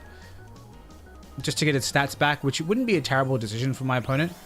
And you can see that we did miss our freaking Icy Wind. So we made the right choice.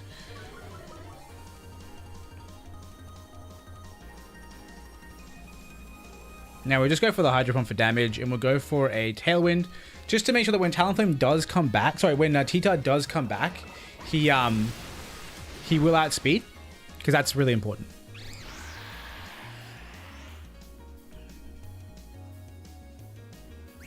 See another Make It Rain. Bundle might live this. Yeah, Bundle, what the fuck, man? I think not taking any opportunity to make it to Nasty Plot has been like my opponent's kind of downfall, I guess. I think we just click Hydro Pump again. We can't do anything but go for a Brave Bird. A switch is obviously bad here because I don't want to let T-Tar take unnecessary damage, especially with how low it is already. But that gets the knockout. Brave Bird, that's actually surprising. It's resisted and it's not an invested attack stat. But yes, it's a very, very, very solid game one from us. Feels good. Great task forces at Terra of Army. Yes. Okay, cool. No, nothing's happened in chat since I last looked. Good to know. Back to my opponent's team sheet. Let's see if we can win. We got to keep playing. Yes, them rules.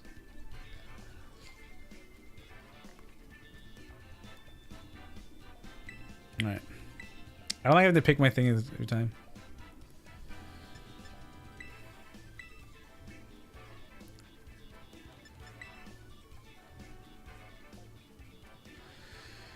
Do I think anything different is in order here?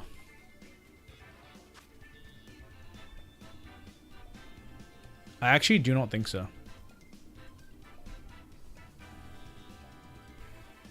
I do not think so. I feel like this was correct. Am I wrong? I feel like this was correct. T-Chan did amazingly. The Psychic Train stopping my Brave Bird is... I hate that so much, dude. I hate that so much.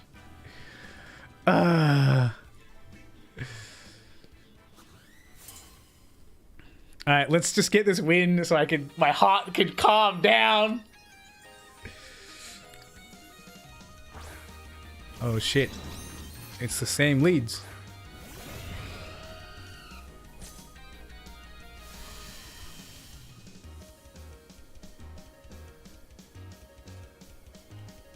I think that their play was better than mine last time, and I'm still going to do it because I think that I was still ended up in a favorable position.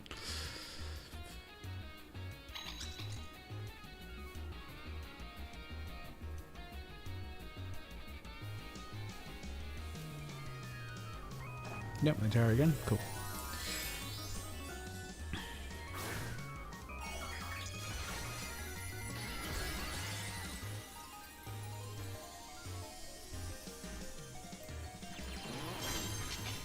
Alright. Is it the same turn? Oh, they're going for knockouts. Okay, cool. I think I'm double dead.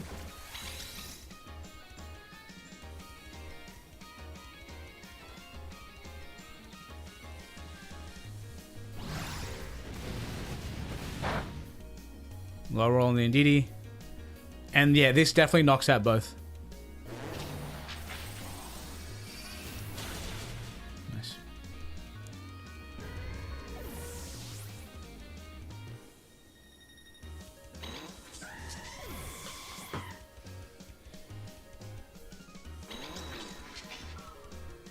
The Armorage does have Protect here, which is not like good for me, just because it means I have options. Like, I have things to consider, which is not good.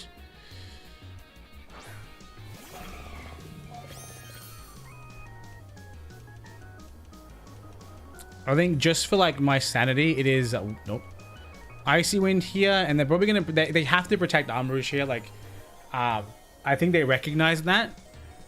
But I still need to click this, just in case they don't. I need to make sure that if he doesn't protect, I have it locked down. They withdraw Armorage. Who comes out here? Who wants this? No one wants this heat right now. But not even Goldengo wants this heat.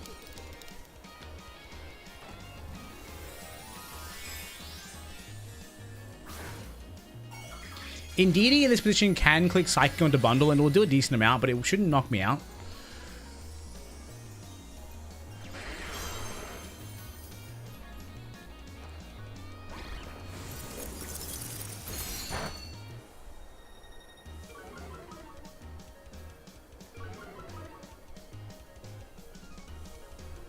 Can you tell me that Icy Wind puts speed in my favor this turn? I don't know if it does. Sorry. Oh, wait, oh, sorry, 4. Oh my god.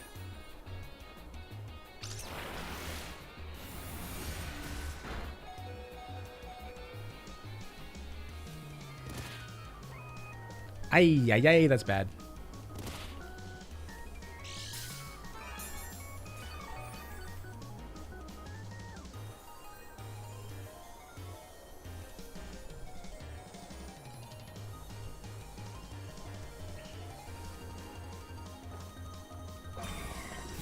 Did Goldengo protect on the turn? Oh, he might have.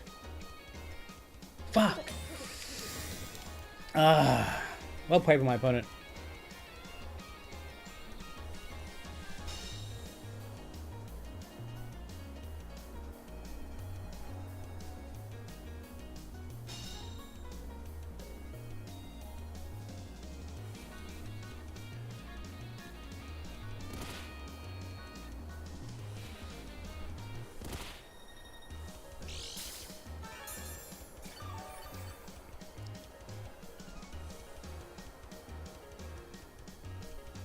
I don't think I win this just because of the speed and everything.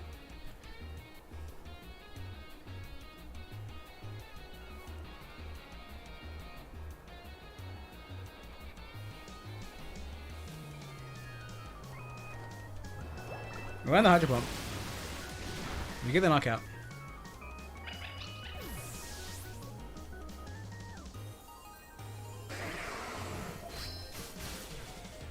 He lived. Actually, the freaking thing. Wait, hang on. If he's gonna keep spamming that, he's gonna be doing less and less damage. I can actually focus down a target and kill those slots.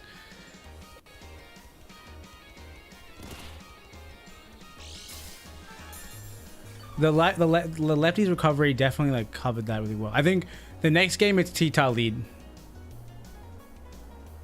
Just being able to sit there in front of them, not worry about them clicking thingo. And here comes a Roaring Moon. So yeah, this is a really good adaptation from my opponent.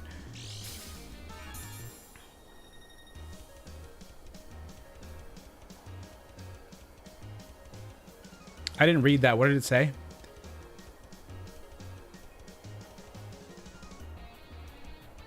Throw a chop. How much does it do? Decent amount. We got speed. Get this.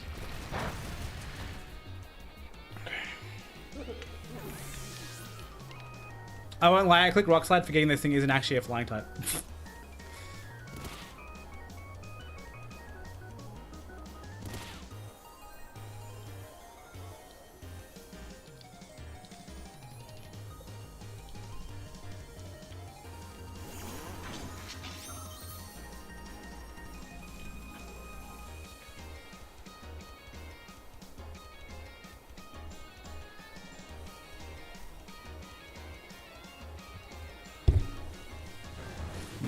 Okay.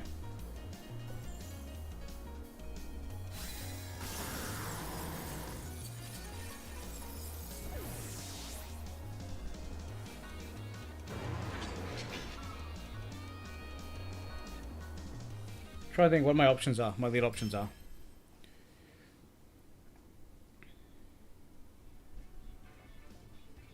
I realize I've been leaving Flutter Mane behind, and it's actually very, very strong offensively into my opponent's team. It's just constant Terra Grassing on the Armrouge is difficult for me to deal with, you know?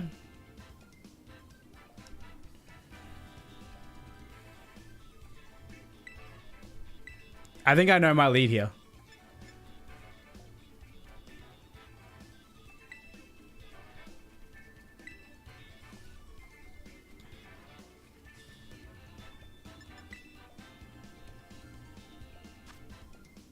I think so. My game plan is I'm thinking like bundle Talonflame. I can go for the taunt and I can go for like a freeze dry into the. No, the Armrouge would Terra in front of that. They have to Terra in front of that, and then we can maybe protect the bundle.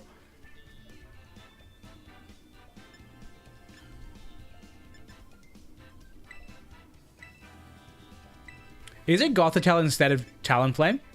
Is it like Gothitelle bundle? Because I can still taunt with Gothitelle. But then my moveset's lacking, but I do have access to returning the Trick Room. And then I still think that Tyranitar is good here. And then maybe it's Flutter Mane, because Flutter Mane hits a lot of the things that aren't Terra'd. This is like a big departure of what I've been doing, but I think it might be the correct play. And it's going to be using Gothitelle. Gothitelle kind of, not walls, but is pretty good into my opponent's setup. I can taunt and DD. If they put up the Trick Room, I live one hit to be able to put it back up again. Because I do resist it and my special defense is pretty damn high.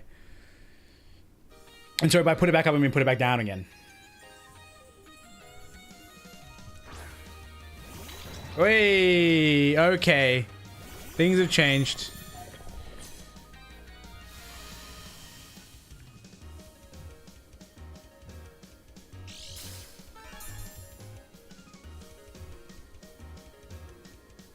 Speed, okay.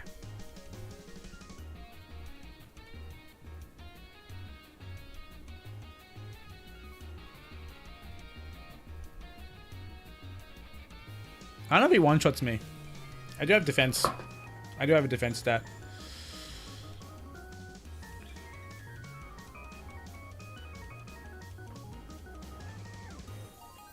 Helping hand might happen, so I need to protect.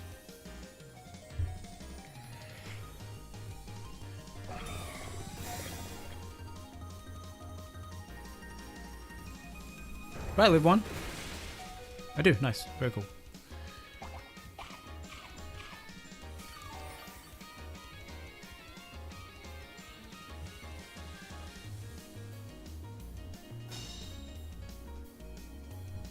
And then no redirection is good for us.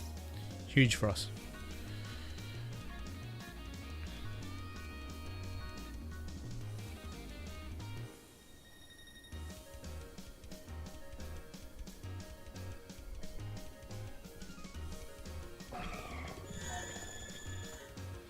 This feels bad, but I have to do it. It's fine.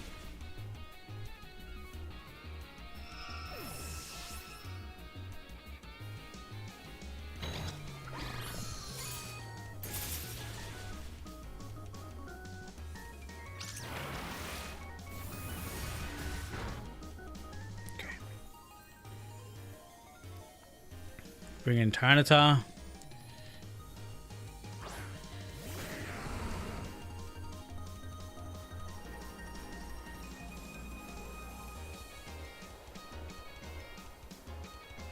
Is Rock Slide enough? Do you think Rock Slide is enough, or do I have to do something else? I think I believe Rock Slide is enough. And then Protect Bundle.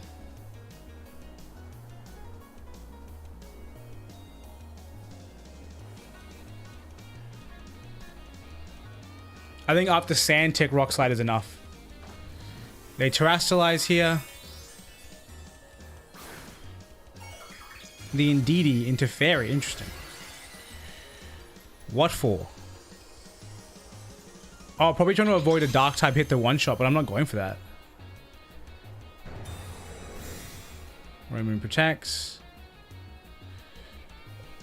Bundle protects.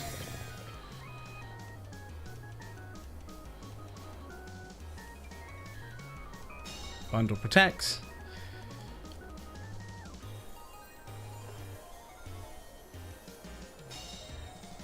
It's a big protect compared to Bundle's little protect.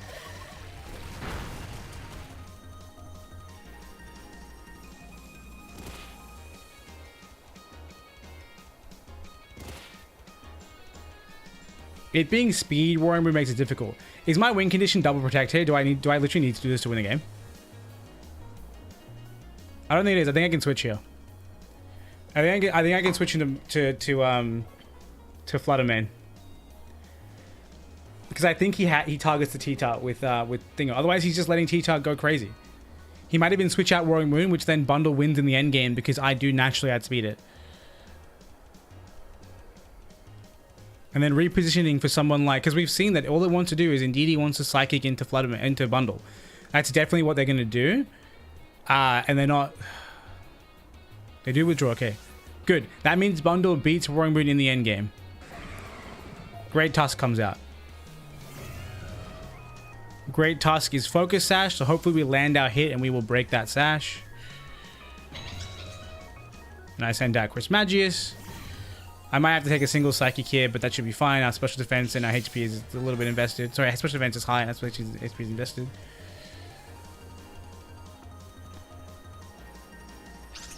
Psychic. Not a lot. It's fine. We hit both.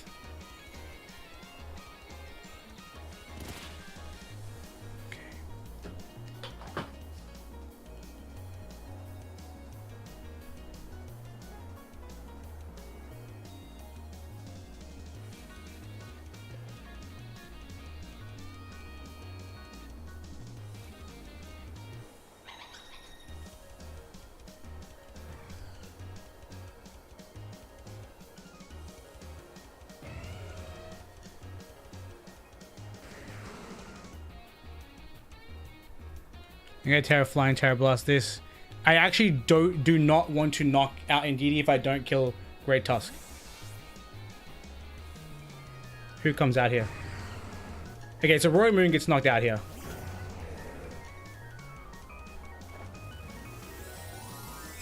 And we get Flying Tita in the mix, which is good, because Flying Tita only needs to be non-flying type in the face of Roaring Moon, which I no longer have to deal with. Dazzling Gleam, that should pick up the KO on the double, baby. Let's go. It crit the Indeedee. That might have mattered because it does outspeed Tita, but it would have just been a small bit of damage onto the Thingo, and Flutter Mane is strong. It may not have mattered, you know, we'll see how it went. So we currently do have Bundle, which beats the Tusk. And the question is, who's there last? If it's Goldengo, we're in a really great position. They've already terrestrialized, so we won't see a terrestrialize from that frustrating Armarouge, which is good because I think that's the reason why it's been difficult for me to deal with.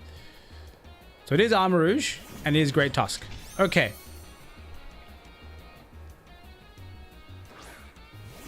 It's a complex situation.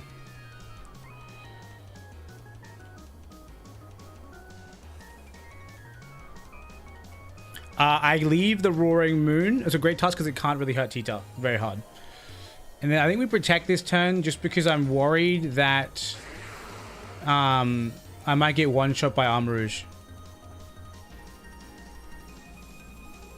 when Great Tusk protects. I think that's fine. It doesn't feel good, I won't lie, but I think one of them protecting, I have no idea which one. So I'm going to target down the Armarouge, and I'm going to protect while they protect. Goes for the Iron Head, and it fails. Good. Then we see them target someone with an Armor Cannon. It goes into Tita. At the end of the day, I'm Assault Vested, and they're going to get a Spadef drop. Does a little over half. Sorry, they're going to get a Defense drop, and this should one-shot. I have a feeling that this like it's a stab, super effective into reduction of defense. It should one-shot. Yes, it does. Fucking beautiful. And now that's the game. My opponent has no AoE. I just have to click. Yeah,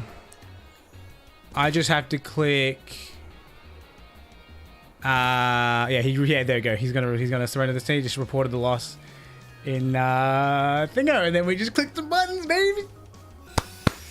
Let's go. I'm feeling it. I'm feeling it.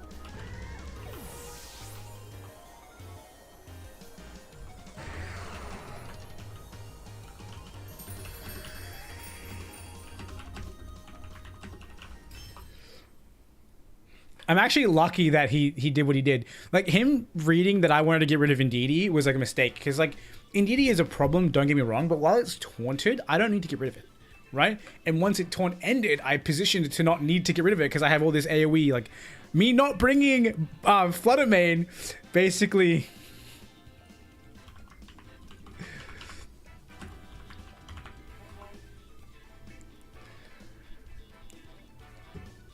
he just said, so it's Flying T-Town, not to get valid.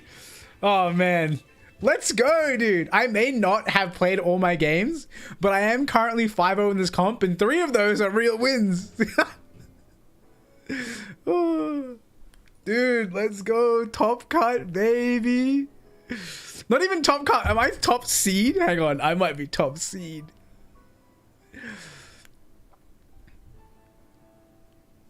Oh, yeah, of course I'm top seed. There's no one else on a 5 record. Let's go, dude. Let's fucking go. Oh, man. Let me just have a look at chat. What's going on? Should maybe think to switch the T-Tite in that turn next time instead of just going for damage to touch. No, I 100% agree with you. Like, that was what I thought. That was like one of my thought processes. I just didn't know what their adaptation was going to be, and I was okay with it being the same. And then I realized that it wasn't correct because they went for something else and it did double down me without me being able to get a lot of value out of it. How much damage does Terra Flying T-Tite take from Expanding Force? Not too much, but still like not a good amount.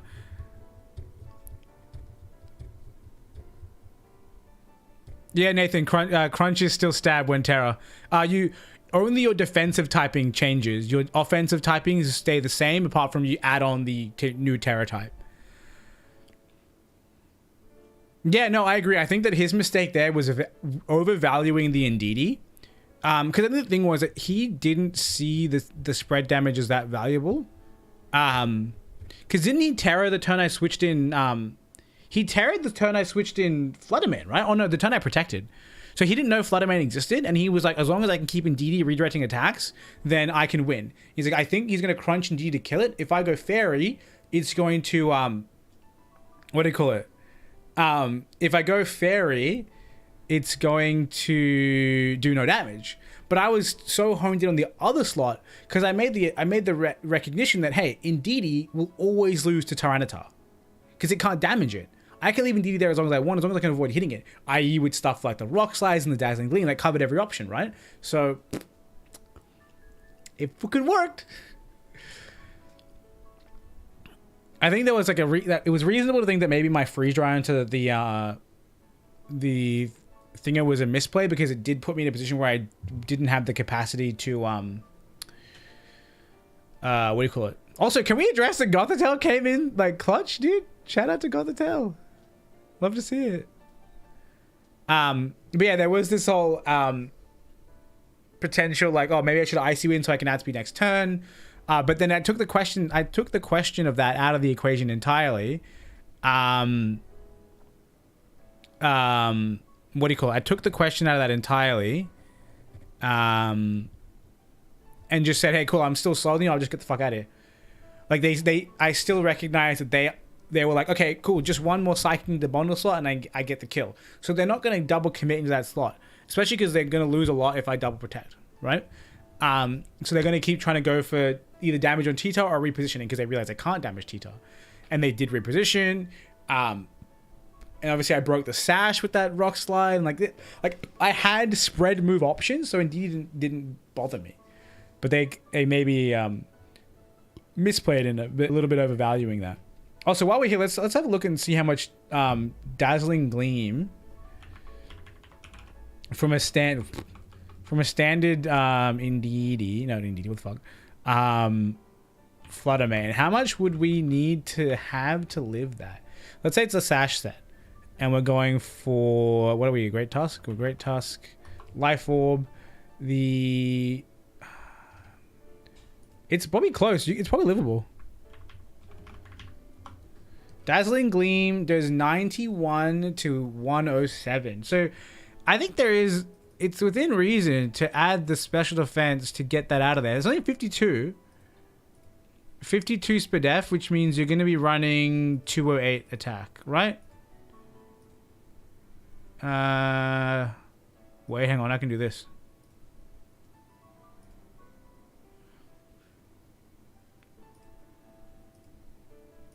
I don't know how we feel about 6% chance to Oko just for that extra point of attack.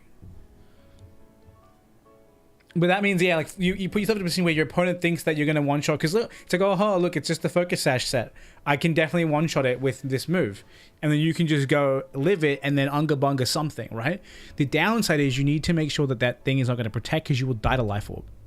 And if you can't outspeed next turn, you're fucked. But even still, if that thing can be Fluttermane, you can just revenge kill Fluttermane. Because you'll both, if there's a sand tick, it'll die to that too. So it's like flexibility. If he kept the Terra for one of his key players, such as Armor or Moon, might have been okay. Yeah, no, I agree with that. I think that if he terrestrialized potentially even the Great Tusk, man, the Great Tusk dropping that fighting weakness would have put him in a really good position. Yeah, he's ground. Yeah, it would have put him in a good position. Him terroring Fairy actually is what gave me that game. I don't think it was in my hands until I recognized that, hey, he can't avoid being weak to my Fairy on 2 Pokemon, and whatever that last is, Tyranitar can deal with it if indeed he cannot. Right? The cool thing about Tyranitar is that it's actually really problematic for Armarouge because Armarouge loses to the Rock Slide for its Flyer, it loses to the Crunch for the Psychic, and it loses to the Flying for the Grass. So I have all these options to deal with it. It's actually kind of crazy. I will say though that I think that like having a look at that team and recognizing that, hey, Armarouge can click Protect makes that matchup much harder. Much harder. And I don't think I could play this team without Protect. I think with closed team sheet, you can go either way, but not with open team sheet. Not a chance. Not a freaking chance. Dude, I'm feeling it. I'm feeling it right now, dude. This team is really good.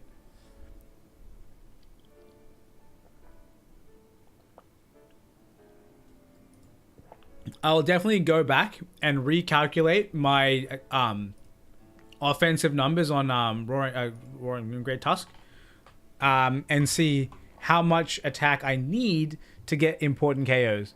Because if I can bring that number down by a decent amount,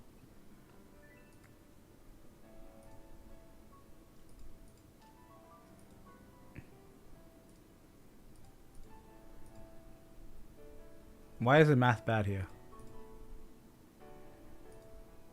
Oh no, it's fine. Never mind. My math was bad.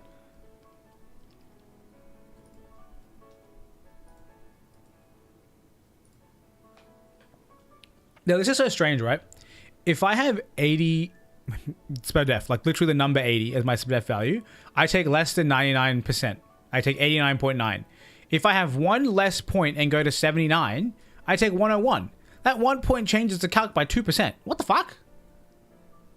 Weird.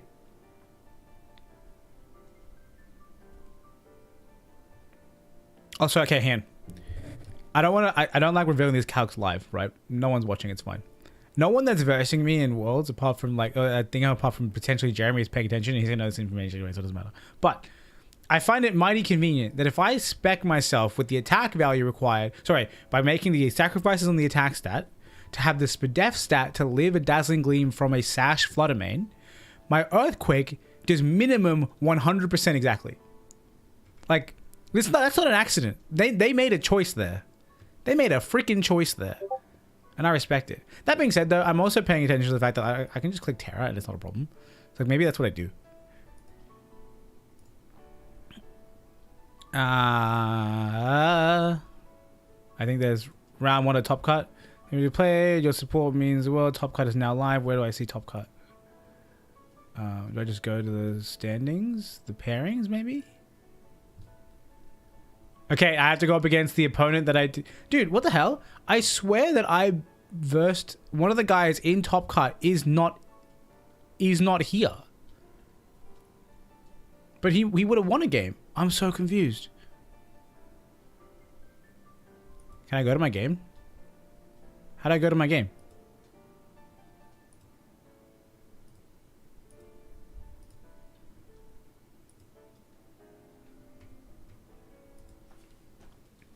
I don't see a check-in button, so I think we're okay. Hey.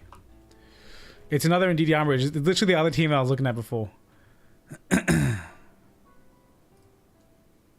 just trying to see something. Oh, I can't see the old pairings. Wait a second. My round 3 pairing I beat. Oh no, I'm mistaken. I was thinking of the wrong name. Why did I think it was that person? I'm confused. Anyway, not a problem. Let's go to Top Cut. Let's see if we can get a W. Because I'd like that. W's are fun. Don't know Moon's Terror. Moon's Terror was flying. Oh yeah, I should be at my game. I'm looking for the tab and it's obviously not open. 1 2 5 4 1 2 5 4. Alright. Obviously I want to win, right? It's pretty damn obvious I want to win. But I will be honest, it is single elimination. If I lose and then can go play Harry Potter, I'm okay. Sorry, Hogwarts Legacy. It's not Harry Potter. I will be happy. And dude, I think that like overall I found that yes, this team feels very good. I think the thing is, it's not autopilot, right? You do still have to mix and match and make correct decisions based on assumptions about what you think your opponent might do. That is still really important information, right? That's just still really, really important to do. But I think all right, later Nathan. I think that like it still functions well enough. I think it has enough options that people have to respect, and yeah, it's real shit. All right.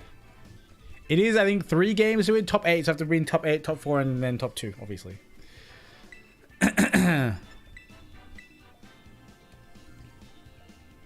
Alright. Alright, we can do this. We gotta play, like... Nerves are a thing, right? And I'm nervous, but I need to like calm the fuck down and make the right decisions. Dude, winning a game 1 and losing game 2 is so scary. They're like, yo, he didn't say good luck, have fun. I'm gonna assert dominance by saying GLHF. He just said have fun, and I'm saying good luck, and that's manifesting good luck for me. I'm not saying it to him. I'm saying I'm gonna have good luck. I hope you have fun anyway.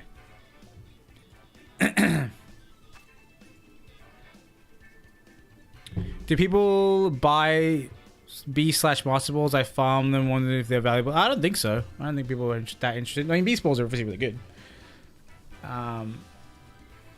But also high Crimson? Crimson, that's what it took a second. Alright, so we got another needy Arm Rouge. It is also Grass Terror.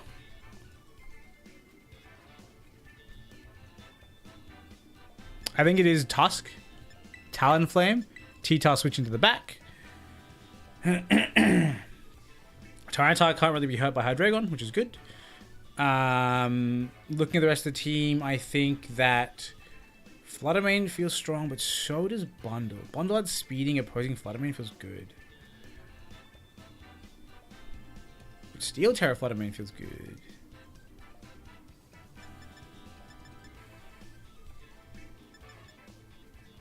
I don't have a water resist in this fucking team. Oh wait, I see what I'm talking about. I was about to say, is it Bundle? Terra Psychic Hydreigon gets hit by this thing still. Let's go Fluttermane. I like Fluttermane. We might end up doing a Gothitelle lead again at some point later, but I think Talonflame is still fine here. Oh, maybe it is Goth anyway, dude. Because I don't need the speed to taunt the right person. What is Indeedee's move? Dazzling Gleam. See, this Indeedee's more of a problem because this Indeedee does have a move for Tutor. I'm just trying to think. Quash the Gourmet and is it cold? Okay, fun starting pair from my opponent. Okay. We got a speed boosted bundle and the Talonflame. Now, what that means is that bundle will still outspeed my boy. And Icy Wind. So we're going to go for a Protect here. And we're going to go for a Tailwind. It doesn't make much sense, but you'll understand. Also, this thing, can this Tusk hit me? It can't. Chino sent out not okay. Not okay is Aiden and Indeedee. Okay, cool.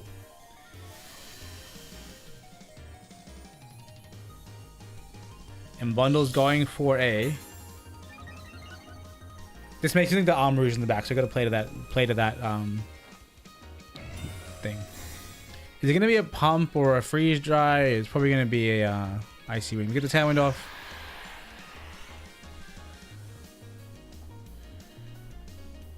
It's a Pump, okay.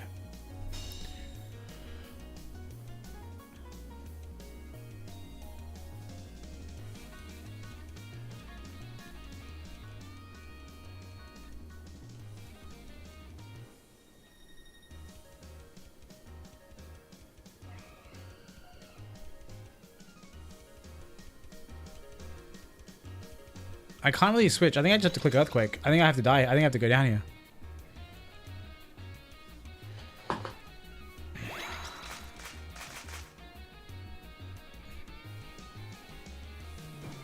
We get the taunt on the Indeedee. It's good. I still believe I get outsped by this bundle. Freeze Dry should knock me out. I don't even know if helping out was necessary though.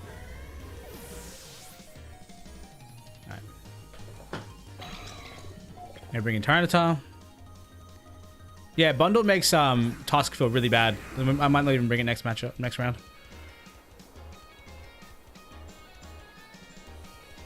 I don't know how big brain my opponent is, but Dazzling Gleam is definitely happening. I think this is the correct play. And then I can't Brave Bird. Talonflame also feels really bad here.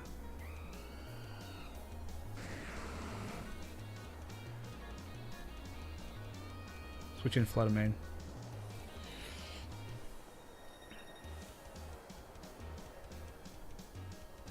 Hard to say what's right. I think Gothitelle lead was correct there.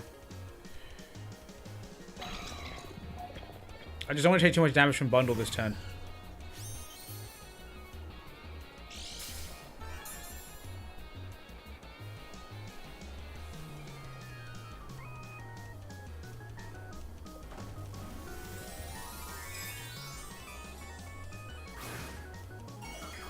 Turret Ghost Bundle, it's fine. If he does an Icy Wind here, Flutter Mane kills him next turn. And I go Terra Flying, so that way the Dazzling Gleam doesn't do too much, because that's definitely what Indeed clicking and can't do anything else. After being taunted.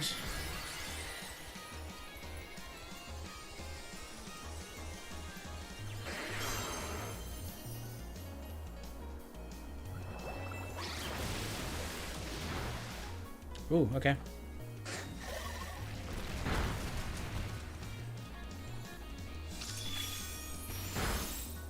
Cool. So we've assessed that Indeedee isn't a threat.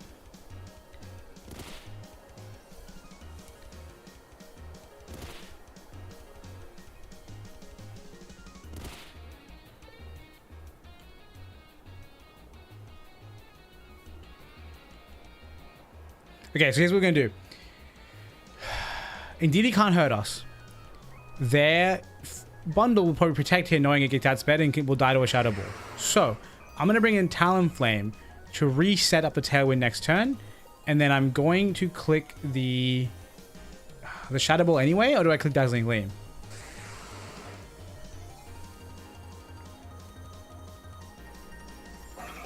I probably kill after this much damage, you know? I'm going to click Gleam.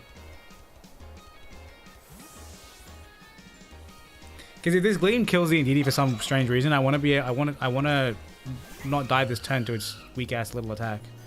Cool, good read, good read. Well done, sir.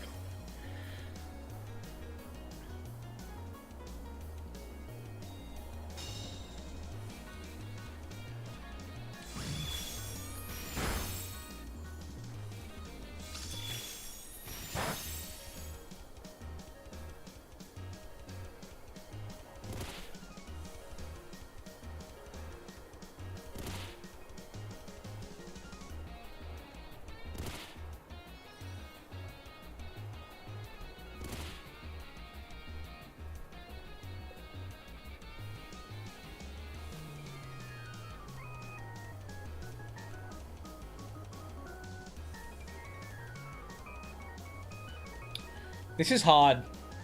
Because he might just kill the fucking thingo.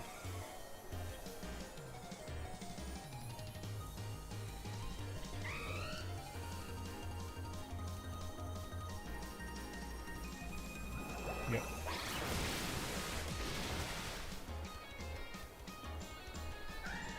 Probably should have killed the Indeedee last turn. Because now it becomes a 2v1. Fuck. No, it becomes like a 4v1.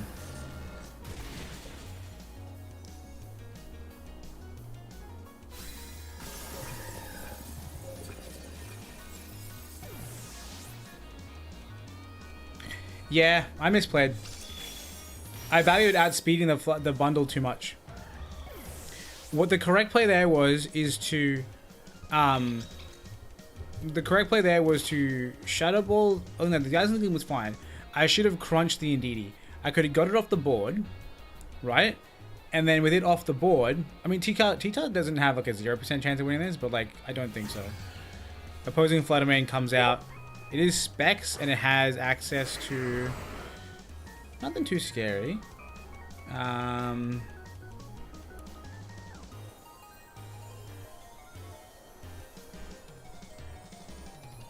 Is Indeedee still taunted?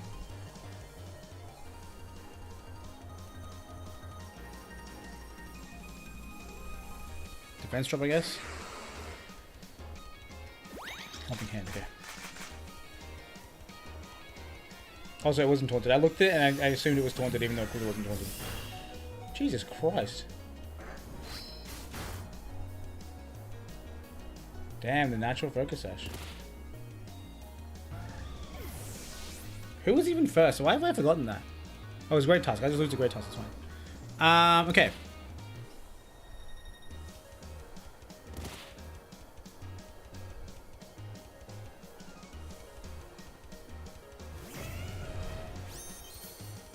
I needed to get Bundle off the field before Talonflame came back. I kind of forgot that I would take damage and lose my Tailwind advantage. I'll just click the button and die. It's fine. CC. Okay. It wasn't that far from victory, but yeah, bringing Talonflame back without full HP was a mistake, I think. Switching him in. Especially when I could have killed Indeedee, I could have forced Swampmon from the back in. We saw that T-Tar 1v1s that bundle. That Fluttermane, sorry.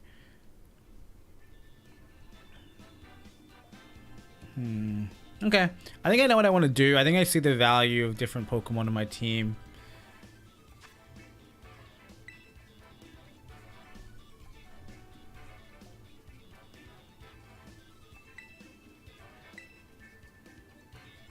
I almost like, I feel like Talonflame was necessary but useless at the same time. So maybe Talonflame should be in the back.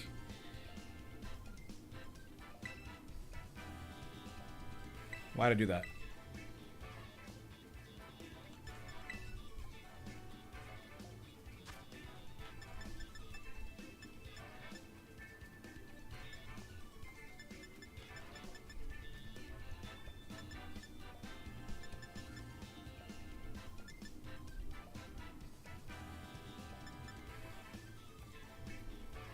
No, Fluttermane does more.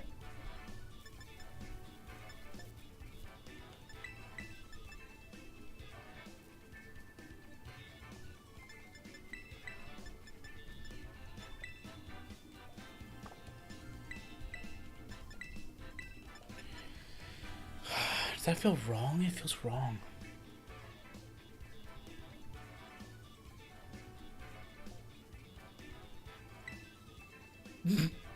Does this feel wrong? It feels wrong. Sends it. Okay. Let's see how we do. Yeah, I think that one misplay cost me the game. If I took thing off the board while I had Fluttermane up, Tusk wouldn't have come back. I would have speed advantage over it. I would have been able to protect. Tusk wouldn't have scared me at all. I would have been able to protect and swing. Bundle wouldn't have had options for that either. Yeah, you fuck. I had it. I fucking had it.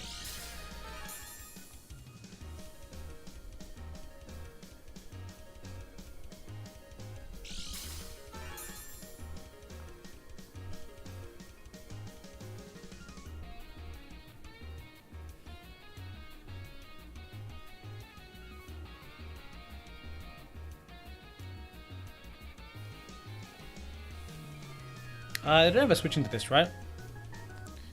They don't have a switch into Moonblast, so I can just click it. It's fine. Yeah, let's do it.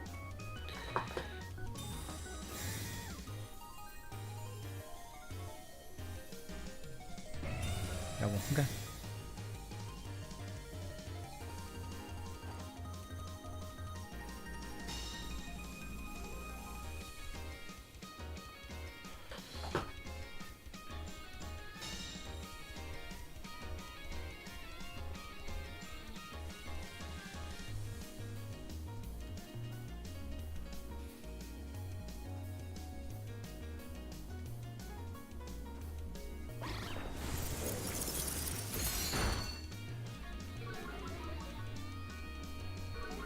EQ? Come on, guys.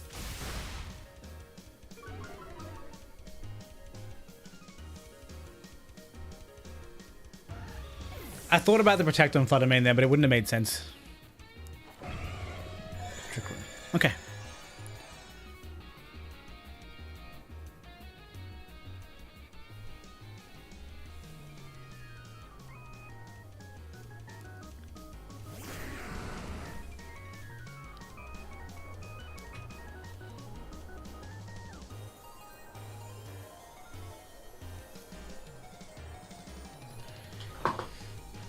I don't want to take a Hydro Pump.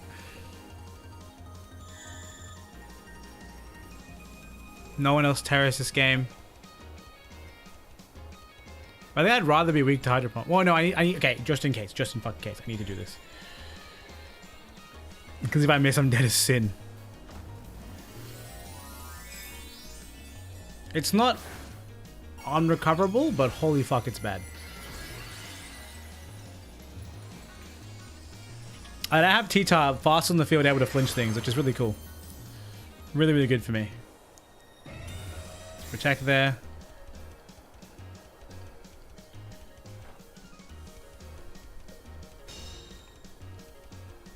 Alright, can I get a flinch on the bundle, please? Because that'll change the game for me. Because he's gonna kill the Gothitelle right now. Or he's gonna try to. Oh no, sorry, I just missed. I live this.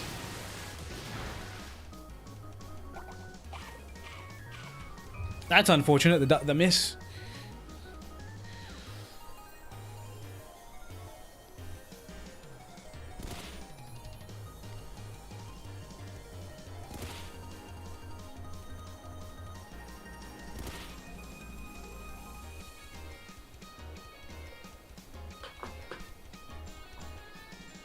Will bundle, stay on the field.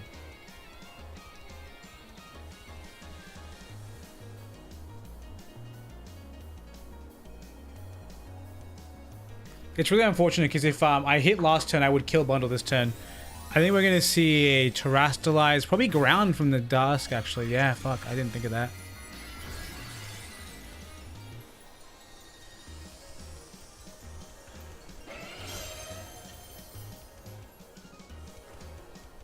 It is still -1 on both defenses, and well,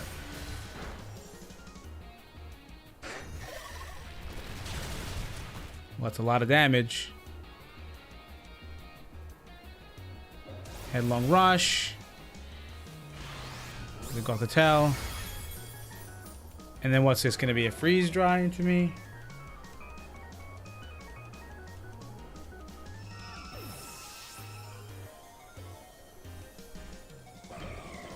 And we get the flinch. Cool.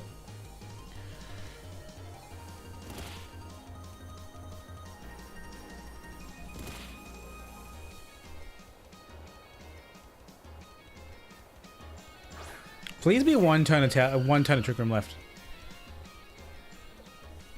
2, okay.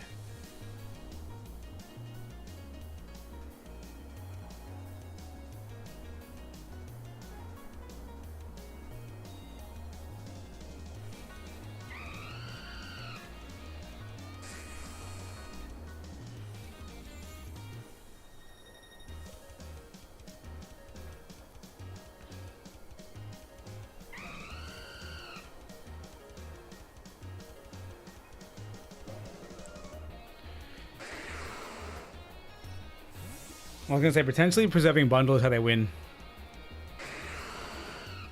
So when DD comes out here, so that does block my Brave Bird, but it's fine because I don't need my Brave Bird to get damage here.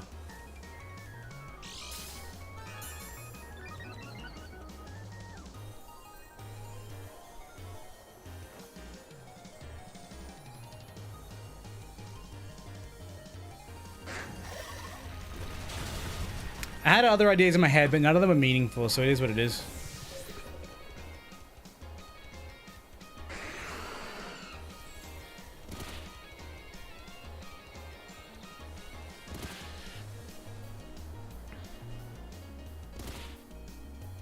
A potential Armourouge appears here, but I'm not too worried about it. I still have Trick Room for this next turn. Immaterial is the Fluttermane.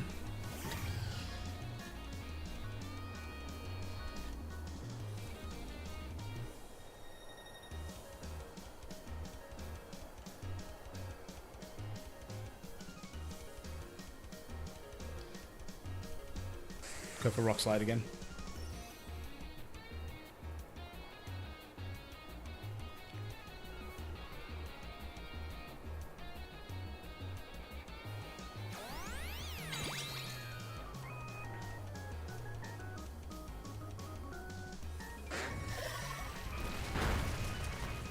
And we crit the Fluttermane. That's actually massive for me.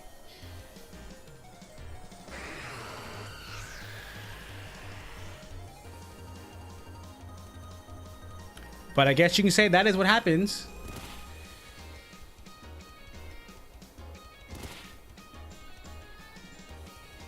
Oh yeah, indeed. Sorry, indeed he's slower than me now, right? I was getting confused when I thinking. That's what happens. It's just a balancing act for that miss on the bundle. Because that miss on the bundle was a big deal, for sure.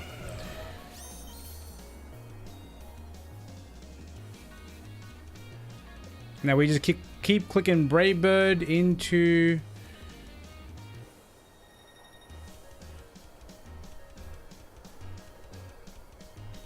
Oh, I don't know.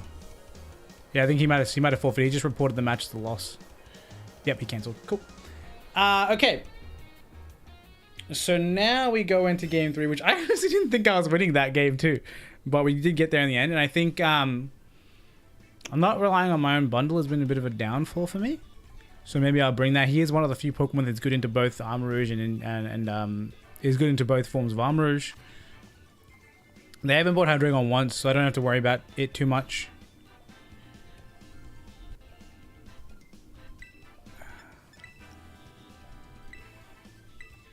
I feel good. I feel good about this team, man. I haven't felt this good about a team in a while. I think that the Dazzling Gleam is still important to me, so I think I'll keep it. But I will do some testing without it and see how I feel.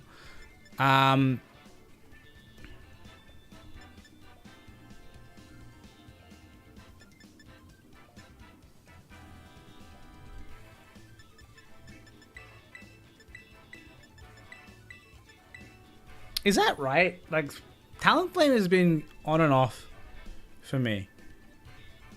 Tyranitar has been on. Do I think the bundle adaptation is correct here? I still won the last game. Talonflame just feels awkward into some of the stuff.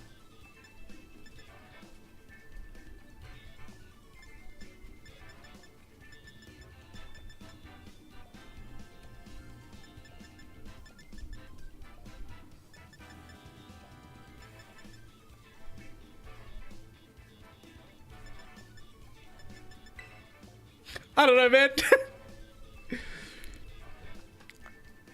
Talonflame was positioned well in that previous game for sure, but it felt a little bit off.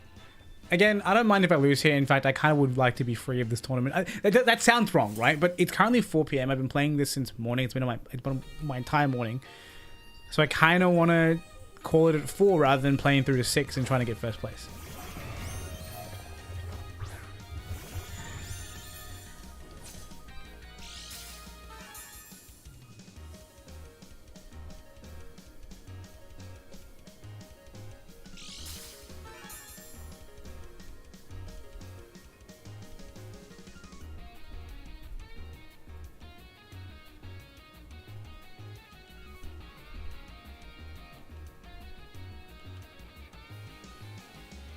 They wouldn't double protect again, right?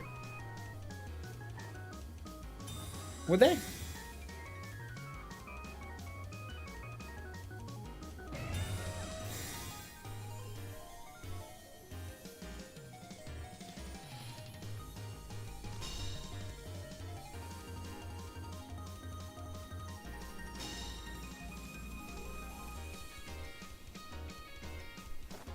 This is where Perish Song would feel really good though, right? If I perish right now,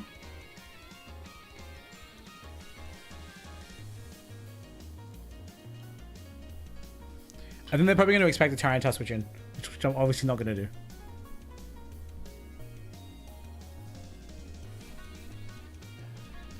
Right now, both their Pokemon are very specially weak, so I think I'm happy to be here with Gothitelle clicking special attacks.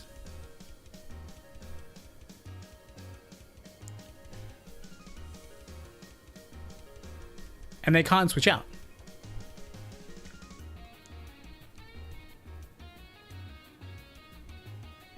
Like, yes, a partner that isn't Fluttermane would be really good here because it would be faster. But I am faster than the bundle.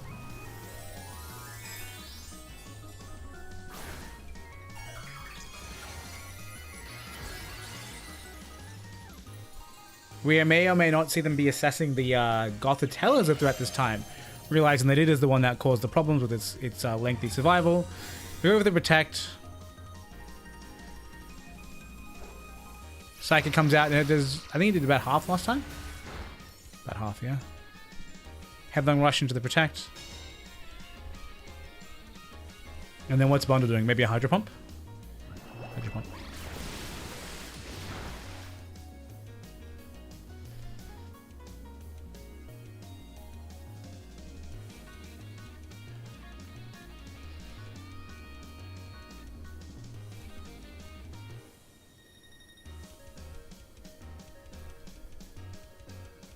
Oh, they shot right.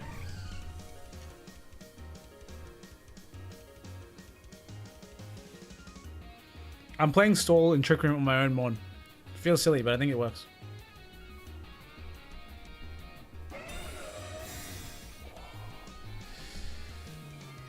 Damn. That was my turn to attack.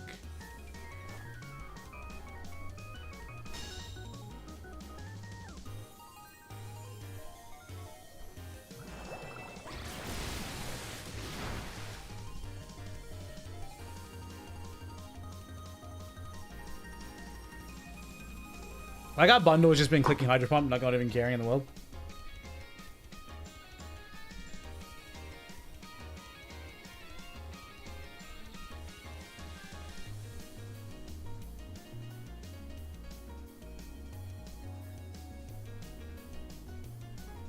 I need him to miss one. He's hit 4 of 4 so far. So the 5th one should fail, mathematically. Can I get a high roll? Close. Bing. Alright, cool. Now, if Gothitelle lives this, which I think it does. Hey, he lived it. Oh, never mind, he targeted. Well, I thought I meant.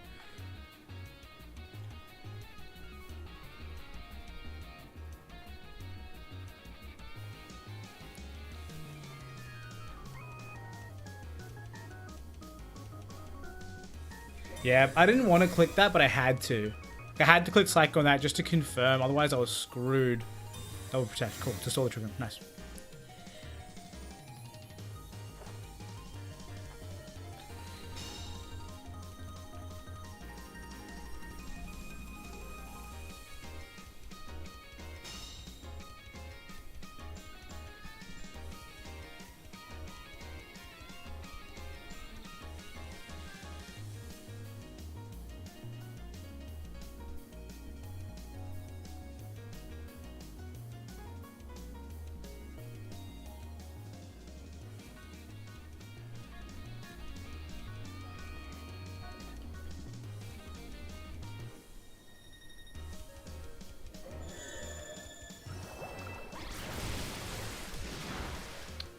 Can my guy get a low roll, please? This is actually getting insane. Sorry, I missed. He's literally hit 5 Hydro Pumps in a row.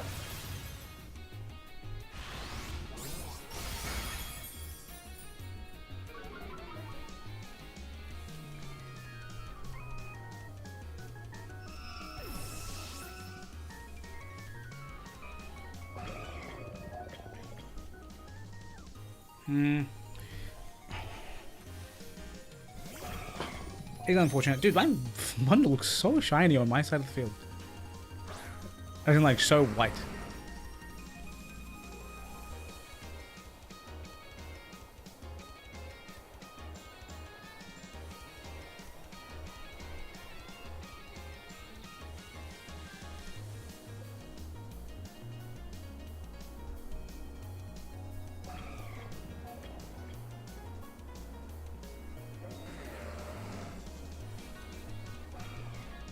I think I do it without Terra because I think he's clicking Freeze Dry because he assumes it's Terra.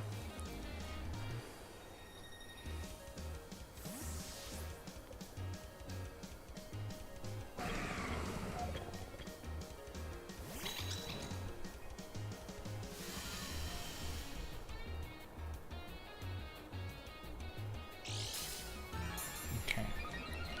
Let's see how this goes. Because I'm not in a good position there by any means.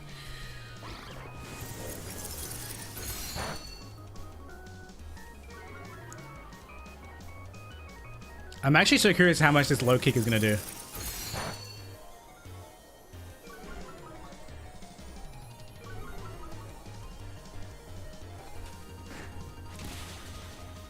Nothing.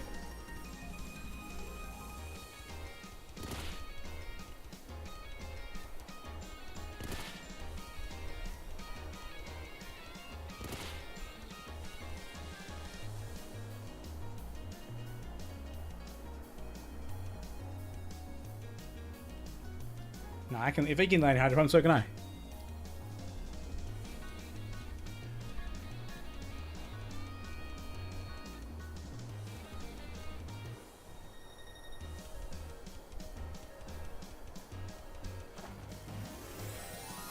This isn't unwinnable. It's a bad position, which I'm not afraid of losing from. I wouldn't mind it.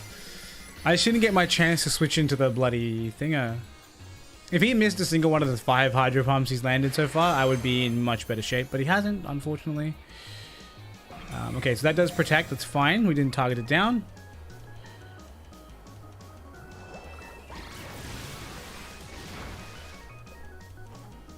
Get the Rock Slide. Show me a crit or a flinch. One of those two would be very happy. I'd be very happy.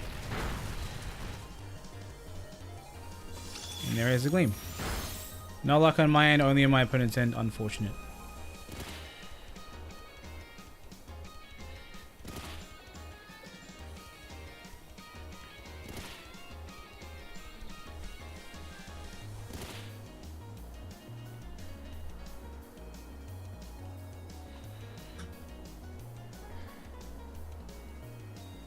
My man takes care of both. I dodge the Hydro Pump.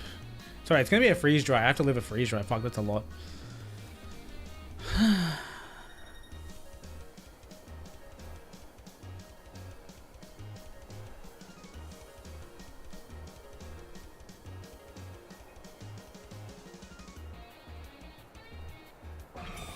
So protect with my bundle. Indeed dies to sand this turn if I miss anyway. It goes for a Follow Me, which is fine because like, it doesn't matter. Oh, he went for Freeze Dry on the bundle. Probably trying to take the piece off the board, thinking that I would attack the Indeedee. But no, I do get the double knockout.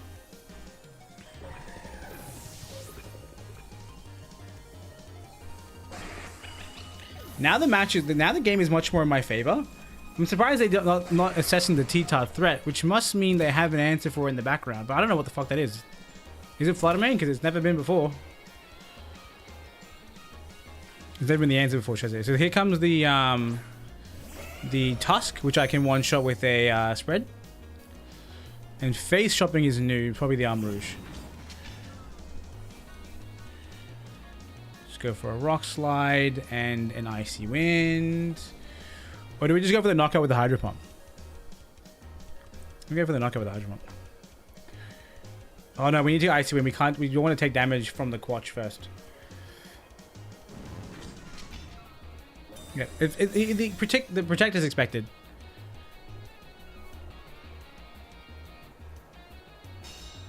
I see a big misplay here.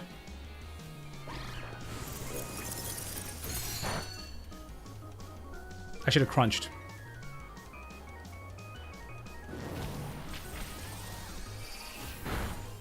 Fuck, they did a lot of damage to T-Tar. Now here's the problem. If I crunched here, I killed him. Right? Rock Slide I don't think gets the job done. I hit the protect here.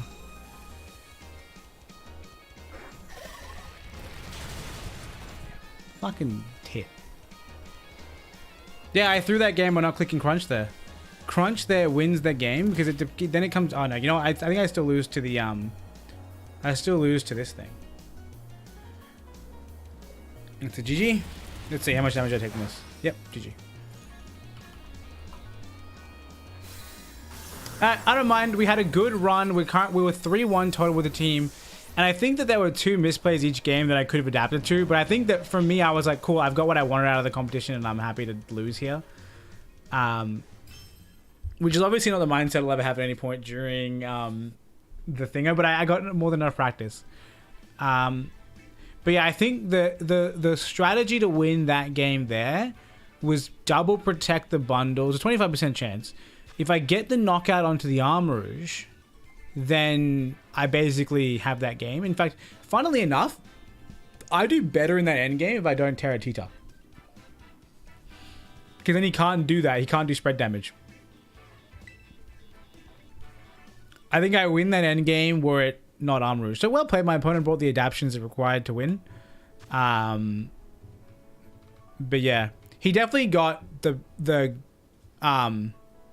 higher end of the luck for sure. And when I say that, I mean like he like you said, he didn't miss a single hydro pump. And like I also missed the rock slides at some point. I still won that match, but like I think that the luck was definitely not in my favor in that last game. I do think that my lead was probably poorly planned. I think maybe going in with an immediate switch and bundle is relatively problematic for this team, especially booster energy bundle. So that's something I need to think about. Because when I can't outspeed it and like here's the thing, it was the fact that it was booster energy bundle and a Indeedee. So that put me in a position where I couldn't outspeed it with Tailwind without being stuck, unable to damage things with Talonflame. Because after one turn, Talonflame is useless. The only way he's not useless is if I bring in T-Tar to break the Sash. Which is not stupid completely. But yeah, that was never safe though, because I couldn't tell which slot that Tusk is going into. They definitely played through my Trick Room pretty well, but yeah. It is what it is. Quality bundle, flinch the crit. Dude. Love, what the fuck? Why didn't you taunt Indeedee there instead of Tailwind? Valid. Yeah, it went alright. I think the thing was like literally like first of all that fucking that misclick on not clicking crunch was obviously stupid there. Like I should have known. And I think the thing was, oh no, not really. I was thinking in my head, I was like, oh, if I outspeed it, also it still outsped me even after the speed drop, which is actually a pretty, that thing must be pretty damn fast. I thought I would outspeed it. Then again, it has higher base speed and I'm not invested, but that's kind of surprising. Yeah, I feel like my opponent had the matchup advantage there. I don't think the team is particularly good into the combination of Indeedee, Armor and Bundle. Like it's actually probably pretty weak there into that. So that's definitely something that I need to adjust to. Just because Bundle threatens too many mons in the team. I think maybe I needed to be on Talonflame Fluttermane again. Like Talonflame Fluttermane, I feel like is really oppressive to my opponent. And maybe, like, I think I was so conscious of what his other leads could be that I didn't stop to think that maybe he's just going to stick on it, right? Because literally, I think Talonflame, Fluttermane, Talonflame did really well, would have done really well to get into that lead that they were doing. But yeah, no, I'm happy with the performance by a mile. Like I won the first 3 games. I was top seed of Swiss, which is what? Fantastic. Obviously I lose top 8. Top 8 is obviously great, not a small tournament, but yeah, I think top seed in Swiss makes me feel really, really comfortable with this team. And like I said, I might make a couple of adjustments here and there. But yeah, at the end of the day, Swiss top seed is huge. I think that's fantastic. In fact, I'm the only person I think I'll hold my 5th position, right? Oh no, it depends on who wins one of these. But yeah, pretty happy with that. Pretty damn happy. All right, that's gonna be it for the stream then. Thanks everyone who came to watch and support and pog as things happen. But yeah, like you said, Jeremy, 5-0. It didn't feel like a 5-0, but 3-0 is good enough. And T-Tar is like the only real answer we have to Indeedee Armarouge, which makes me realize that like I think Gothitelle is actually also really good there. Maybe I don't know. Like genuinely, dude, I think that actually Trick Room Fluttermane, like Trick Room turn 1, and then switching in Gothitelle will, what do you call it? Obviously put them on a timer and then bring in T-Tar and they can't even touch it. That would be pretty damn solid. I think that's like a way to deal with that, and we can have this conversation like off stream and we can talk about it. But yeah, I think that that's the matchup we need to deal with because it is a problem. And the fact that he had such varied lead options, right? Like that oppressive Tusk lead really well countered the Indeedee weakness.